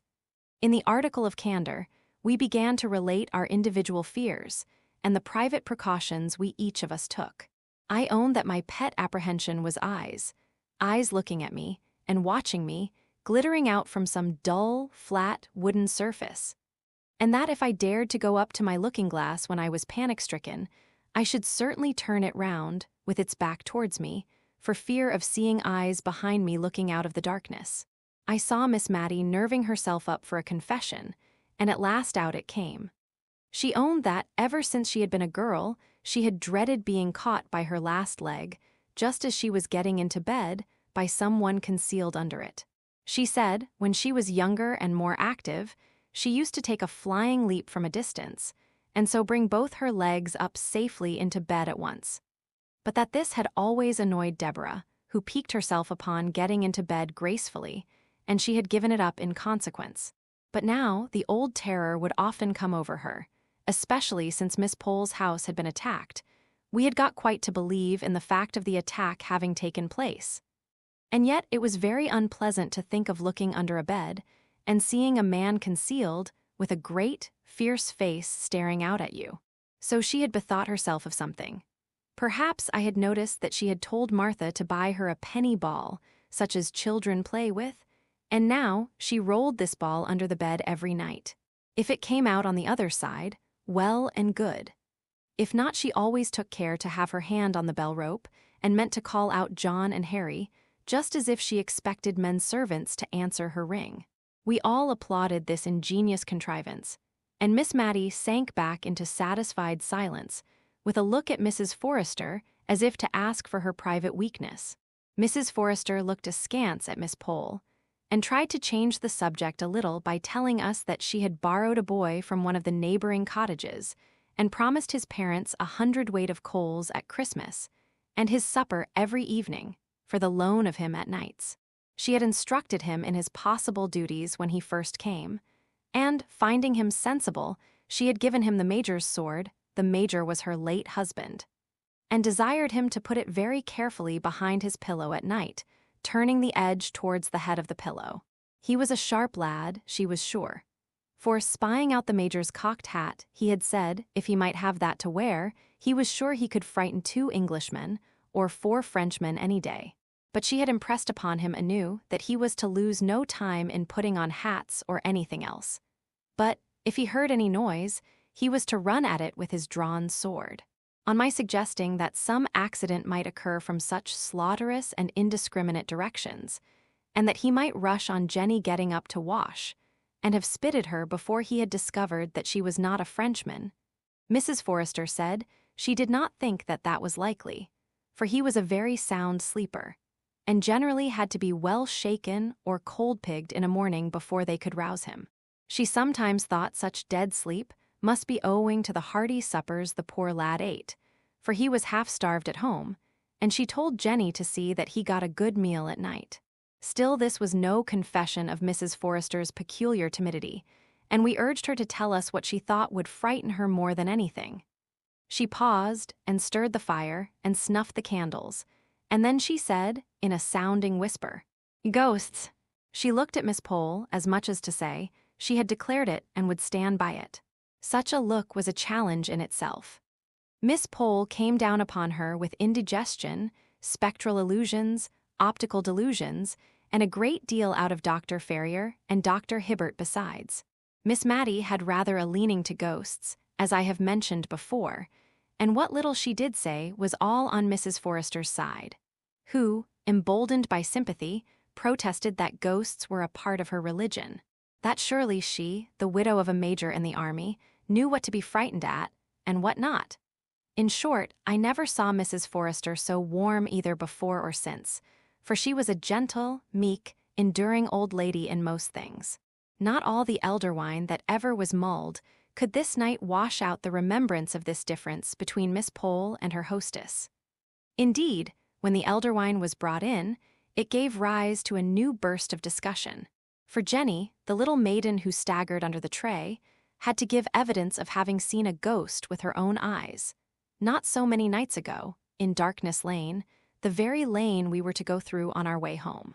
In spite of the uncomfortable feeling which this last consideration gave me, I could not help being amused at Jenny's position, which was exceedingly like that of a witness being examined and cross-examined by 2 counsel who are not at all scrupulous about asking leading questions. The conclusion I arrived at was that Jenny had certainly seen something beyond what a fit of indigestion would have caused. A lady all in white, and without her head, was what she deposed and adhered to, supported by a consciousness of the secret sympathy of her mistress under the withering scorn with which Miss Pole regarded her.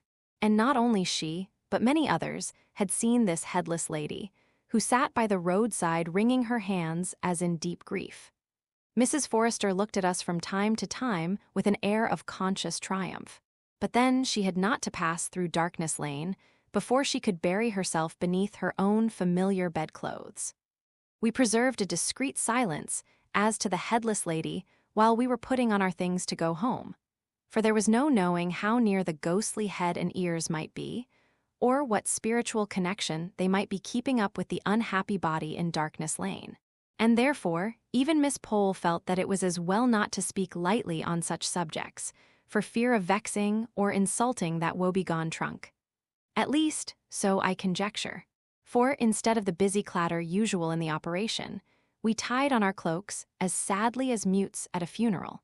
Miss Matty drew the curtains round the windows of the chair to shut out disagreeable sights, and the men, either because they were in spirits that their labors were so nearly ended, or because they were going downhill, set off at such a round and merry pace that it was all Miss Pole and I could do to keep up with them.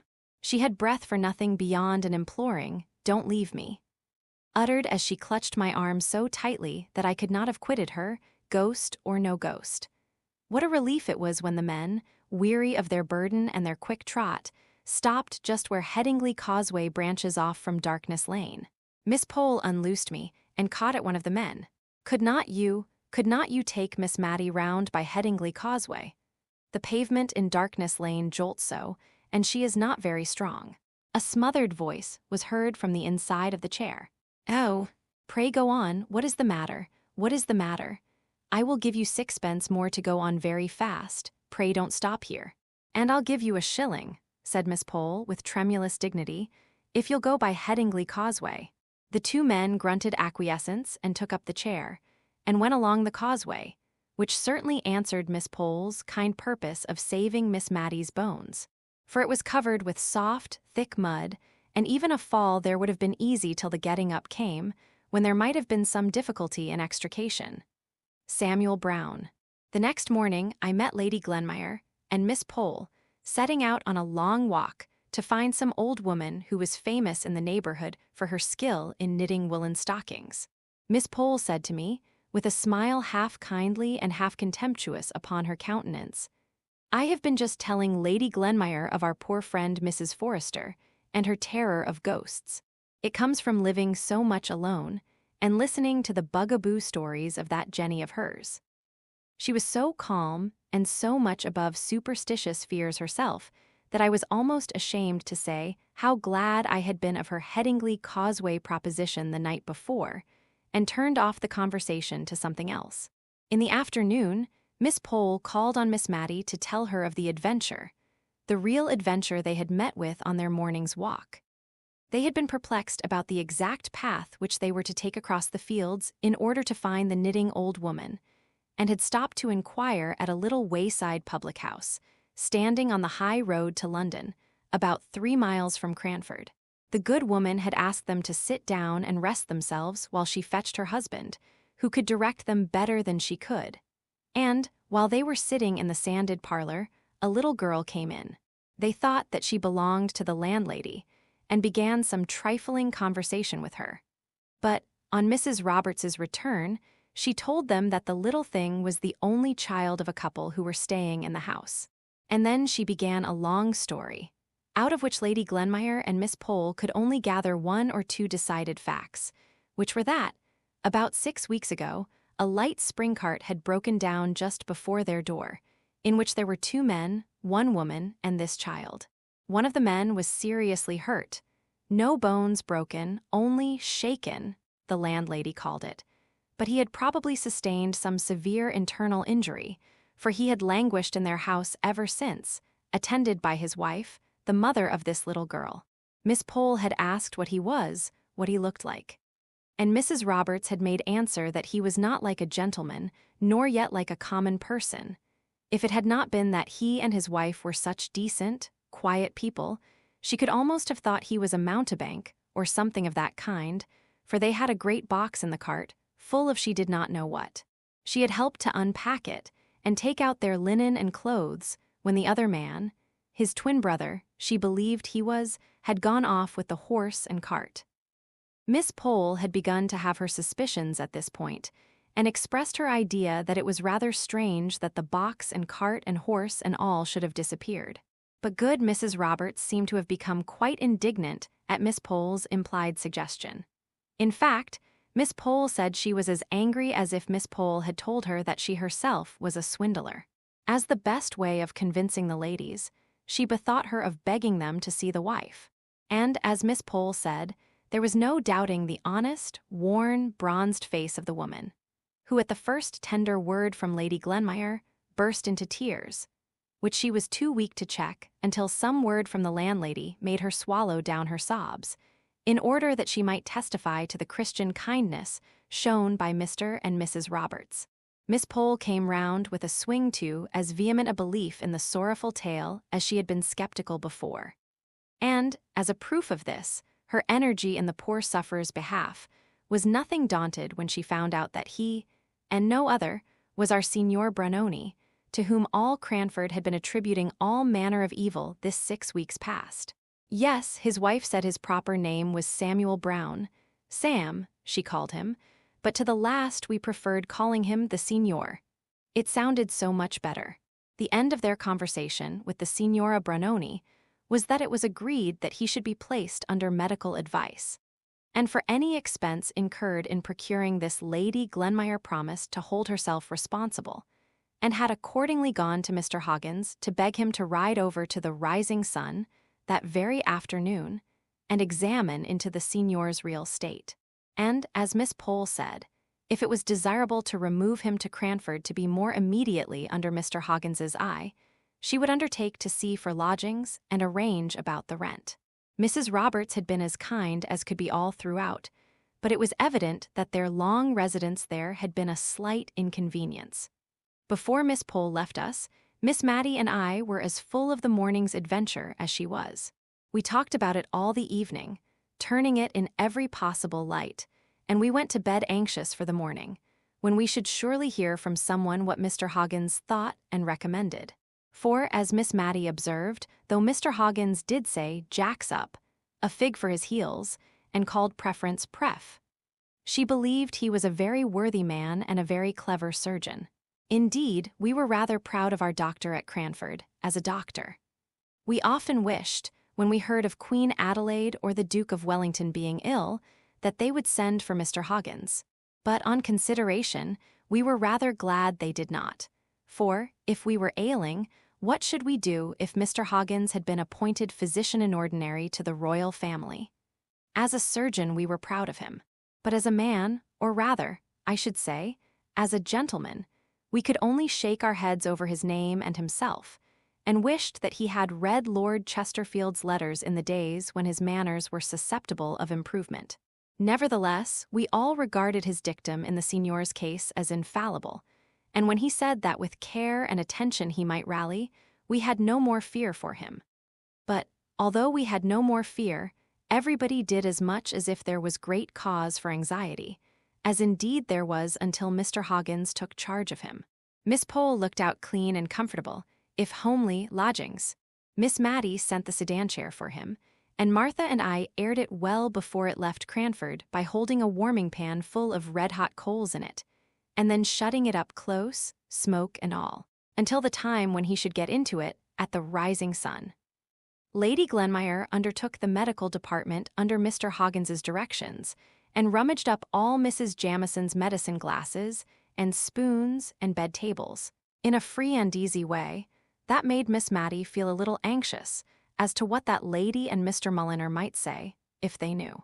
Mrs. Forrester made some of the bread jelly, for which she was so famous, to have ready as a refreshment in the lodgings when he should arrive. A present of this bread jelly was the highest mark of favor dear Mrs. Forrester could confer. Miss Pole had once asked her for the receipt, but she had met with a very decided rebuff. That lady told her that she could not part with it to anyone during her life, and that after her death it was bequeathed, as her executors would find, to Miss Matty. What Miss Matty, or, as Mrs. Forrester called her, remembering the clause in her will and the dignity of the occasion, Miss Matilda Jenkins, might choose to do with the receipt when it came into her possession, whether to make it public or to hand it down as an heirloom, she did not know, nor would she dictate. And a mold of this admirable, digestible, unique bread jelly was sent by Mrs. Forrester to our poor sick conjurer. Who says that the aristocracy are proud? Here was a lady by birth a Tyrrell, and descended from the great Sir Walter that shot King Rufus, and in whose veins ran the blood of him who murdered the little princes in the Tower, going every day to see what dainty dishes she could prepare for Samuel Brown, a mountebank. But indeed, it was wonderful to see what kind feelings were called out by this poor man's coming amongst us, and also wonderful to see how the great Cranford panic, which had been occasioned by his first coming in his Turkish dress, melted away into thin air on his second coming, pale and feeble, and with his heavy, filmy eyes that only brightened a very little when they fell upon the countenance of his faithful wife, or their pale and sorrowful little girl. Somehow we all forgot to be afraid. I dare say it was that finding out that he, who had first excited our love of the marvelous by his unprecedented arts, had not sufficient everyday gifts to manage a shying horse, made us feel as if we were ourselves again. Miss Pole came with her little basket at all hours of the evening, as if her lonely house and the unfrequented road to it had never been infested by that murderous gang. Mrs. Forrester said she thought that neither Jenny nor she need mind the headless lady who wept and wailed in Darkness Lane. For surely the power was never given to such beings to harm those who went about to try to do what little good was in their power. To which Jenny tremblingly assented. But the mistress's theory had little effect on the maid's practice, until she had sewn 2 pieces of red flannel in the shape of a cross on her inner garment. I found Miss Matty covering her penny ball, the ball that she used to roll under her bed, with gay-colored worsted in rainbow stripes. "My dear," said she, "my heart is sad for that little careworn child. Although her father is a conjurer, she looks as if she had never had a good game of play in her life. I used to make very pretty balls in this way when I was a girl, and I thought I would try if I could not make this one smart and take it to Phoebe this afternoon. I think the gang must have left the neighborhood, for one does not hear any more of their violence and robbery now. We were all of us far too full of the signor's precarious state to talk either about robbers or ghosts. Indeed, Lady Glenmire said she never had heard of any actual robberies, except that 2 little boys had stolen some apples from Farmer Benson's orchard, and that some eggs had been missed on a market day off Widow Hayward's stall. But that was expecting too much of us. We could not acknowledge that we had only had this small foundation for all our panic. Miss Pole drew herself up at this remark of Lady Glenmire's, and said that she wished she could agree with her as to the very small reason we had had for alarm, but with the recollection of a man disguised as a woman who had endeavored to force himself into her house while his confederates waited outside, with the knowledge gained from Lady Glenmire herself of the footprints seen on Mrs. Jamison's flower borders, with the fact before her of the audacious robbery committed on Mr. Hoggins at his own door. But here Lady Glenmire broke in with a very strong expression of doubt as to whether this last story was not an entire fabrication founded upon the theft of a cat.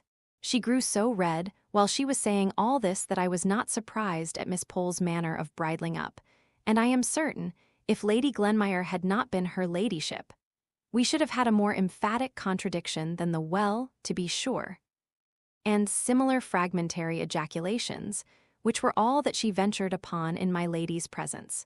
But when she was gone, Miss Pole began a long congratulation to Miss Matty that so far they had escaped marriage, which she noticed always made people credulous to the last degree. Indeed, she thought it argued great natural credulity in a woman if she could not keep herself from being married. And in what Lady Glenmire had said about Mr. Hoggins's robbery, we had a specimen of what people came to if they gave way to such a weakness. Evidently Lady Glenmire would swallow anything if she could believe the poor vamped-up story about a neck of mutton, and a pussy with which he had tried to impose on Miss Pole. Only she had always been on her guard against believing too much of what men said. We were thankful, as Miss Pole desired us to be, that we had never been married. But I think of the 2, we were even more thankful that the robbers had left Cranford. At least I judge so from a speech of Miss Matty's that evening, as we sat over the fire, in which she evidently looked upon a husband as a great protector against thieves, burglars, and ghosts, and said that she did not think that she should dare to be always warning young people against matrimony, as Miss Pole did continually. To be sure, marriage was a risk, as she saw, now she had had some experience, but she remembered the time when she had looked forward to being married as much as anyone. "Not to any particular person, my dear," said she, hastily checking herself up, as if she were afraid of having admitted too much. "Only the old story, you know, of ladies always saying, 'When I marry,' and gentlemen, 'if I marry.'" It was a joke spoken in rather a sad tone, and I doubt if either of us smiled. But I could not see Miss Matty's face by the flickering firelight. In a little while she continued, "But after all, I have not told you the truth. It is so long ago, and no one ever knew how much I thought of it at the time, unless, indeed, my dear mother guessed. But I may say that there was a time when I did not think I should have been only Miss Matty Jenkins all my life. For even if I did meet with anyone who wished to marry me now, and, as Miss Pole says, one is never too safe, I could not take him. I hope he would not take it too much to heart, but I could not take him. Or anyone but the person I once thought I should be married to. And he is dead and gone, and he never knew how it all came about that I said no, when I had thought many and many a time, 'Well, it's no matter what I thought.' God ordains it all, and I am very happy, my dear." No one has such kind friends as I," continued she, taking my hand and holding it in hers. If I had never known of Mr. Holbrook, I could have said something in this pause, but as I had, I could not think of anything that would come in naturally, and so we both kept silence for a little time. "My father once made us," she began, "keep a diary in 2 columns. On one side we were to put down in the morning what we thought would be the course and events of the coming day, and at night we were to put down on the other side what really had happened. It would be to some people rather a sad way of telling their lives." A tear dropped upon my hand at these words. "I don't mean that mine has been sad, only so very different to what I expected. I remember, one winter's evening, sitting over our bedroom fire with Deborah. I remember it as if it were yesterday, and we were planning our future lives, both of us were planning, though only she talked about it. She said she should like to marry an archdeacon and write his charges. And you know, my dear, she never was married, and, for aught I know, she never spoke to an unmarried archdeacon in her life. I never was ambitious, nor could I have written charges, but I thought I could manage a house. My mother used to call me her right hand, and I was always so fond of little children. The shyest babies would stretch out their little arms to come to me. When I was a girl, I was half my leisure time nursing in the neighboring cottages. But I don't know how it was when I grew sad and grave, which I did a year or 2 after this time. The little things drew back from me, and I am afraid I lost the knack, though I am just as fond of children as ever, and have a strange yearning at my heart whenever I see a mother with her baby in her arms. Nay, my dear," and by a sudden blaze which sprang up from a fall of the unstirred coals, I saw that her eyes were full of tears, gazing intently on some vision of what might have been. "Do you know, I dream sometimes that I have a little child, always the same, a little girl of about 2 years old. She never grows older, though I have dreamt about her for many years. I don't think I ever dream of any words or sound she makes. She is very noiseless and still, but she comes to me when she is very sorry or very glad, and I have wakened with the clasp of her dear little arms round my neck. Only last night, perhaps because I had gone to sleep thinking of this ball for Phoebe, my little darling came in my dream and put up her mouth to be kissed, just as I have seen real babies do to real mothers before going to bed. But all this is nonsense, dear. Only don't be frightened by Miss Pole from being married. I can fancy it may be a very happy state, and a little credulity helps one on through life very smoothly, better than always doubting and seeing difficulties and disagreeables in everything. If I had been inclined to be daunted from matrimony, it would not have been Miss Pole to do it. It would have been the lot of poor Signor Branoni and his wife. And yet again, it was an encouragement to see how, through all their cares and sorrows, they thought of each other and not of themselves. And how keen were their joys if they only passed through each other or through the little Phoebe. The Signora told me, one day, a good deal about their lives up to this period. It began by my asking her whether Miss Pole's story of the twin brothers were true. It sounded so wonderful a likeness that I should have had my doubts if Miss Pole had not been unmarried. But the Signora, or, as we found out she preferred to be called, Mrs. Brown, said it was quite true, that her brother-in-law was by many taken for her husband, which was of great assistance to them in their profession. Though, she continued, how people can mistake Thomas for the real Signor Branoni, I can't conceive, but he says they do, so I suppose I must believe him. Not but what he is a very good man. I am sure I don't know how we should have paid our bill at the Rising Sun, but for the money he sends. But people must know very little about art if they can take him for my husband. Why, miss, in the ball trick, where my husband spreads his fingers wide, and throws out his little finger with quite an air and a grace, Thomas just clumps up his hand like a fist, and might have ever so many balls hidden in it. Besides, he has never been in India, and knows nothing of the proper sit of a turban. Have you been in India? Said I, rather astonished. Oh, yes, many a year, ma'am. Sam was a sergeant in the 31st, and when the regiment was ordered to India, I drew a lot to go, and I was more thankful than I can tell. For it seemed as if it would only be a slow death to me to part from my husband. But indeed, ma'am, if I had known all, I don't know whether I would not rather have died there and then than gone through what I have done since. To be sure, I've been able to comfort Sam and to be with him. But ma'am, I've lost 6 children, said she, looking up at me with those strange eyes that I've never noticed but in mothers of dead children, with a kind of wild look in them, as if seeking for what they never more might find. Yes, 6 children died off, like little buds nipped untimely, in that cruel India. I thought, as each died, I never would, love a child again, and when the next came, it had not only its own love, but the deeper love that came from the thoughts of its little dead brothers and sisters. And when Phoebe was coming, I said to my husband, Sam, when the child is born and I am strong, I shall leave you. It will cut my heart cruel. But if this baby dies too, I shall go mad. The madness is in me now. But if you let me go down to Calcutta, carrying my baby step by step, it will, maybe, work itself off. And I will save, and I will hoard, and I will beg, and I will die to get a passage home to England where our baby may live. God bless him. He said I might go, and he saved up his pay, and I saved every pice I could get for washing or any way. And when Phoebe came and I grew strong again, I set off. It was very lonely.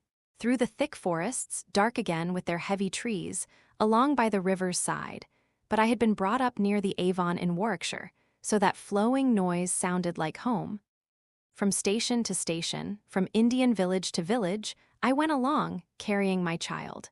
I had seen one of the officers' ladies with a little picture, ma'am, done by a Catholic foreigner, ma'am, of the Virgin and the little Saviour, ma'am. She had him on her arm, and her form was softly curled round him, and their cheeks touched. Well, when I went to bid good-bye to this lady, for whom I had washed, she cried sadly. For she, too, had lost her children, but she had not another to save, like me, and I was bold enough to ask her would she give me that print. And she cried the more, and said her children were with that little blessed Jesus, and gave it me, and told me that she had heard it had been painted on the bottom of a cask, which made it have that round shape. And when my body was very weary, and my heart was sick, for there were times when I misdoubted if I could ever reach my home, and there were times when I thought of my husband, and one time when I thought my baby was dying, I took out that picture and looked at it, till I could have thought the mother spoke to me and comforted me. And the natives were very kind. We could not understand one another, but they saw my baby on my breast, and they came out to me and brought me rice and milk and sometimes flowers. I have got some of the flowers dried. Then, the next morning, I was so tired, and they wanted me to stay with them. I could tell that, and tried to frighten me from going into the deep woods, which, indeed, looked very strange and dark. But it seemed to me as if death was following me to take my baby away from me, and as if I must go on, and I thought how God had cared for mothers ever since the world was made, and would care for me. So I bade them good-bye and set off afresh. And once when my baby was ill, and both she and I needed rest, he led me to a place where I found a kind Englishman lived, right in the midst of the natives. And you reached Calcutta safely at last? Yes, safely. Oh, when I knew I had only 2 days' journey more before me, I could not help it, ma'am. It might be idolatry, I cannot tell. But I was near one of the native temples, and I went into it with my baby to thank God for his great mercy. For it seemed to me that where others had prayed before to their God, in their joy or in their agony, was of itself a sacred place. And I got as servant to an invalid lady, who grew quite fond of my baby aboard ship. And in 2 years' time, Sam earned his discharge and came home to me and to our child. Then he had to fix on a trade, but he knew of none, and once upon a time, he had learnt some tricks from an Indian juggler. So he set up conjuring, and it answered so well that he took Thomas to help him. As his man, you know, not as another conjurer, though Thomas has set it up now on his own hook. But it has been a great help to us, that likeness between the twins, and made a good many tricks go off well that they made up together.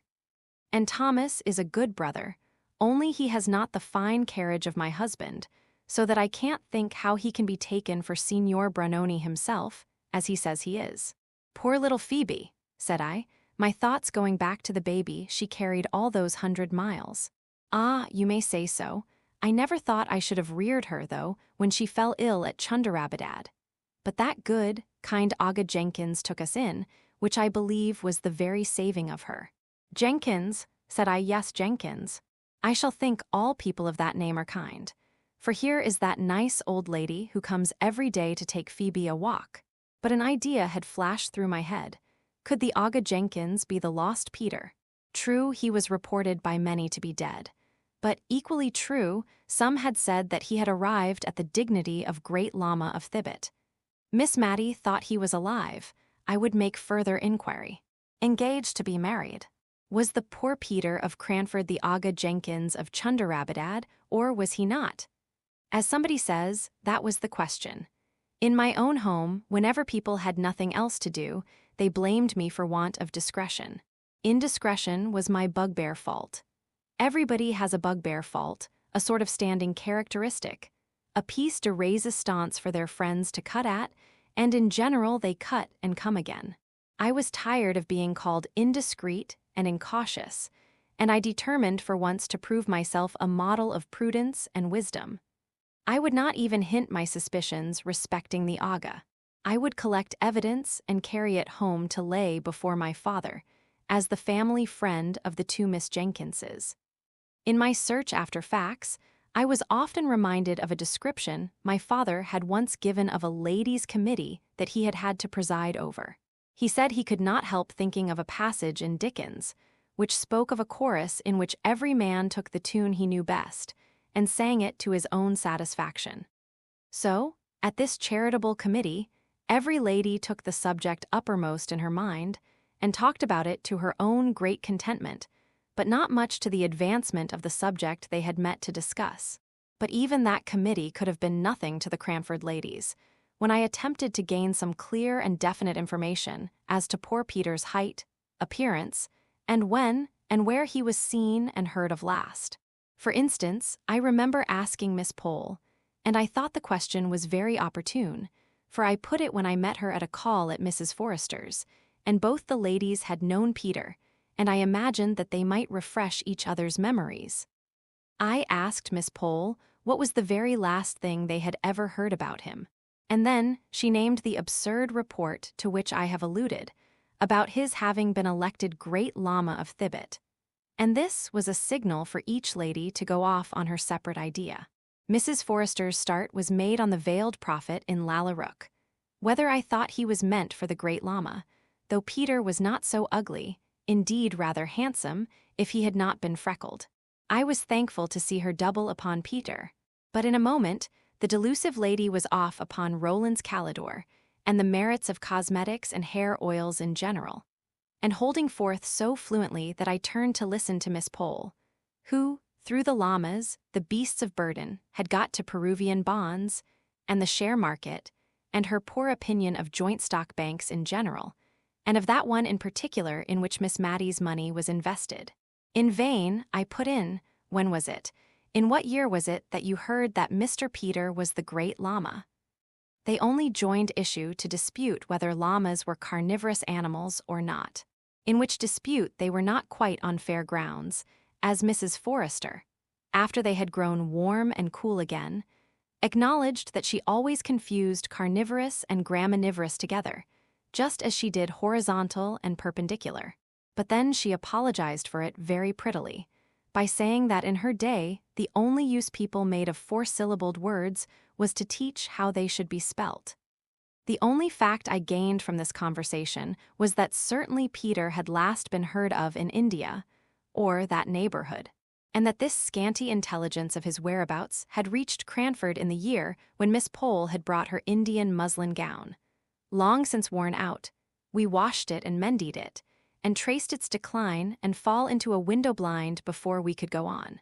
And in a year when Wombwell came to Cranford, because Miss Matty had wanted to see an elephant in order that she might the better imagine Peter riding on one, and had seen a boa constrictor too, which was more than she wished to imagine in her fancy pictures of Peter's locality. And in a year when Miss Jenkins had learnt some piece of poetry off by heart, and used to say, at all the Cranford parties, how Peter was surveying mankind from China to Peru, which everybody had thought very grand, and rather appropriate, because India was between China and Peru, if you took care to turn the globe to the left instead of the right. I suppose all these inquiries of mine, and the consequent curiosity excited in the minds of my friends, made us blind and deaf to what was going on around us. It seemed to me as if the sun rose and shone, and as if the rain rained on Cranford, just as usual, and I did not notice any sign of the times that could be considered as a prognostic of any uncommon event.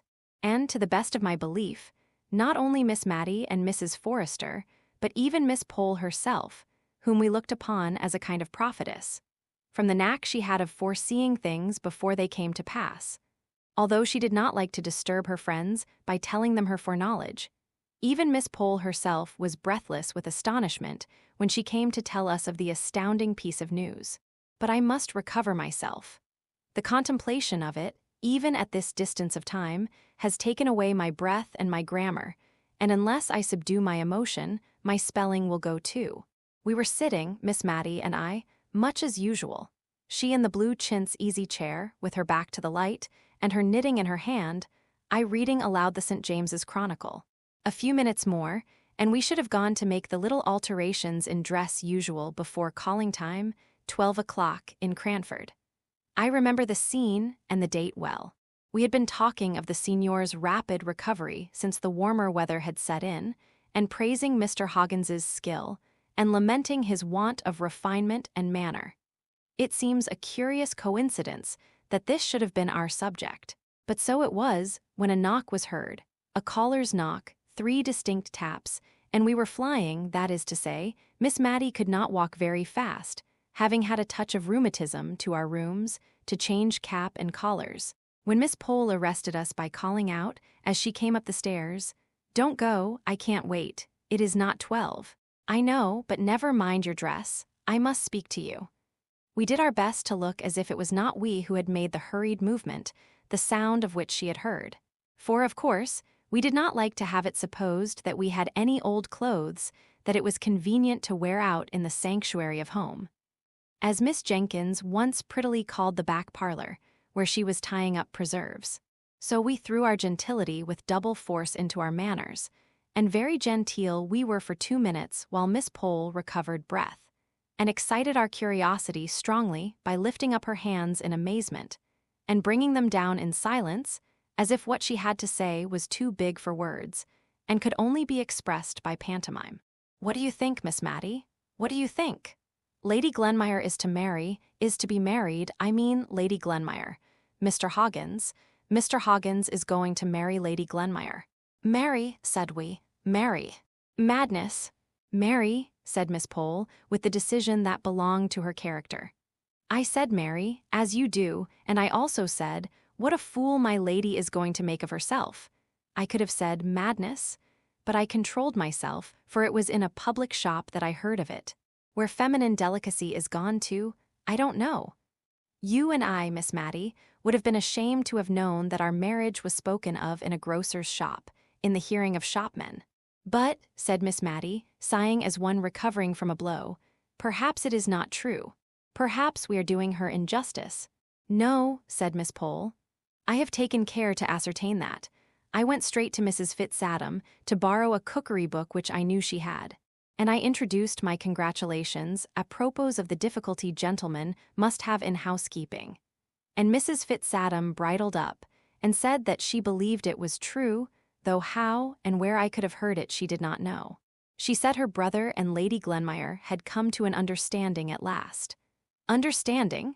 Such a coarse word, but my lady will have to come down to many a want of refinement. I have reason to believe Mr. Hoggins sups on bread and cheese and beer every night." "Marry," said Miss Matty once again. "Well, I never thought of it. 2 people that we know going to be married. It's coming very near. So near that my heart stopped beating when I heard of it, while you might have counted 12, said Miss Pole. "One does not know whose turn may come next. Here, in Cranford, poor Lady Glenmire might have thought herself safe," said Miss Matty, with a gentle pity in her tones. "Bah!" said Miss Pole, with a toss of her head. "Don't you remember poor dear Captain Brown's song Tibby Fowler, and the line, 'Set her on the tin-tock tap'? The wind will blaw a man till her. That was because Tibby Fowler was rich, I think. Well, there was a kind of attraction about Lady Glenmire that I, for one, should be ashamed to have. I put in my wonder. But how can she have fancied Mr. Hoggins? I am not surprised that Mr. Hoggins has liked her. Oh, I don't know. Mr. Hoggins is rich and very pleasant-looking, said Miss Matty, and very good-tempered and kind-hearted. She is married for an establishment, that's it. I suppose she takes the surgery with it, said Miss Pole, with a little dry laugh at her own joke. But like many people who think they have made a severe and sarcastic speech, which yet is clever of its kind, she began to relax in her grimness from the moment when she made this allusion to the surgery, and we turned to speculate on the way in which Mrs. Jamison would receive the news. The person whom she had left in charge of her house to keep off followers from her maids to set up a follower of her own, and that follower a man whom Mrs. Jamison had tabooed as vulgar and inadmissible to Cranford society, not merely on account of his name, but because of his voice, his complexion, his boots, smelling of the stable, and himself smelling of drugs. Had he ever been to see Lady Glenmire at Mrs. Jamison's? Chloride of lime would not purify the house in its owner's estimation if he had. Or had their interviews been confined to the occasional meetings in the chamber of the poor sick conjurer, to whom, with all our sense of the mésalliance, we could not help allowing that they had both been exceedingly kind. And now it turned out that a servant of Mrs. Jamison's had been ill, and Mr. Hoggins had been attending her for some weeks. So the wolf had got into the fold, and now he was carrying off the shepherdess. What would Mrs. Jamison say? We looked into the darkness of futurity as a child gazes after a rocket up in the cloudy sky, full of wondering expectation of the rattle, the discharge, and the brilliant shower of sparks and light. Then we brought ourselves down to earth, and the present time by questioning each other, being all equally ignorant, and all equally without the slightest data to build any conclusions upon as to when it would take place. Where? How much a year Mr. Hoggins had, whether she would drop her title, and how Martha and the other correct servants in Cranford would ever be brought to announce a married couple as Lady Glenmire and Mr. Hoggins. But would they be visited? Would Mrs. Jamison let us? Or must we choose between the Honorable Mrs. Jamison and the degraded Lady Glenmire? We all liked Lady Glenmire the best. She was bright and kind and sociable and agreeable, and Mrs. Jamison was dull and inert and pompous and tiresome. But we had acknowledged the sway of the latter so long that it seemed like a kind of disloyalty now even to meditate disobedience to the prohibition we anticipated. Mrs. Forrester surprised us in our darned caps and patched collars, and we forgot all about them in our eagerness to see how she would bear the information, which we honorably left to Miss Pole, to impart, although, if we had been inclined to take unfair advantage, we might have rushed in ourselves, for she had a most out-of-place fit of coughing for 5 minutes after Mrs. Forrester entered the room. I shall never forget the imploring expression of her eyes as she looked at us over her pocket handkerchief. They said, as plain as words could speak, "Don't let nature deprive me of the treasure which is mine, although for a time I can make no use of it." And we did not. Mrs. Forrester's surprise was equal to ours, and her sense of injury rather greater, because she had to feel for her order, and saw more fully than we could do how such conduct brought stains on the aristocracy. When she and Miss Pole left us, we endeavored to subside into calmness, but Miss Matty was really upset by the intelligence she had heard. She reckoned it up, and it was more than 15 years since she had heard of any of her acquaintance going to be married, with the one exception of Miss Jessie Brown. And, as she said, it gave her quite a shock, and made her feel as if she could not think what would happen next.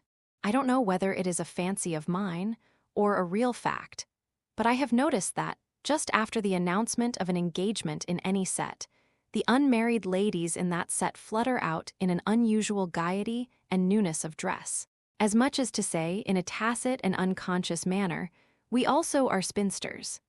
Miss Matty and Miss Pole talked and thought more about bonnets, gowns, caps, and shawls during the fortnight that succeeded this call than I had known them do for years before. But it might be the spring weather, for it was a warm and pleasant March, and merinos and beavers and woolen materials of all sorts were but ungracious receptacles of the bright sun's glancing rays. It had not been Lady Glenmire's dress that had won Mr. Hoggins's heart, for she went about on her errands of kindness more shabby than ever. Although in the hurried glimpses I caught of her at church or elsewhere, she appeared rather to shun meeting any of her friends. Her face seemed to have almost something of the flush of youth in it. Her lips looked redder and more trembling full than in their old compressed state, and her eyes dwelt on all things with a lingering light, as if she was learning to love Cranford and its belongings. Mr. Hoggins looked broad and radiant, and creaked up the middle aisle at church in a brand-new pair of top boots, an audible, as well as visible, sign of his purposed change of state. For the tradition went that the boots he had worn till now were the identical pair in which he first set out on his rounds in Cranford 25 years ago. Only they had been new-pieced, high and low, top and bottom, heel and sole, black leather and brown leather, more times than anyone could tell. None of the ladies in Cranford chose to sanction the marriage by congratulating either of the parties. We wished to ignore the whole affair until our liege lady, Mrs. Jamison, returned.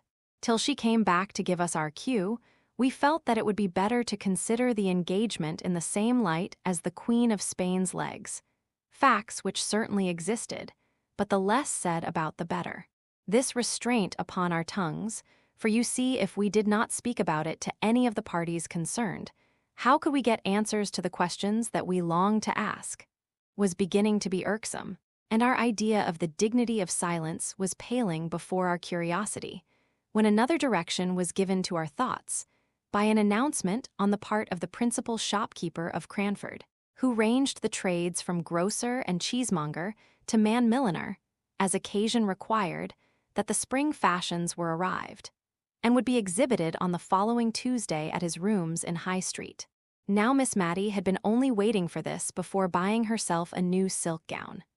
I had offered, it is true, to send to Drumble for patterns, but she had rejected my proposal, gently implying that she had not forgotten her disappointment about the sea-green turban. I was thankful that I was on the spot now to counteract the dazzling fascination of any yellow or scarlet silk. I must say a word or two here about myself. I have spoken of my father's old friendship for the Jenkins family. Indeed, I am not sure if there was not some distant relationship. He had willingly allowed me to remain all the winter at Cranford, in consideration of a letter which Miss Matty had written to him about the time of the panic, in which I suspect she had exaggerated my powers and my bravery as a defender of the house. But now that the days were longer and more cheerful, he was beginning to urge the necessity of my return, and I only delayed in a sort of odd forlorn hope that if I could obtain any clear information, I might make the account given by the Signora of the Aga Jenkins tally with that of poor Peter, his appearance and disappearance, which I had winnowed out of the conversation of Miss Pole and Mrs. Forrester. Stopped payment. The very Tuesday morning on which Mr. Johnson was going to show the fashions, the postwoman brought 2 letters to the house. I say the postwoman, but I should say the postman's wife. He was a lame shoemaker, a very clean, honest man, much respected in the town. But he never brought the letters round except on unusual occasions, such as Christmas Day or Good Friday. And on those days the letters, which should have been delivered at 8 in the morning, did not make their appearance until 2 or 3 in the afternoon. For everyone liked poor Thomas, and gave him a welcome on these festive occasions. He used to say he was welly stawed why eating, for there were 3 or 4 houses where nowt would serve 'em, but he must share in their breakfast. And by the time he had done his last breakfast, he came to some other friend who was beginning dinner. But come what might in the way of temptation, Tom was always sober, civil, and smiling. And, as Miss Jenkins used to say, it was a lesson in patience, that she doubted not would call out that precious quality in some minds, where, but for Thomas, it might have lain dormant and undiscovered. Patience was certainly very dormant in Miss Jenkins's mind. She was always expecting letters, and always drumming on the table till the postwoman had called or gone past. On Christmas Day and Good Friday she drummed from breakfast till church, from church time till 2 o'clock. unless when the fire wanted stirring, when she invariably knocked down the fire irons and scolded Miss Matty for it. But equally certain was the hearty welcome and the good dinner for Thomas, Miss Jenkins standing over him like a bold dragoon, questioning him as to his children, what they were doing, what school they went to, upbraiding him if another was likely to make its appearance, but sending even the little babies the shilling and the mince-pie which was her gift to all the children, with half a crown in addition for both father and mother. The post was not half of so much consequence to dear Miss Matty, but not for the world would she have diminished Thomas's welcome and his dole, though I could see that she felt rather shy over the ceremony, which had been regarded by Miss Jenkins as a glorious opportunity for giving advice and benefiting her fellow creatures. Miss Matty would steal the money all in a lump into his hand, as if she were ashamed of herself. Miss Jenkins gave him each individual coin separate, with a "there, that's for yourself, that's for Jenny," etc. Miss Matty would even beckon Martha out of the kitchen while he ate his food, and once, to my knowledge, winked at its rapid disappearance into a blue cotton pocket handkerchief. Miss Jenkins almost scolded him if he did not leave a clean plate, however heaped it might have been, and gave an injunction with every mouthful. I have wandered a long way from the 2 letters that awaited us on the breakfast table that Tuesday morning. Mine was from my father. Miss Matty's was printed. My father's was just a man's letter. I mean, it was very dull, and gave no information beyond that he was well, that they had had a good deal of rain, that trade was very stagnant, and there were many disagreeable rumors afloat. He then asked me if I knew whether Miss Matty still retained her shares in the town and county bank, as there were very unpleasant reports about it. Though nothing more than he had always foreseen, and had prophesied to Miss Jenkins years ago, when she would invest their little property in it, the only unwise step that clever woman had ever taken, to his knowledge, the only time she ever acted against his advice, I knew. However, if anything had gone wrong, of course I was not to think of leaving Miss Matty while I could be of any use, etc. Who is your letter from, my dear? Mine is a very civil invitation, signed Edwin Wilson, asking me to attend an important meeting of the shareholders of the town and county bank, to be held in Drumble on Thursday the 21st. I am sure it is very attentive of them to remember me. I did not like to hear of this important meeting, for, though I did not know much about business, I feared it confirmed what my father said. However, I thought, ill news always came fast enough, so I resolved to say nothing about my alarm, and merely told her that my father was well, and sent his kind regards to her. She kept turning over and admiring her letter. At last she spoke. I remember their sending one to Deborah just like this, but that I did not wonder at, for everybody knew she was so clear-headed. I am afraid I could not help them much. Indeed, if they came to accounts, I should be quite in the way, for I never could do sums in my head. Deborah, I know, rather wished to go, and went so far as to order a new bonnet for the occasion. But when the time came, she had a bad cold, so they sent her a very polite account of what they had done. Chosen a director, I think it was. Do you think they want me to help them to choose a director? I am sure I should choose your father at once. My father has no shares in the bank, said I. Oh, no, I remember. He objected very much to Deborah's buying any, I believe. But she was quite the woman of business and always judged for herself. And here, you see, they have paid 8%. All these years. It was a very uncomfortable subject to me, with my half-knowledge. So I thought I would change the conversation, and I asked at what time she thought we had better go and see the fashions. Well, my dear, she said, the thing is this. It is not etiquette to go till after 12. But then, you see, all Cranford will be there, and one does not like to be too curious about dress and trimmings and caps with all the world looking on. It is never genteel to be over-curious on these occasions. Deborah had the knack of always looking as if the latest fashion was nothing new to her. A manner she had caught from Lady Arley, who did see all the new modes in London, you know. So I thought we would just slip down, for I do want this morning, soon after breakfast, half a pound of tea. And then we could go up and examine the things at our leisure, and see exactly how my new silk gown must be made. And then, after 12, we could go with our minds disengaged and free from thoughts of dress. We began to talk of Miss Matty's new silk gown.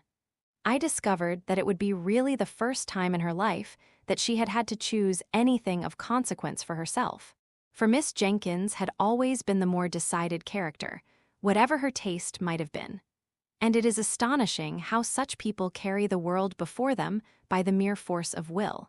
Miss Matty anticipated the sight of the glossy folds with as much delight as if the 5 sovereigns, set apart for the purchase, could buy all the silks in the shop. And remembering my own loss of 2 hours in a toy shop before I could tell on what wonder to spend a silver threepence, I was very glad that we were going early, that dear Miss Matty might have leisure for the delights of perplexity. If a happy sea green could be met with, the gown was to be sea green. If not, she inclined to maize and I to silver gray, and we discussed the requisite number of breadths until we arrived at the shop door. We were to buy the tea, select the silk, and then clamber up the iron corkscrew stairs that led into what was once a loft, though now a fashion showroom. The young men at Mr. Johnson's had on their best looks, and their best cravats, and pivoted themselves over the counter with surprising activity. They wanted to show us upstairs at once, but on the principle of business first and pleasure afterwards, we stayed to purchase the tea. Here Miss Matty's absence of mind betrayed itself. If she was made aware that she had been drinking green tea at any time, she always thought it her duty to lie awake half through the night afterward. I have known her take it in ignorance many a time without such effects, and consequently green tea was prohibited the house. Yet today she herself asked for the obnoxious article, under the impression that she was talking about the silk. However, the mistake was soon rectified, and then the silks were unrolled in good truth. By this time the shop was pretty well filled, for it was Cranford market day, and many of the farmers and country people from the neighborhood round came in, sleeking down their hair and glancing shyly about, from under their eyelids, as anxious to take back some notion of the unusual gaiety to the mistress or the lasses at home, and yet feeling that they were out of place among the smart shopmen and gay shawls and summer prints. One honest-looking man, however, made his way up to the counter at which we stood and boldly asked to look at a shawl or two. The other country folk confined themselves to the grocery side, but our neighbor was evidently too full of some kind intention towards mistress, wife or daughter to be shy, and it soon became a question with me whether he or Miss Matty would keep their shopmen the longest time. He thought each shawl more beautiful than the last, and as for Miss Matty, she smiled and sighed over each fresh bale that was brought out. One color set off another, and the heap together would, as she said, make even the rainbow look poor.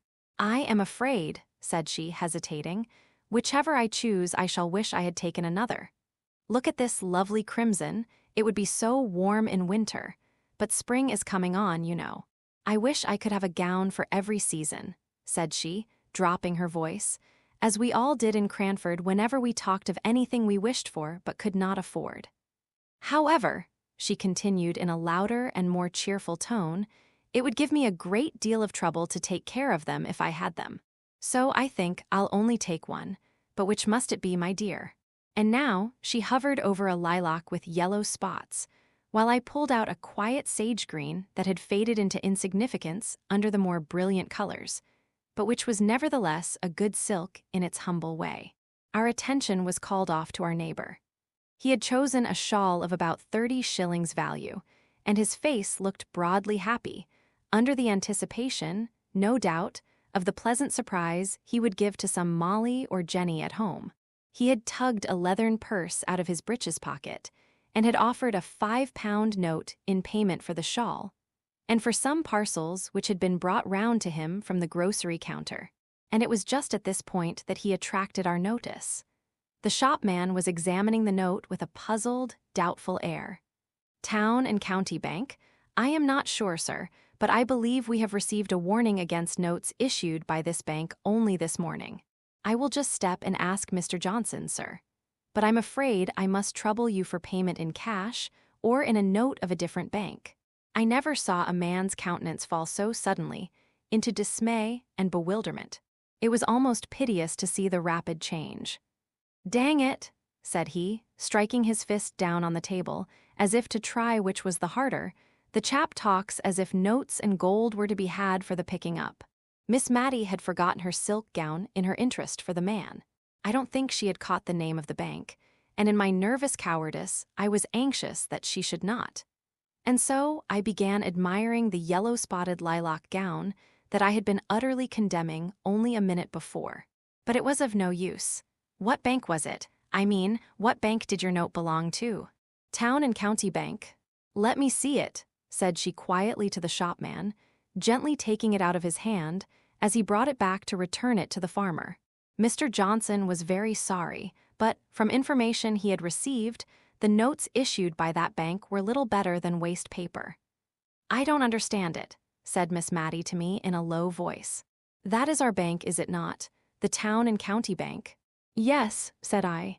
"This lilac silk will just match the ribbons in your new cap, I believe," I continued, holding up the fold so as to catch the light, and wishing that the man would make haste and be gone, and yet having a new wonder that had only just sprung up, how far it was wise or right in me to allow Miss Matty to make this expensive purchase, if the affairs of the bank were really so bad as the refusal of the note implied. But Miss Matty put on the soft, dignified manner peculiar to her, rarely used, and yet which became her so well, and laying her hand gently on mine, she said, "Never mind the silks for a few minutes, dear. I don't understand you, sir," turning now to the shopman, who had been attending to the farmer. "Is this a forged note?" "Oh, no, ma'am. It is a true note of its kind. But you see, ma'am, it is a joint stock bank, and there are reports out that it is likely to break." "Mr. Johnson is only doing his duty, ma'am, as I am sure Mr. Dobson knows." But Mr. Dobson could not respond to the appealing bow by any answering smile. He was turning the note absently over in his fingers, looking gloomily enough at the parcel containing the lately chosen shawl. "It's hard upon a poor man," said he, "as earns every farthing with the sweat of his brow. However, there's no help for it. You must take back your shawl, my man. Lizzle must go on with her cloak for a while. And yon figs for the little ones, I promised them to him, I'll take them. But the bacco and the other things, I will give you 5 sovereigns for your note, my good man," said Miss Matty. "I think there is some great mistake about it, for I am one of the shareholders, and I'm sure they would have told me if things had not been going on right." The shopman whispered a word or two across the table to Miss Matty. She looked at him with a dubious air. "Perhaps so," said she, "but I don't pretend to understand business. I only know that if it is going to fail, and if honest people are to lose their money because they have taken our notes. I can't explain myself," said she, suddenly becoming aware that she had got into a long sentence with 4 people for audience.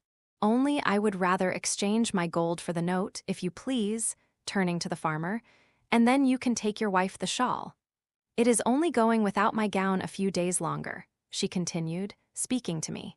"Then, I have no doubt, everything will be cleared up. But if it is cleared up the wrong way," said I, "why, then it will only have been common honesty in me, as a shareholder, to have given this good man the money. I am quite clear about it in my own mind.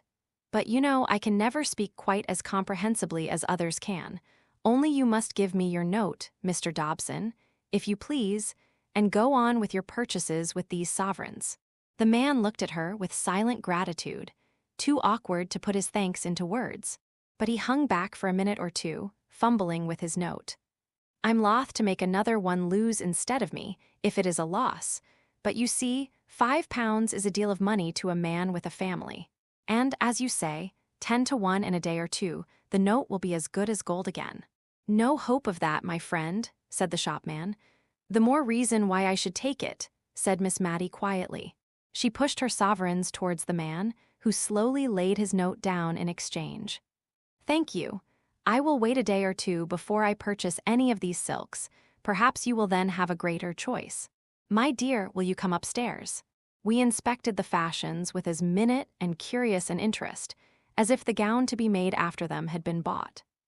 I could not see that the little event in the shop below had in the least damped Miss Matty's curiosity as to the make of sleeves or the sit of skirts. She once or twice exchanged congratulations with me on our private and leisurely view of the bonnets and shawls.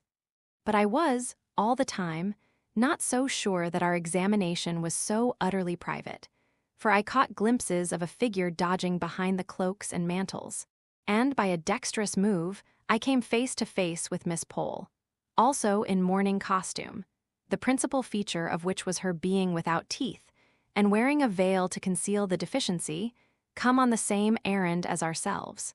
But she quickly took her departure, because, as she said, she had a bad headache and did not feel herself up to conversation.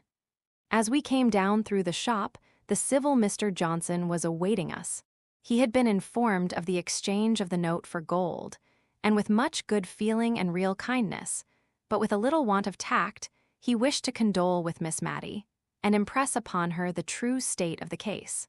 I could only hope that he had heard an exaggerated rumor, for he said that her shares were worse than nothing, and that the bank could not pay a shilling in the pound.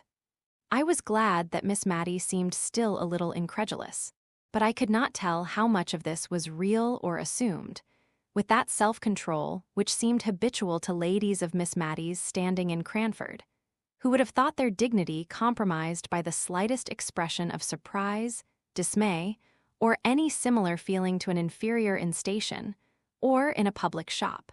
However, we walked home very silently. I am ashamed to say, I believe I was rather vexed and annoyed at Miss Matty's conduct in taking the note to herself so decidedly. I had so set my heart upon her having a new silk gown, which she wanted sadly. In general, she was so undecided anybody might turn her round.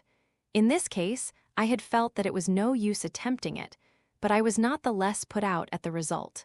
Somehow, after 12 o'clock, we both acknowledged to a sated curiosity about the fashions, and to a certain fatigue of body, which was, in fact, depression of mind that indisposed us to go out again. But still, we never spoke of the note. Till, all at once, something possessed me to ask Miss Matty if she would think it her duty to offer sovereigns for all the notes of the town and county bank she met with. I could have bitten my tongue out the minute I had said it.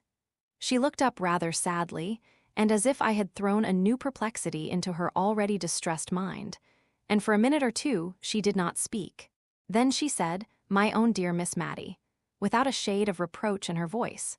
"My dear, I never feel as if my mind was what people call very strong, and it's often hard enough work for me to settle what I ought to do with the case right before me. I was very thankful that I saw my duty this morning, with the poor man standing by me. But it's rather a strain upon me to keep thinking and thinking what I should do if such and such a thing happened. And I believe I had rather wait and see what really does come, and I don't doubt I shall be helped then if I don't fidget myself and get too anxious beforehand. You know, love, I'm not like Deborah. If Deborah had lived, I've no doubt she would have seen after them, before they had got themselves into this state. We had neither of us much appetite for dinner, though we tried to talk cheerfully about indifferent things. When we returned into the drawing-room, Miss Matty unlocked her desk and began to look over her account books. I was so penitent for what I had said in the morning that I did not choose to take upon myself the presumption to suppose that I could assist her. I rather left her alone, as, with puzzled brow, her eye followed her pen up and down the ruled page. By and by she shut the book, locked the desk, and came and drew a chair to mine, where I sat in moody sorrow over the fire. I stole my hand into hers. She clasped it, but did not speak a word. At last she said, with forced composure in her voice, "If that bank goes wrong, I shall lose £149 13 shillings and fourpence a year. I shall only have £13 a year left." I squeezed her hand hard and tight. I did not know what to say. Presently, it was too dark to see her face. I felt her fingers work convulsively in my grasp, and I knew she was going to speak again. I heard the sobs in her voice as she said, "I hope it's not wrong, not wicked, but oh, I am so glad poor Deborah is spared this. She could not have borne to come down in the world. She had such a noble, lofty spirit." This was all she said about the sister, who had insisted upon investing their little property in that unlucky bank. We were later in lighting the candle than usual that night, and until that light shamed us into speaking, we sat together very silently and sadly. However, we took to our work after tea with a kind of forced cheerfulness, which soon became real as far as it went, talking of that never-ending wonder, Lady Glenmire's engagement. Miss Matty was almost coming round to think it a good thing. I don't mean to deny that men are troublesome in a house. I don't judge from my own experience, for my father was neatness itself, and wiped his shoes on coming in as carefully as any woman. But still, a man has a sort of knowledge of what should be done in difficulties, that it is very pleasant to have one at hand ready to lean upon. Now, Lady Glenmire, instead of being tossed about and wondering where she is to settle, will be certain of a home among pleasant and kind people, such as our good Miss Pole and Mrs. Forrester. And Mr. Hoggins is really a very personable man. And as for his manners, why, if they are not very polished, I have known people with very good hearts and very clever minds too, who were not what some people reckoned refined, but who were both true and tender. She fell off into a soft reverie about Mr. Holbrook, and I did not interrupt her. I was so busy maturing a plan I had had in my mind for some days, but which this threatened failure of the bank had brought to a crisis. That night, after Miss Matty went to bed, I treacherously lighted the candle again, and sat down in the drawing-room to compose a letter to the Aga Jenkins, a letter which should affect him if he were Peter, and yet seem a mere statement of dry facts if he were a stranger. The church clock pealed out 2 before I had done. The next morning news came, both official and otherwise, that the town and county bank had stopped payment. Miss Matty was ruined. She tried to speak quietly to me, but when she came to the actual fact that she would have but about 5 shillings a week to live upon, she could not restrain a few tears. "I am not crying for myself, dear," said she, wiping them away. "I believe I am crying for the very silly thought of how my mother would grieve if she could know. She always cared for us so much more than for herself. But many a poor person has less, and I am not very extravagant, and, thank God, when the neck of mutton and Martha's wages and the rent are paid, I have not a farthing owing. Poor Martha, I think she'll be sorry to leave me." Miss Matty smiled at me through her tears, and she would fain have had me see only the smile, not the tears. Friends in need. It was an example to me, and I fancy it might be to many others, to see how immediately Miss Matty set about the retrenchment which she knew to be right under her altered circumstances. While she went down to speak to Martha and break the intelligence to her, I stole out with my letter to the Aga Jenkins and went to the signor's lodgings to obtain the exact address. I bound the signora to secrecy, and indeed her military manners had a degree of shortness and reserve in them which made her always say as little as possible, except when under the pressure of strong excitement. Moreover, which made my secret doubly sure, the signor was now so far recovered as to be looking forward to traveling and conjuring again in the space of a few days, when he, his wife, and little Phoebe would leave Cranford. Indeed, I found him looking over a great black and red placard, in which the Signor Brunoni's accomplishments were set forth, and to which only the name of the town where he would next display them was wanting. He and his wife were so much absorbed in deciding where the red letters would come in with most effect, it might have been the rubric for that matter, that it was some time before I could get my question asked privately, and not before I had given several decisions, the which I questioned afterwards with equal wisdom of sincerity, as soon as the signor threw in his doubts and reasons on the important subject. At last I got the address, spelt by sound, and very queer it looked. I dropped it in the post on my way home, and then for a minute I stood looking at the wooden pane with a gaping slit which divided me from the letter but a moment ago in my hand. It was gone from me like life, never to be recalled. It would get tossed about on the sea, and stained with sea waves perhaps, and be carried among palm trees, and scented with all tropical fragrance. The little piece of paper, but an hour ago so familiar and commonplace, had set out on its race to the strange wild countries beyond the Ganges. But I could not afford to lose much time on this speculation. I hastened home, that Miss Matty might not miss me. Martha opened the door to me, her face swollen with crying. As soon as she saw me, she burst out afresh, and taking hold of my arm, she pulled me in and banged the door to, in order to ask me if indeed it was all true that Miss Matty had been saying. "I'll never leave her. No, I won't." I told her so, and said I could not think how she could find in her heart to give me warning. I could not have had the face to do it if I'd been her. I might been just as good for nothing as Mrs. Fitzadam's Rosie, who struck for wages after living 7 years and a half in one place. I said I was not one to go and serve mammon at that rate, that I knew when I'd got a good missus, if she didn't know when she'd got a good servant. "But Martha," said I, cutting in while she wiped her eyes. "Don't, but Martha me," she replied to my deprecatory tone. "Listen to reason." "I'll not listen to reason," she said, now in full possession of her voice, which had been rather choked with sobbing. "Reason always means what someone else has got to say. Now I think what I've got to say is good enough reason, but reason or not, I'll say it and I'll stick to it. I've money in the savings bank and I've a good stock of clothes, and I'm not going to leave Miss Matty. No, not if she gives me warning every hour in the day." She put her arms akimbo, as much as to say she defied me. And indeed, I could hardly tell how to begin to remonstrate with her. So much did I feel that Miss Matty, in her increasing infirmity, needed the attendance of this kind and faithful woman. "Well," said I at last, "I'm thankful you begin with well. If you'd have begun with but, as you did afore, I'd not listened to you. Now you may go on. I know you would be a great loss to Miss Matty, Martha." I telled her so. "A loss she'd never cease to be sorry for," broke in Martha triumphantly. "Still, she will have so little, so very little, to live upon that I don't see just now how she could find you food. She will even be pressed for her own.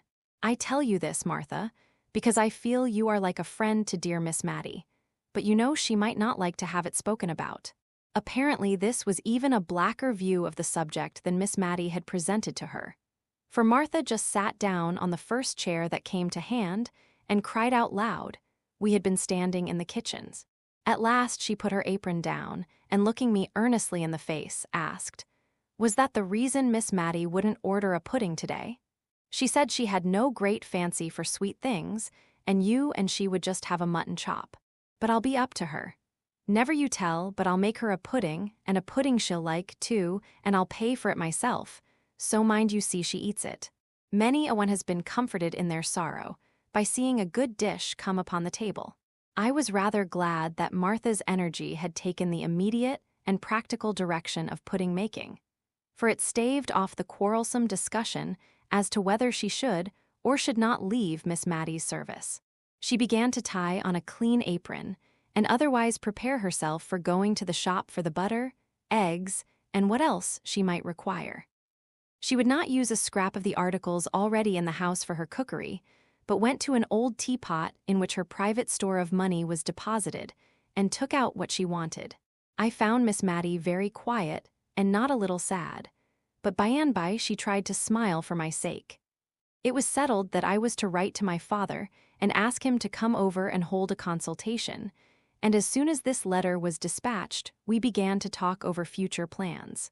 Miss Matty's idea was to take a single room and retain as much of her furniture as would be necessary to fit up this, and sell the rest, and there to quietly exist upon what would remain after paying the rent. For my part, I was more ambitious and less contented. I thought of all the things by which a woman, past middle age, and with the education common to ladies 50 years ago, could earn or add to a living without materially losing caste. But at length I put even this last clause on one side and wondered what in the world Miss Matty could do. Teaching was, of course, the first thing that suggested itself. If Miss Matty could teach children anything, it would throw her among the little elves in whom her soul delighted. I ran over her accomplishments. Once upon a time I had heard her say she could play Vous direz mammon on the piano, but that was long, long ago. That faint shadow of musical acquirement had died out years before. She had also once been able to trace out patterns very nicely for muslin embroidery, by dint of placing a piece of silver paper over the design to be copied, and holding both against the window pane while she marked the scallop and eyelet holes. but that was her nearest approach to the accomplishment of drawing, and I did not think it would go very far.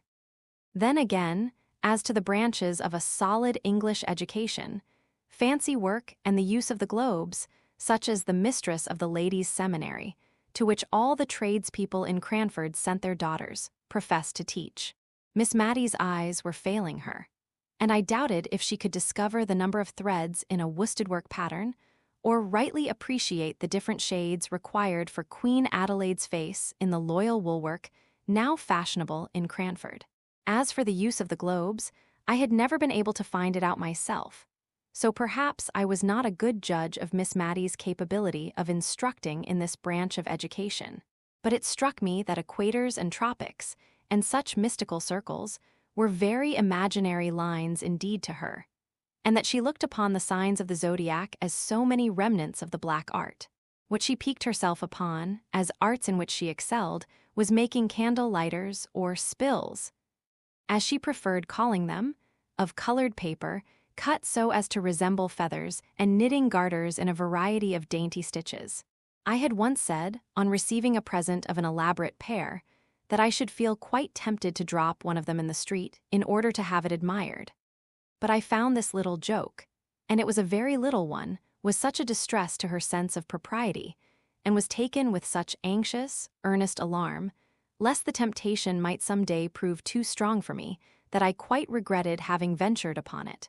A present of these delicately wrought garters, a bunch of gay spills, or a set of cards on which sewing silk was wound in a mystical manner, were the well-known tokens of Miss Matty's favor. But would any one pay to have their children taught these arts? Or, indeed, would Miss Matty sell, for filthy lucre, the knack and the skill with which she made trifles of value to those who loved her? I had to come down to reading, writing, and arithmetic, and, in reading the chapter every morning, she always coughed before coming to long words. I doubted her power of getting through a genealogical chapter with any number of coughs. Writing she did well and delicately, but spelling. She seemed to think that the more out of the way this was, and the more trouble it cost her, the greater the compliment she paid to her correspondent, and words that she would spell quite correctly in her letters to me became perfect enigmas when she wrote to my father. No, there was nothing she could teach to the rising generation of Cranford, unless they had been quick learners and ready imitators of her patience, her humility, her sweetness, her quiet contentment with all that she could not do. I pondered and pondered until dinner was announced by Martha, with a face all blubbered and swollen with crying.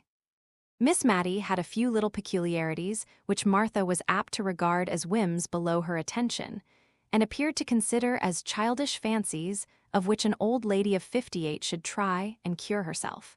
But today everything was attended to with the most careful regard. The bread was cut to the imaginary pattern of excellence that existed in Miss Matty's mind.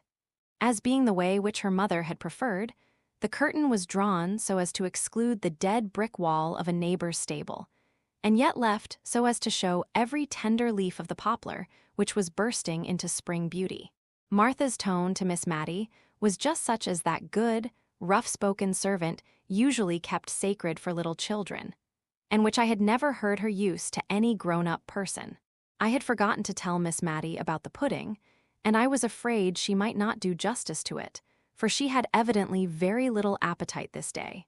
So I seized the opportunity of letting her into the secret while Martha took away the meat.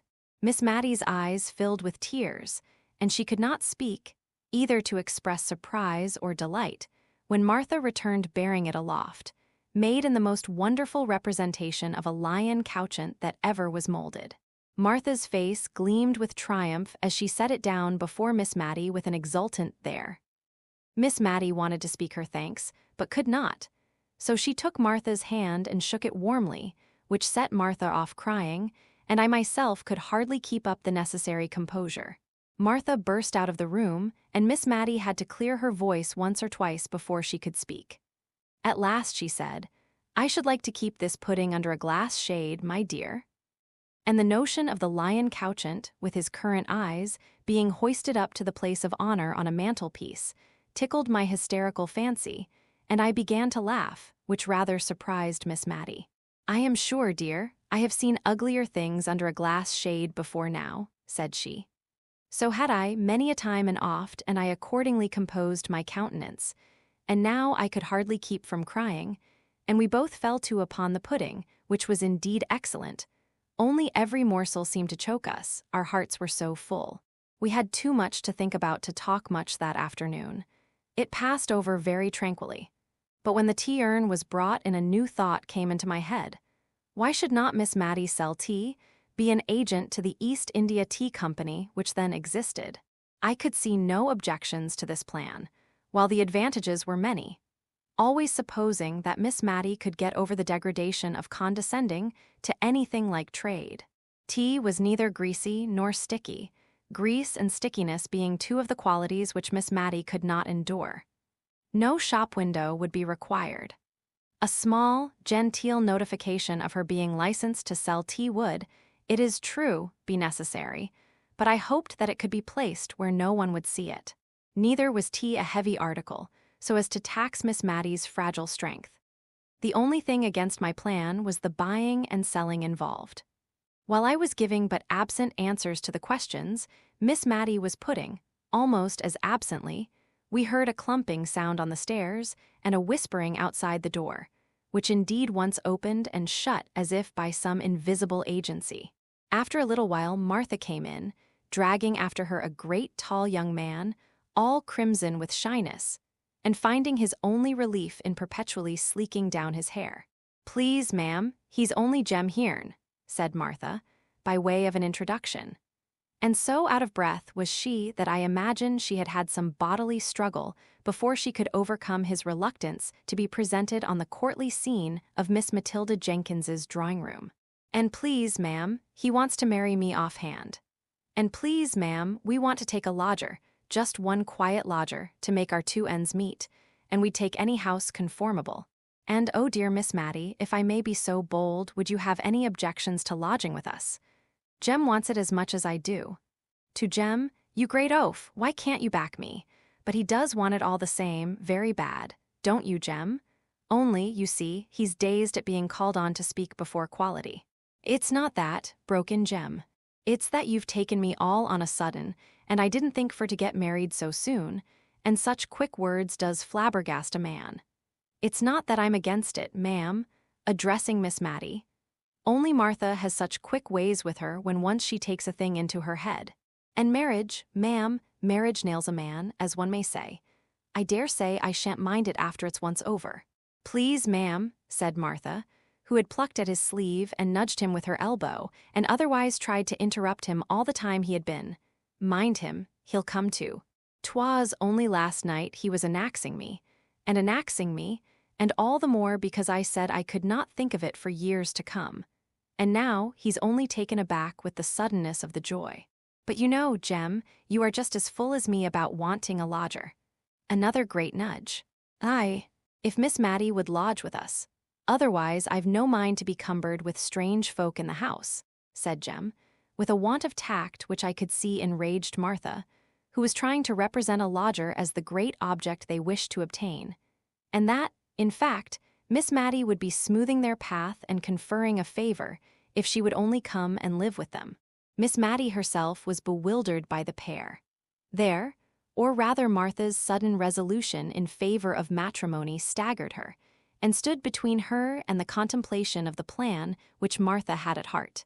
Miss Matty began. "Marriage is a very solemn thing, Martha."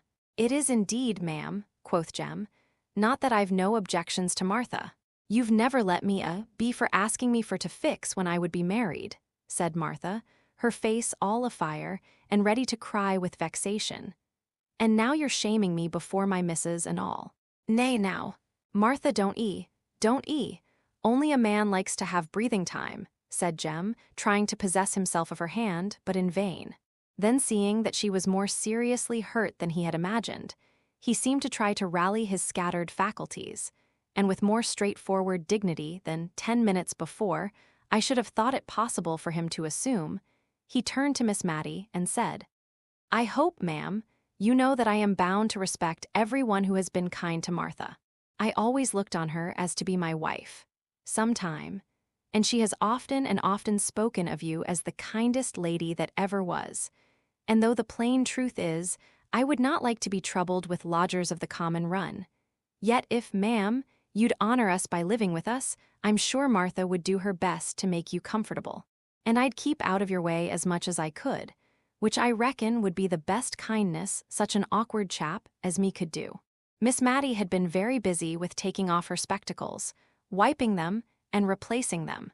But all she could say was, "Don't let any thought of me hurry you into marriage. Pray don't. Marriage is such a very solemn thing." "But Miss Matilda will think of your plan, Martha," said I, struck with the advantages that it offered, and unwilling to lose the opportunity of considering about it. "And I'm sure neither she nor I can ever forget your kindness, nor yours either, Jem." "Why, yes, ma'am. I'm sure I mean kindly, though I'm a bit fluttered by being pushed straight ahead into matrimony, as it were, and mayn't express myself conformable. But I'm sure I'm willing enough, and give me time to get accustomed. So, Martha, wench, what's the use of crying so, and slapping me if I come near?" This last was sotto voce, and had the effect of making Martha bounce out of the room, to be followed and soothed by her lover. Whereupon Miss Matty sat down and cried very heartily, and accounted for it by saying that the thought of Martha being married so soon gave her quite a shock, and that she should never forgive herself if she thought she was hurrying the poor creature. I think my pity was more for Jem, of the two. But both Miss Matty and I appreciated to the full the kindness of the honest couple, although we said little about this, and a good deal about the chances and dangers of matrimony. The next morning, very early, I received a note from Miss Pole, so mysteriously wrapped up, and with so many seals on it to secure secrecy, that I had to tear the paper before I could unfold it. And when I came to the writing I could hardly understand the meaning, it was so involved and oracular. I made out, however, that I was to go to Miss Pole's at 11 o'clock, the number 11 being written in full length as well as in numerals, and AM twice dashed under, as if I were very likely to come at 11 at night, when all Cranford was usually abed and asleep by 10. There was no signature except Miss Pole's initials reversed, P. But as Martha had given me the note, "With Miss Pole's kind regards," it needed no wizard to find out who sent it. And if the writer's name was to be kept secret, it was very well that I was alone when Martha delivered it. I went as requested to Miss Pole's. The door was opened to me by her little maid, Lizzie, in Sunday trim, as if some grand event was impending over this workday. And the drawing-room upstairs was arranged in accordance with this idea. The table was set out with the best green card-cloth and writing materials upon it. On the little chiffonier was a tray with a newly decanted bottle of cowslip wine and some lady's finger biscuits. Miss Pole herself was in solemn array, as if to receive visitors, although it was only 11 o'clock. Mrs. Forrester was there, crying quietly and sadly, and my arrival seemed only to call forth fresh tears. Before we had finished our greetings, performed with lugubrious mystery of demeanor, there was another rat-tat-tat, and Mrs. Fitzadam appeared, crimson with walking and excitement. It seemed as if this was all the company expected, for now Miss Pole made several demonstrations of being about to open the business of the meeting, by stirring the fire, opening and shutting the door, and coughing and blowing her nose. Then she arranged us all round the table, taking care to place me opposite to her. And last of all, she inquired of me if the sad report was true, as she feared it was, that Miss Matty had lost all her fortune. Of course, I had but one answer to make, and I never saw more unaffected sorrow depicted on any countenances than I did there on the three before me. "I wish Mrs. Jamison was here," said Mrs. Forrester at last. But to judge from Mrs. Fitzadam's face, she could not second the wish. "But without Mrs. Jamison," said Miss Pole, with just a sound of offended merit in her voice, "we, the ladies of Cranford, in my drawing-room assembled, can resolve upon something. I imagine we are none of us what may be called rich, though we all possess a genteel competency, sufficient for tastes that are elegant and refined, and would not, if they could, be vulgarly ostentatious." Here I observed Miss Pole refer to a small card concealed in her hand, on which I imagine she had put down a few notes. Miss Smith, she continued, addressing me, familiarly known as Mary, to all the company assembled, but this was a state occasion. I have conversed in private. I made it my business to do so yesterday afternoon with these ladies on the misfortune which has happened to our friend, and one and all of us have agreed that while we have a superfluity, it is not only a duty but a pleasure, a true pleasure, Mary. Her voice was rather choked just here, and she had to wipe her spectacles before she could go on. To give what we can to assist her, Miss Matilda Jenkins, only in consideration of the feelings of delicate independence existing in the mind of every refined female. I was sure she had got back to the card now. We wish to contribute our mites in a secret and concealed manner, so as not to hurt the feelings I have referred to.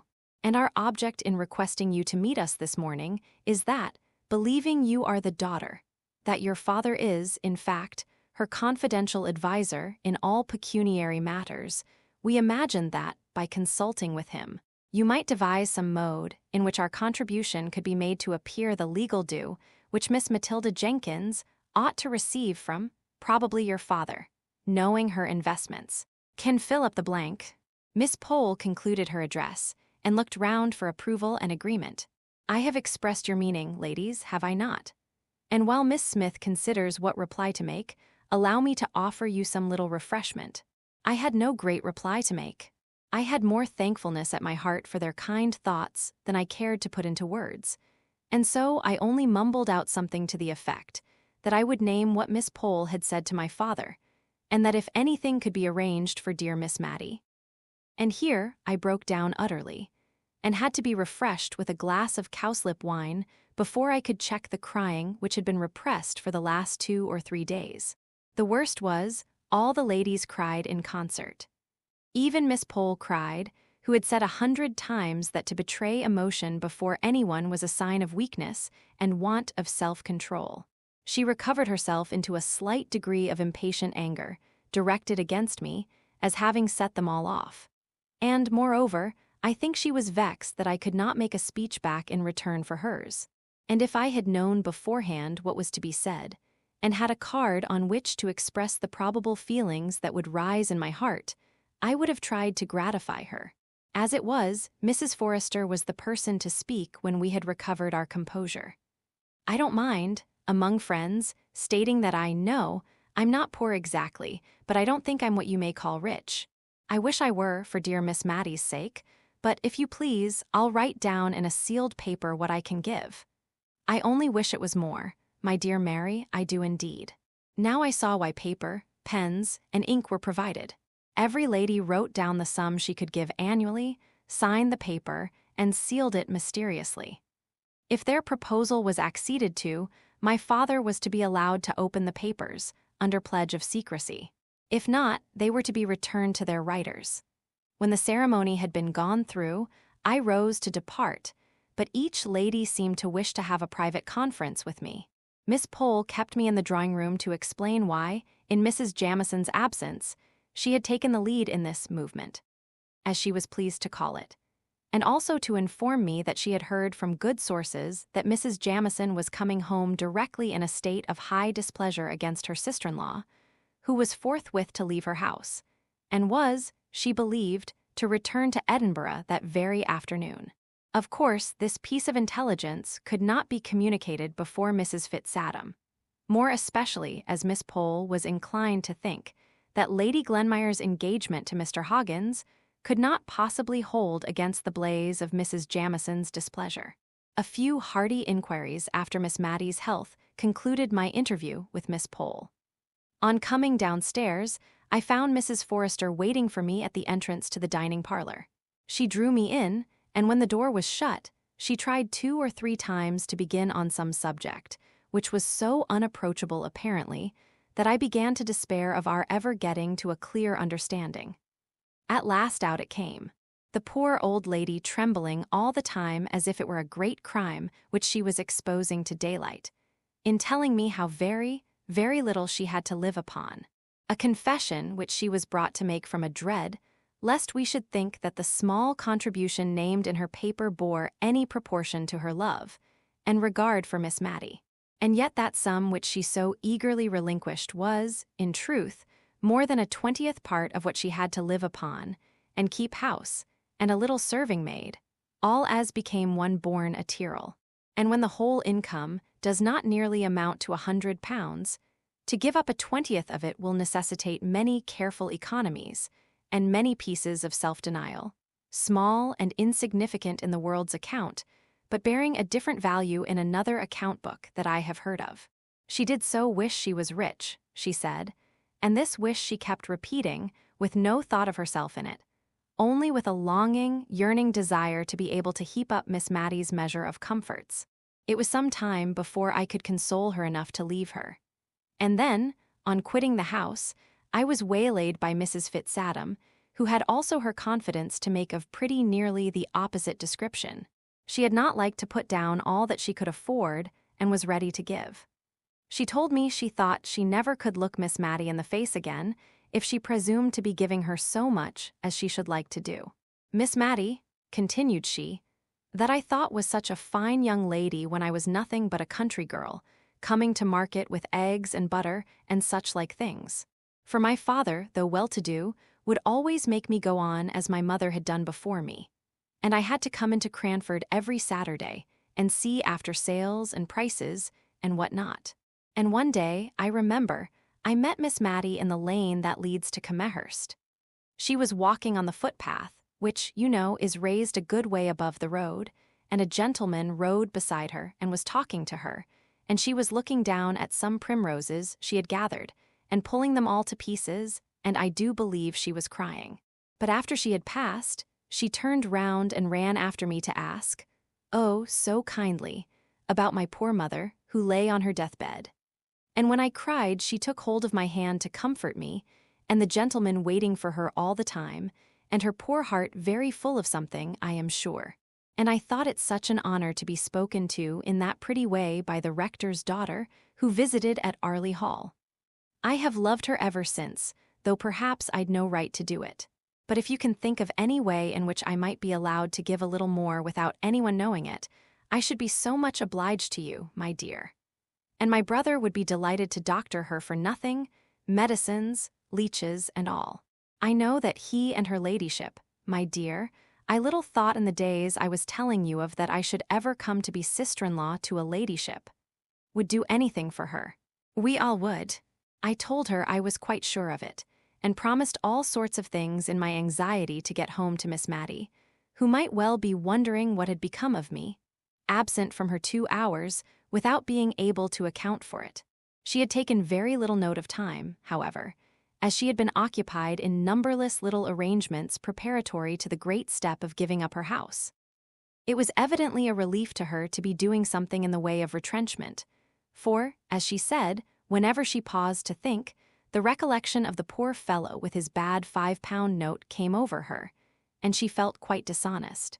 Only if it made her so uncomfortable, what must it not be doing to the directors of the bank, who must know so much more of the misery consequent upon this failure? She almost made me angry by dividing her sympathy between these directors, whom she imagined overwhelmed by self-reproach for the mismanagement of other people's affairs, and those who were suffering like her. Indeed, of the two, she seemed to think poverty a lighter burden than self-reproach, but I privately doubted if the directors would agree with her. Old hoards were taken out and examined as to their money value, which luckily was small. Or else, I don't know how Miss Matty would have prevailed upon herself to part with such things as her mother's wedding ring, the strange, uncouth brooch with which her father had disfigured his shirt frill, and see.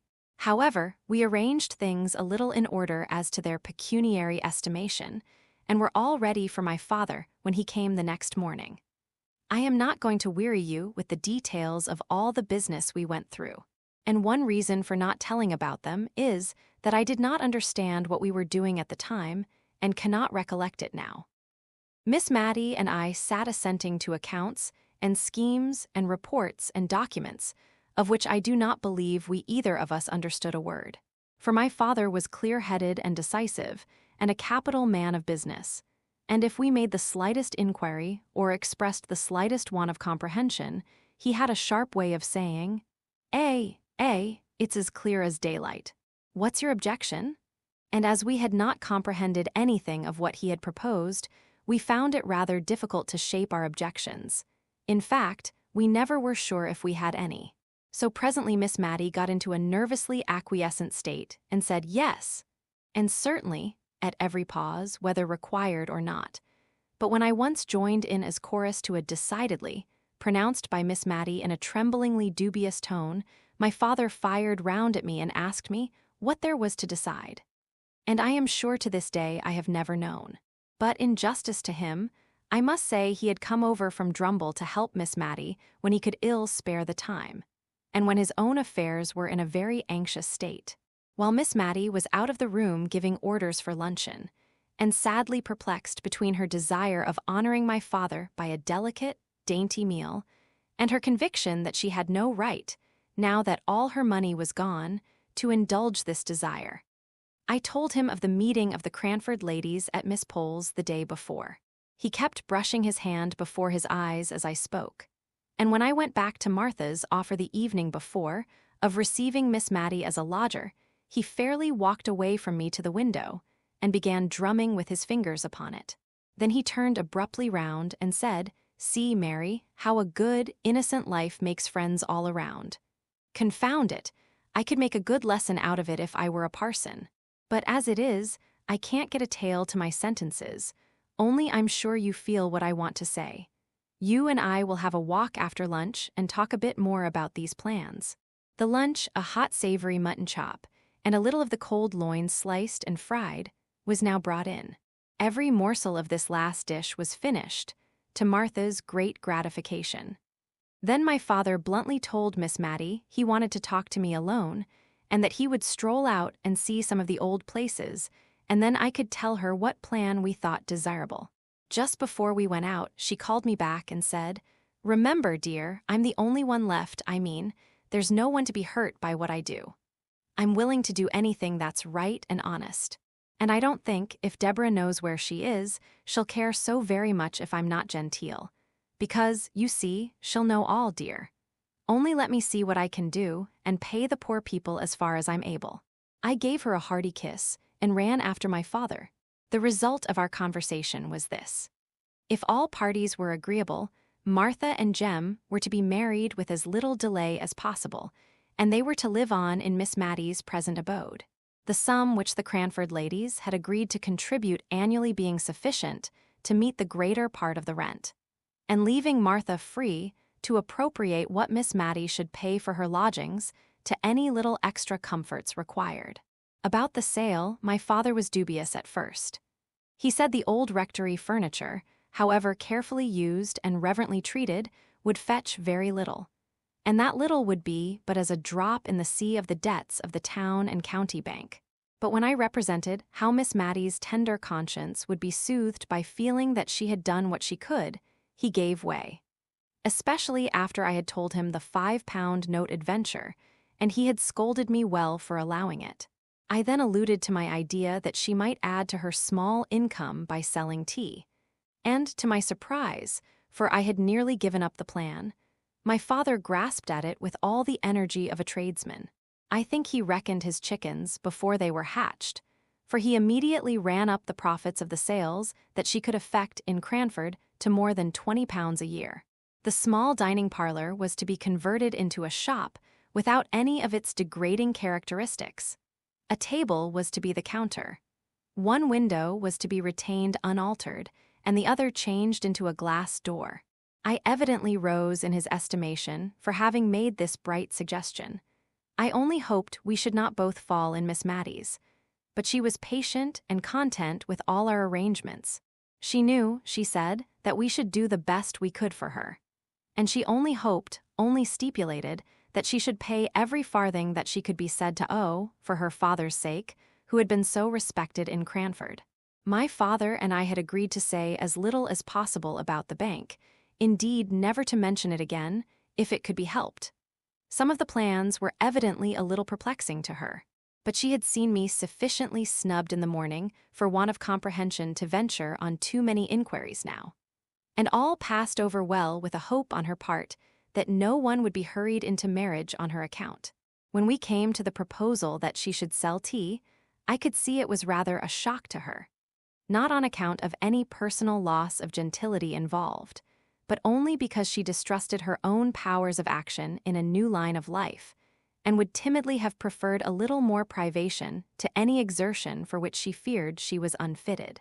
However, when she saw my father was bent upon it, she sighed and said she would try, and if she did not do well, of course she might give it up. One good thing about it was, she did not think men ever bought tea, and it was of men particularly she was afraid. They had such sharp, loud ways with them, and did up accounts, and counted their change so quickly. Now, if she might only sell comfits to children, she was sure she could please them. A happy return. Before I left Miss Matty at Cranford, everything had been comfortably arranged for her. Even Mrs. Jamison's approval of her selling tea had been gained. That oracle had taken a few days to consider whether, by so doing, Miss Matty would forfeit her right to the privileges of society in Cranford. I think she had some little idea of mortifying Lady Glenmire by the decision she gave at last, which was to this effect: that whereas a married woman takes her husband's rank by the strict laws of precedence, an unmarried woman retains the station her father occupied. So Cranford was allowed to visit Miss Matty, and, whether allowed or not, it intended to visit Lady Glenmire. But what was our surprise, our dismay, when we learnt that Mr. and Mrs. Hoggins were returning on the following Tuesday. Mrs. Hoggins, had she absolutely dropped her title, and so, in a spirit of bravado, cut the aristocracy to become a Hoggins. She, who might have been called Lady Glenmire to her dying day. Mrs. Jamison was pleased. She said it only convinced her of what she had known from the first, that the creature had a low taste. But the creature looked very happy on Sunday at church, nor did we see it necessary to keep our veils down on that side of our bonnets on which Mr. and Mrs. Hoggins sat, as Mrs. Jamison did, thereby missing all the smiling glory of his face and all the becoming blushes of hers. I am not sure if Martha and Jem looked more radiant in the afternoon, when they, too, made their first appearance. Mrs. Jamison soothed the turbulence of her soul by having the blinds of her windows drawn down, as if for a funeral, on the day when Mr. and Mrs. Hoggins received callers, and it was with some difficulty that she was prevailed upon to continue the St. James's Chronicle, so indignant was she with its having inserted the announcement of the marriage. Miss Matty's sale went off famously. She retained the furniture of her sitting room and bedroom, the former of which she was to occupy till Martha could meet with a lodger who might wish to take it. And into this sitting room and bedroom she had to cram all sorts of things, which were, the auctioneer assured her, bought in for her at the sale by an unknown friend. I always suspected Mrs. Fitzadam of this, but she must have had an accessory, who knew what articles were particularly regarded by Miss Matty on account of their associations with her early days. The rest of the house looked rather bare, to be sure, all except one tiny bedroom, of which my father allowed me to purchase the furniture for my occasional use in case of Miss Matty's illness. I had expended my own small store in buying all manner of comfits and lozenges, in order to tempt the little people whom Miss Matty loved so much to come about her. Tea in bright green canisters, and comfits in tumblers. Miss Matty and I felt quite proud as we looked round us on the evening before the shop was to be opened. Martha had scoured the boarded floor to a white cleanness, and it was adorned with a brilliant piece of oilcloth, on which customers were to stand before the table counter. The wholesome smell of plaster and whitewash pervaded the apartment. A very small Matilda Jenkins, licensed to sell tea, was hidden under the lintel of the new door, and 2 boxes of tea, with cabalistic inscriptions all over them, stood ready to disgorge their contents into the canisters. Miss Matty, as I ought to have mentioned before, had had some scruples of conscience at selling tea when there was already Mr. Johnson in the town, who included it among his numerous commodities, and before she could quite reconcile herself to the adoption of her new business, she had trotted down to his shop, unknown to me, to tell him of the project that was entertained, and to inquire if it was likely to injure his business. My father called this idea of hers great nonsense, and wondered how tradespeople were to get on if there was to be a continual consulting of each other's interests, which would put a stop to all competition directly. And, perhaps, it would not have done in Drumble, but in Cranford it answered very well. For not only did Mr. Johnson kindly put at rest all Miss Matty's scruples and fear of injuring his business, but I have reason to know he repeatedly sent customers to her, saying that the teas he kept were of a common kind, but that Miss Jenkins had all the choice sorts. And expensive tea is a very favorite luxury with well-to-do tradespeople and rich farmers' wives, who turn up their noses at the kangoo and souchong prevalent at many tables of gentility, and will have nothing else than gunpowder and pekoe for themselves. But to return to Miss Matty, it was really very pleasant to see how her unselfishness and simple sense of justice called out the same good qualities in others. She never seemed to think anyone would impose upon her, because she should be so grieved to do it to them.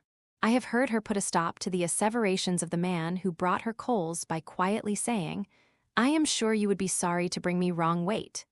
And if the coals were short measure that time, I don't believe they ever were again. People would have felt as much ashamed of presuming on her good faith as they would have done on that of a child. But my father says such simplicity might be very well in Cranford, but would never do in the world. And I fancy the world must be very bad, for with all my father's suspicion of everyone with whom he has dealings, and in spite of all his many precautions, he lost upwards of £1,000 by roguery only last year. I just stayed long enough to establish Miss Matty in her new mode of life, and to pack up the library which the rector had purchased. He had written a very kind letter to Miss Matty, saying how glad he should be to take a library, so well selected as he knew that the late Mr. Jenkins's must have been at any valuation put upon them.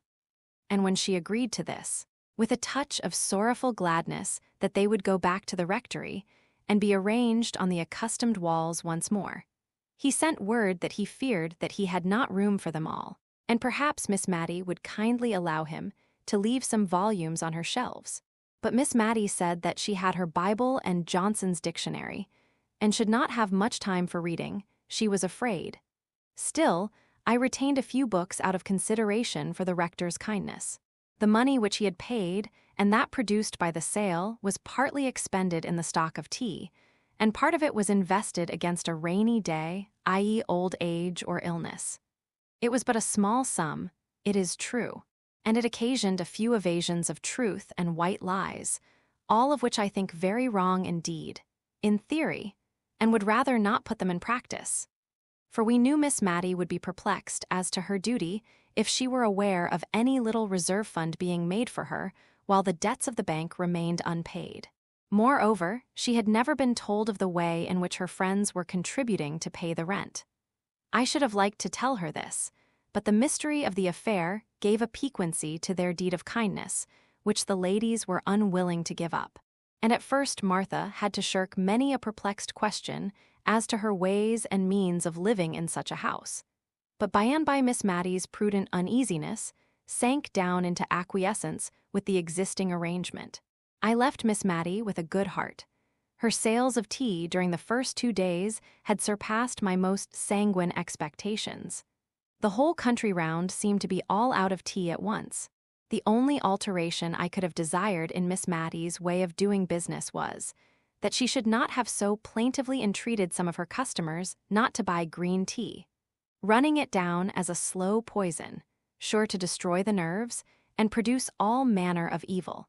Their pertinacity in taking it, in spite of all her warnings, distressed her so much that I really thought she would relinquish the sale of it, and so lose half her custom.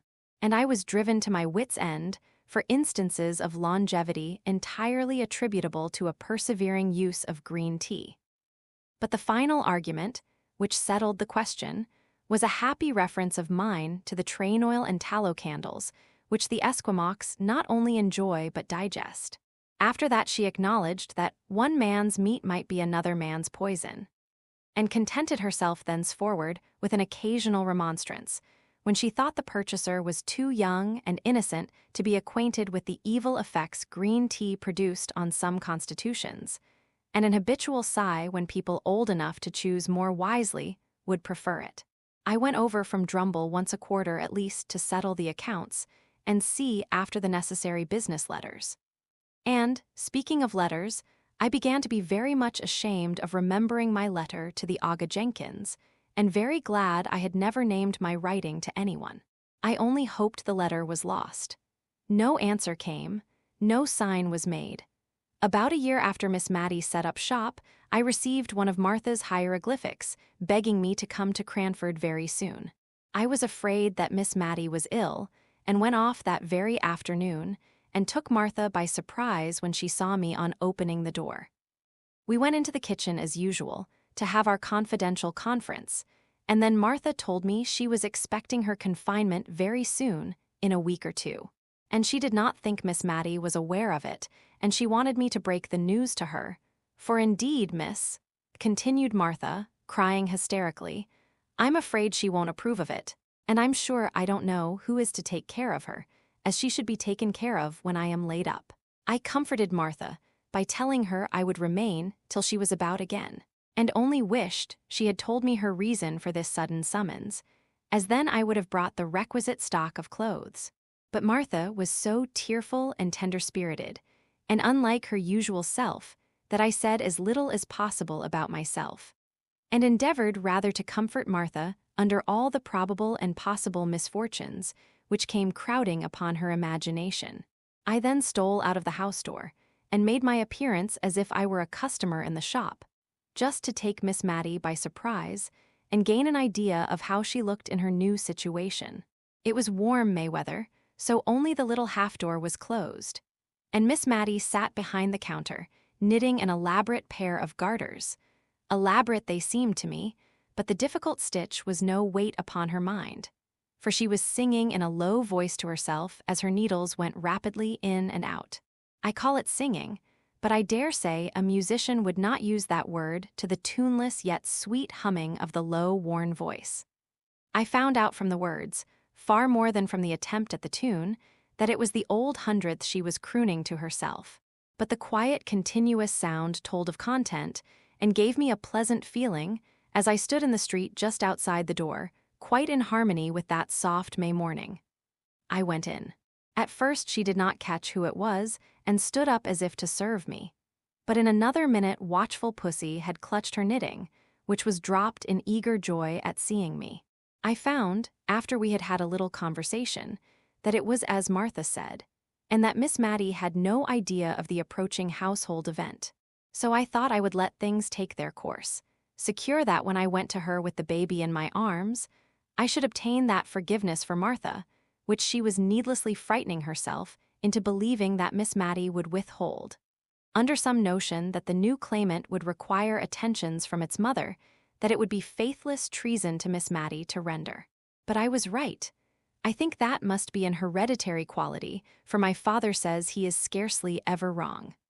One morning, within a week after I arrived, I went to call Miss Matty, with a little bundle of flannel in my arms. She was very much awestruck when I showed her what it was, and asked for her spectacles off the dressing table, and looked at it curiously, with a sort of tender wonder at its small perfection of parts. She could not banish the thought of the surprise all day, but went about on tiptoe and was very silent. But she stole up to see Martha, and they both cried with joy, and she got into a complimentary speech to Jem, and did not know how to get out of it again, and was only extricated from her dilemma by the sound of the shop bell, which was an equal relief to the shy, proud, honest Jem, who shook my hand so vigorously when I congratulated him that I think I feel the pain of it yet. I had a busy life while Martha was laid up. I attended on Miss Matty and prepared her meals. I cast up her accounts and examined into the state of her canisters and tumblers. I helped her, too, occasionally in the shop, and it gave me no small amusement, and sometimes a little uneasiness, to watch her ways there. If a little child came in to ask for an ounce of almond comfits, and 4 of the large kind which Miss Matty sold weighed that much, she always added 1 more by way of make-weight, as she called it, although the scale was handsomely turned before. And when I remonstrated against this, her reply was, "The little things like it so much." There was no use in telling her that the fifth comfit weighed 1/4 of an ounce and made every sale into a loss to her pocket. So I remembered the green tea and winged my shaft with a feather out of her own plumage. I told her how unwholesome almond comfits were and how ill excess in them might make the little children. This argument produced some effect, for, henceforward, instead of the fifth comfit, she always told them to hold out their tiny palms, into which she shook either peppermint or ginger lozenges, as a preventive to the dangers that might arise from the previous sale. Altogether, the lozenge trade, conducted on these principles, did not promise to be remunerative, but I was happy to find she had made more than £20 during the last year by her sales of tea, and moreover that now she was accustomed to it, she did not dislike the employment, which brought her into kindly intercourse with many of the people round about. If she gave them good weight, they, in their turn, brought many a little country present to the old rector's daughter. A cream cheese, a few new-laid eggs, a little fresh ripe fruit, a bunch of flowers. The counter was quite loaded with these offerings sometimes, as she told me. As for Cranford in general, it was going on much as usual. The Jamison and Hoggins feud still raged, if a feud it could be called, when only one side cared much about it. Mr. and Mrs. Hoggins were very happy together, and, like most very happy people, quite ready to be friendly. Indeed, Mrs. Hoggins was really desirous to be restored to Mrs. Jamison's good graces, because of the former intimacy. But Mrs. Jamison considered their very happiness an insult to the Glenmire family, to which she had still the honor to belong, and she doggedly refused and rejected every advance. Mr. Mulliner, like a faithful clansman, espoused his mistress' side with ardor. If he saw either Mr. or Mrs. Hoggins, he would cross the street and appear absorbed in the contemplation of life in general, and his own path in particular, until he had passed them by. Miss Pole used to amuse herself with wondering what in the world Mrs. Jamison would do, if either she, or Mr. Mulliner, or any other member of her household was taken ill. She could hardly have the face to call in Mr. Hoggins after the way she had behaved to them. Miss Pole grew quite impatient for some indisposition or accident to befall Mrs. Jamison or her dependents, in order that Cranford might see how she would act under the perplexing circumstances. Martha was beginning to go about again, and I had already fixed a limit, not very far distant, to my visit, when one afternoon, as I was sitting in the shop parlor with Miss Matty. I remember the weather was colder now than it had been in May, 3 weeks before, and we had a fire and kept the door fully closed.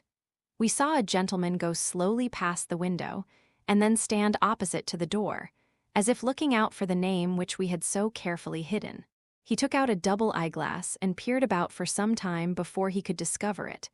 Then he came in, and, all on a sudden, it flashed across me that it was the Aga himself, for his clothes had an out-of-the-way foreign cut about them, and his face was deep brown, as if tanned and retanned by the sun.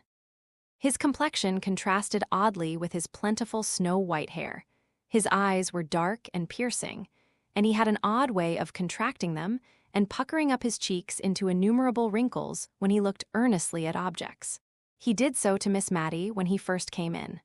His glance had first caught and lingered a little upon me, but then turned, with the peculiar searching look I have described, to Miss Matty. She was a little fluttered and nervous, but no more so than she always was when any man came into her shop. She thought that he would probably have a note, or a sovereign at least, for which she would have to give change, which was an operation she very much disliked to perform. But the present customer stood opposite to her, without asking for anything, only looking fixedly at her as he drummed upon the table with his fingers, just for all the world as Miss Jenkins used to do. Miss Matty was on the point of asking him what he wanted, as she told me afterwards, when he turned sharp to me. "Is your name Mary Smith?" "Yes," said I. All my doubts as to his identity were set at rest, and I only wondered what he would say or do next, and how Miss Matty would stand the joyful shock of what he had to reveal. Apparently he was at a loss how to announce himself, for he looked round at last in search of something to buy, so as to gain time, and, as it happened, his eye caught on the almond comfits, and he boldly asked for a pound of those things. I doubt if Miss Matty had a whole pound in the shop, and, besides the unusual magnitude of the order, she was distressed with the idea of the indigestion they would produce, taken in such unlimited quantities. She looked up to remonstrate. Something of tender relaxation in his face struck home to her heart. She said, "It is, oh, sir, can you be Peter?" and trembled from head to foot. In a moment he was round the table and had her in his arms, sobbing the tearless cries of old age. I brought her a glass of wine, for indeed her color had changed so as to alarm me and Mr. Peter too. He kept saying, "I have been too sudden for you, Matty. I have my little girl." I proposed that she should go at once up into the drawing-room and lie down on the sofa there. She looked wistfully at her brother, whose hand she had held tight, even when nearly fainting. But on his assuring her that he would not leave her, she allowed him to carry her upstairs. I thought that the best I could do was to run and put the kettle on the fire for early tea, and then to attend to the shop, leaving the brother and sister to exchange some of the many thousand things they must have to say. I had also to break the news to Martha, who received it with a burst of tears which nearly infected me. She kept recovering herself to ask if I was sure it was indeed Miss Matty's brother, for I had mentioned that he had gray hair, and she had always heard that he was a very handsome young man. Something of the same kind perplexed Miss Matty at tea time, when she was installed in the great easy-chair opposite to Mr. Jenkins in order to gaze her fill.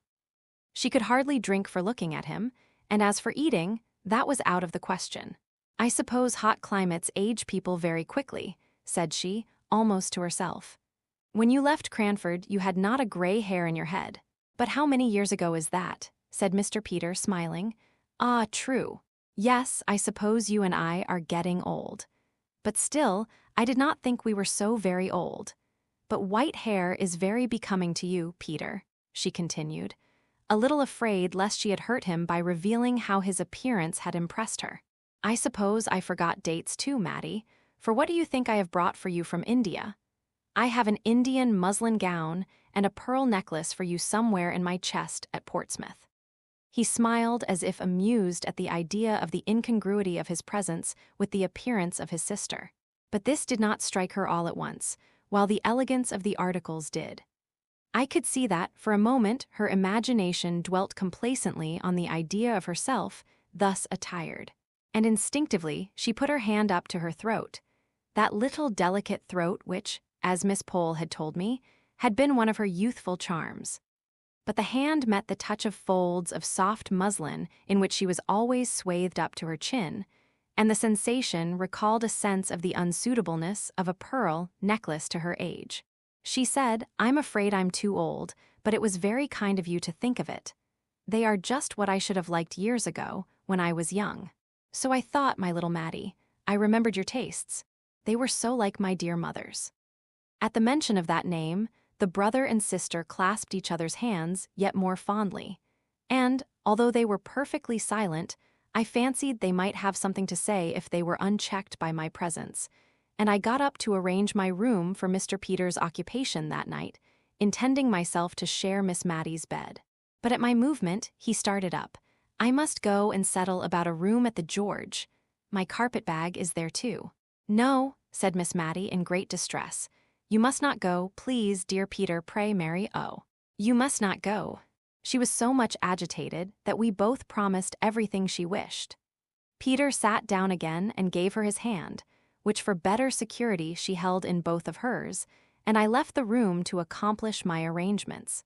Long, long into the night, far, far into the morning, did Miss Matty and I talk.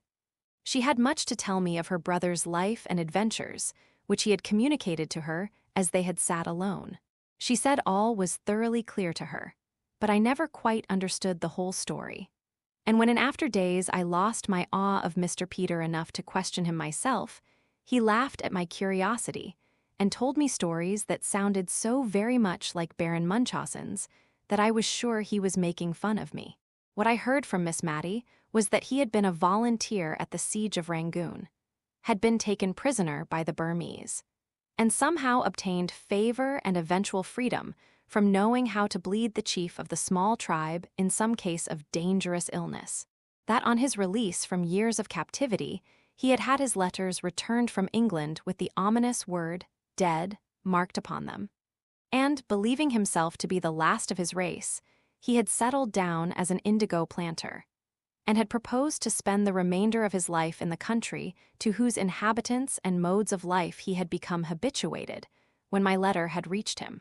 And with the odd vehemence which characterized him in age as it had done in youth, he had sold his land and all his possessions to the first purchaser, and come home to the poor old sister, who was more glad and rich than any princess when she looked at him. She talked me to sleep at last, and then I was awakened by a slight sound at the door, for which she begged my pardon as she crept penitently into bed.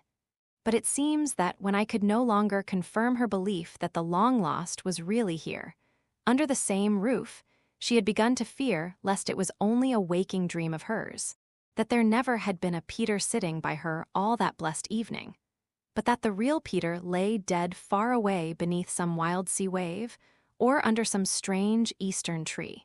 And so strong had this nervous feeling of hers become that she was fain to get up and go and convince herself that he was really there by listening through the door to his even, regular breathing.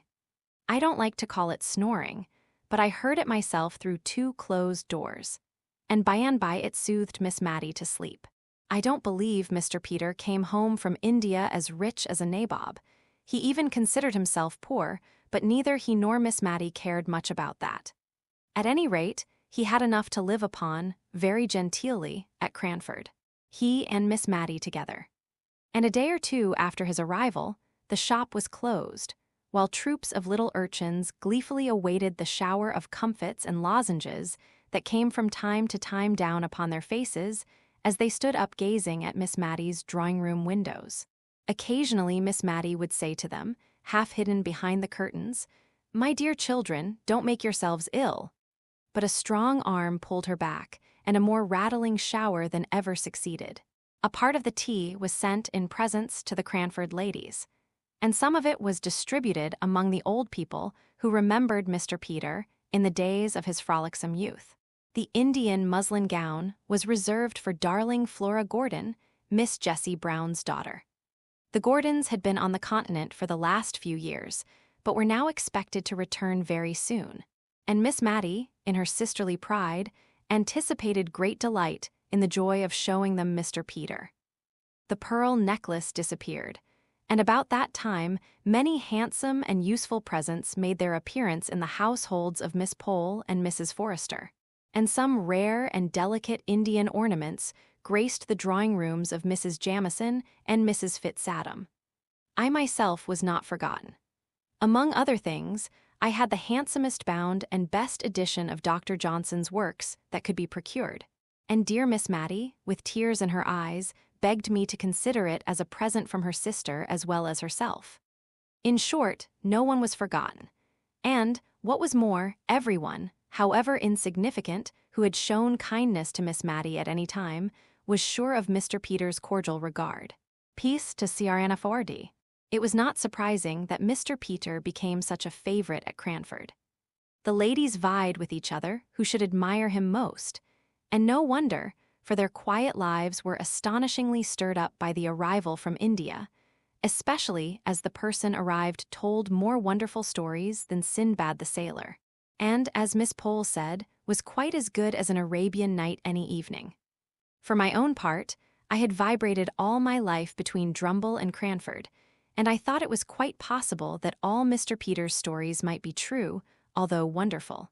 But when I found that, if we swallowed an anecdote of tolerable magnitude one week, we had the dose considerably increased the next, I began to have my doubts. Especially as I noticed that when his sister was present, the accounts of Indian life were comparatively tame. Not that she knew more than we did, perhaps less.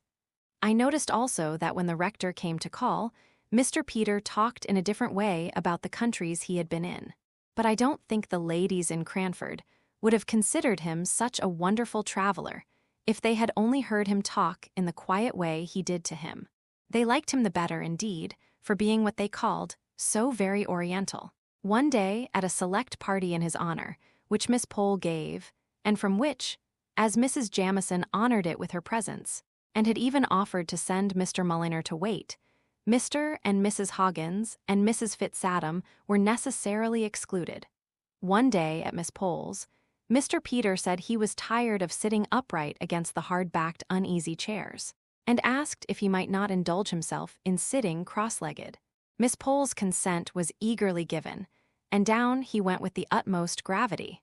But when Miss Pole asked me, in an audible whisper, if he did not remind me of the father of the faithful, I could not help thinking of poor Simon Jones, the lame tailor, and while Mrs. Jamison slowly commented on the elegance and convenience of the attitude, I remembered how we had all followed that lady's lead in condemning Mr. Hoggins for vulgarity, because he simply crossed his legs as he sat still on his chair. Many of Mr. Peter's ways of eating were a little strange amongst such ladies as Miss Pole, and Miss Matty, and Mrs. Jamison, especially when I recollected the untasted green peas and two-pronged forks at poor Mr. Holbrook's dinner. The mention of that gentleman's name recalls to my mind a conversation between Mr. Peter and Miss Matty one evening in the summer after he returned to Cranford. The day had been very hot, and Miss Matty had been much oppressed by the weather, in the heat of which her brother revelled. I remember that she had been unable to nurse Martha's baby, which had become her favorite employment of late, and which was as much at home in her arms as in its mother's, as long as it remained a lightweight, portable by one so fragile as Miss Matty. This day to which I refer, Miss Matty had seemed more than usually feeble and languid, and only revived when the sun went down, and her sofa was wheeled to the open window, through which, although it looked into the principal street of Cranford, the fragrant smell of the neighboring hayfields came in every now and then, borne by the soft breezes that stirred the dull air of the summer twilight, and then died away. The silence of the sultry atmosphere was lost in the murmuring noises which came in from many an open window and door. Even the children were abroad in the street, late as it was, between 10 and 11, enjoying the game of play for which they had not had spirits during the heat of the day. It was a source of satisfaction to Miss Matty to see how few candles were lighted, even in the apartments of those houses from which issued the greatest signs of life. Mr. Peter, Miss Matty, and I had all been quiet, each with a separate reverie, for some little time, when Mr. Peter broke in. "Do you know, little Matty, I could have sworn you were on the high road to matrimony when I left England that last time. If anybody had told me you would have lived and died an old maid then, I should have laughed in their faces." Miss Matty made no reply, and I tried in vain to think of some subject which should effectually turn the conversation. But I was very stupid, and before I spoke he went on. "It was Holbrook, that fine manly fellow who lived at Woodley, that I used to think would carry off my little Matty. You would not think it now, I dare say, Mary. But this sister of mine was once a very pretty girl. At least, I thought so, and so I've a notion did poor Holbrook. What business had he to die before I came home to thank him for all his kindness to a good-for-nothing cub as I was? It was that made me first think he cared for you, for in all our fishing expeditions it was Matty, we talked about. Poor Deborah! What a lecture she read me on having asked him home to lunch one day, when she had seen the Arley carriage in the town, and thought that my lady might call. Well, that's long years ago, more than half a lifetime, and yet it seems like yesterday. I don't know a fellow I should have liked better as a brother-in-law. You must have played your cards badly, my little Matty, somehow or another. Wanted your brother to be a good go-between, little one?" said he, putting out his hand to take hold of hers as she lay on the sofa. "Why, what's this? You're shivering and shaking, Matty, with that confounded open window. Shut it, Mary, this minute." I did so, and then stooped down to kiss Miss Matty, and see if she really were chilled. She caught at my hand, and gave it a hard squeeze. But unconsciously, I think, for in a minute or two she spoke to us quite in her usual voice, and smiled our uneasiness away, although she patiently submitted to the prescriptions we enforced of a warm bed and a glass of weak negus. I was to leave Cranford the next day, and before I went I saw that all the effects of the open window had quite vanished. I had superintended most of the alterations necessary in the house and household during the latter weeks of my stay. The shop was once more a parlor. The empty, resounding rooms again furnished up to the very garrets. There had been some talk of establishing Martha and Jem in another house, but Miss Matty would not hear of this. Indeed, I never saw her so much roused as when Miss Pole had assumed it to be the most desirable arrangement. As long as Martha would remain with Miss Matty was only too thankful to have her about her. Yes, and Jem too, who was a very pleasant man to have in the house, for she never saw him from week's end to week's end. And as for the probable children, if they would all turn out such little darlings as her goddaughter Matilda, she should not mind the number, if Martha didn't. Besides, the next was to be called Deborah, a point which Miss Matty had reluctantly yielded to Martha's stubborn determination that her firstborn was to be Matilda. So Miss Pole had to lower her colors, and even her voice, as she said to me that, as Mr. and Mrs. Hearn were still to go on living in the same house with Miss Matty, we had certainly done a wise thing in hiring Martha's niece as an auxiliary. I left Miss Matty and Mr. Peter most comfortable and contented, the only subject for regret to the tender heart of the one, and the social friendly nature of the other, being the unfortunate quarrel between Mrs. Jamison and the plebeian Hogginses and their following. In joke, I prophesied one day that this would only last until Mrs. Jamison or Mr. Mulliner were ill, in which case they would only be too glad to be friends with Mr. Hoggins. But Miss Matty did not like my looking forward to anything like illness in so light a manner, and before the year was out all had come round in a far more satisfactory way. I received 2 Cranford letters on one auspicious October morning. Both Miss Pole and Miss Matty wrote to ask me to come over and meet the Gordons, who had returned to England alive and well with their 2 children, now almost grown up. Dear Jessie Brown had kept her old kind nature, although she had changed her name and station, and she wrote to say that she and Major Gordon expected to be in Cranford on the 14th, and she hoped and begged to be remembered to Mrs. Jamison, named first, as became her honorable station. Miss Pole and Miss Matty, could she ever forget their kindness to her poor father and sister? Mrs. Forrester, Mr. Hoggins, and here again came in an allusion to kindness shown to the dead long ago, his new wife, who as such must allow Mrs. Gordon to desire to make her acquaintance, and who was, moreover, an old Scotch friend of her husband's. In short, everyone was named, from the rector, who had been appointed to Cranford in the interim between Captain Brown's death and Miss Jessie's marriage, and was now associated with the latter event, down to Miss Betty Barker. All were asked to the luncheon, all except Mrs. Fitzadam, who had come to live in Cranford since Miss Jessie Brown's days, and whom I found rather moping on account of the omission. People wondered at Miss Betty Barker's being included in the honorable list. But then, as Miss Pole said, we must remember the disregard of the genteel proprieties of life in which the poor captain had educated his girls, and for his sake we swallowed our pride. Indeed, Mrs. Jamison rather took it as a compliment, as putting Miss Betty, formerly her maid, on a level with those Hogginses.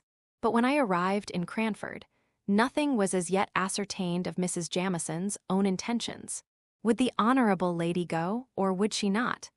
Mr. Peter declared that she should and she would. Miss Pole shook her head and desponded. But Mr. Peter was a man of resources. In the first place, he persuaded Miss Matty to write to Mrs. Gordon, and to tell her of Mrs. Fitzadam's existence, and to beg that one so kind, and cordial and generous might be included in the pleasant invitation. An answer came back by return of post, with a pretty little note for Mrs. Fitzadam, and a request that Miss Matty would deliver it herself and explain the previous omission. Mrs. Fitzadam was as pleased as could be, and thanked Miss Matty over and over again. Mr. Peter had said, "Leave Mrs. Jamison to me," so we did, especially as we knew nothing that we could do to alter her determination if once formed. I did not know, nor did Miss Matty, how things were going on until Miss Pole asked me, just the day before Mrs. Gordon came, if I thought there was anything between Mr. Peter and Mrs. Jamison in the matrimonial line, for that Mrs. Jamison was really going to the lunch at the George. She had sent Mr. Mulliner down to desire that there might be a footstool put to the warmest seat in the room, as she meant to come, and knew that their chairs were very high. Miss Pole had picked this piece of news up, and from it she conjectured all sorts of things and bemoaned yet more. If Peter should marry, what would become of poor dear Miss Matty? And Mrs. Jamison, of all people? Miss Pole seemed to think there were other ladies in Cranford who would have done more credit to his choice, and I think she must have had someone who was unmarried in her head, for she kept saying, it was so wanting in delicacy in a widow to think of such a thing. When I got back to Miss Matty's, I really did begin to think that Mr. Peter might be thinking of Mrs. Jamison for a wife, and I was as unhappy as Miss Pole about it. He had the proof sheet of a great placard in his hand. Signor Brunoni, magician to the King of Delhi, the Roger of Oude, and the great Lama of Thibet, and C., was going to perform in Cranford for one night only, the very next night. And Miss Matty, exultant, showed me a letter from the Gordons, promising to remain over this gaiety, which Miss Matty said was entirely Peter's doing. He had written to ask the signor to come, and was to be at all the expenses of the affair. Tickets were to be sent gratis to as many as the room would hold. In short, Miss Matty was charmed with the plan, and said that tomorrow Cranford would remind her of the Preston Guild, to which she had been in her youth, a luncheon at the George, with the dear Gordons, and the signor in the assembly room in the evening. But I looked only at the fatal words, under the patronage of the Honorable Mrs. Jamison. She, then, was chosen to preside over this entertainment of Mr. Peters. She was perhaps going to displace my dear Miss Matty in his heart, and make her life lonely once more. I could not look forward to the morrow with any pleasure, and every innocent anticipation of Miss Matty's only served to add to my annoyance. So, angry and irritated, and exaggerating every little incident which could add to my irritation, I went on till we were all assembled in the great parlor at the George. Major and Mrs. Gordon and pretty Flora and Mr. Ludovic were all as bright and handsome and friendly as could be. But I could hardly attend to them for watching Mr. Peter, and I saw that Miss Pole was equally busy. I had never seen Mrs. Jamison so roused and animated before. Her face looked full of interest in what Mr. Peter was saying. I drew near to listen. My relief was great when I caught that his words were not words of love, but that, for all his grave face, he was at his old tricks. He was telling her of his travels in India and describing the wonderful height of the Himalaya mountains. One touch after another added to their size, and each exceeded the former in absurdity, but Mrs. Jamison really enjoyed all in perfect good faith. I suppose she required strong stimulants to excite her to come out of her apathy. Mr. Peter wound up his account by saying that, of course, at that altitude there were none of the animals to be found that existed in the lower regions. The game, everything was different. Firing one day at some flying creature, he was very much dismayed when it fell, to find that he had shot a cherubim. Mr. Peter caught my eye at this moment and gave me such a funny twinkle that I felt sure he had no thoughts of Mrs. Jamison as a wife from that time. She looked uncomfortably amazed. But Mr. Peter, shooting a cherubim, don't you think, I am afraid that was sacrilege. Mr. Peter composed his countenance in a moment, and appeared shocked at the idea, which, as he said truly enough, was now presented to him for the first time. But then Mrs. Jamison must remember that he had been living for a long time among savages, all of whom were heathens. Some of them, he was afraid, were downright dissenters. Then, seeing Miss Matty draw near, he hastily changed the conversation, and after a little while, turning to me, he said, "Don't be shocked, prim little Mary, at all my wonderful stories. I consider Mrs. Jamison fair game, and besides I am bent on propitiating her, and the first step towards it is keeping her well awake. I bribed her here by asking her to let me have her name as patroness for my poor conjurer this evening, and I don't want to give her time enough to get up her rancor against the Hogginses, who are just coming in. I want everybody to be friends, for it harasses Matty so much to hear of these quarrels. I shall go at it again by and by, so you need not look shocked. I intend to enter the assembly room tonight with Mrs. Jamison on one side and my lady, Mrs. Hoggins, on the other. You see if I don't." Somehow or another he did, and fairly got them into conversation together. Major and Mrs. Gordon helped at the good work with their perfect ignorance of any existing coolness between any of the inhabitants of Cranford. Ever since that day, there has been the old friendly sociability in Cranford society, which I am thankful for because of my dear Miss Matty's love of peace and kindliness. We all love Miss Matty, and I somehow think we are all of us better when she is near us.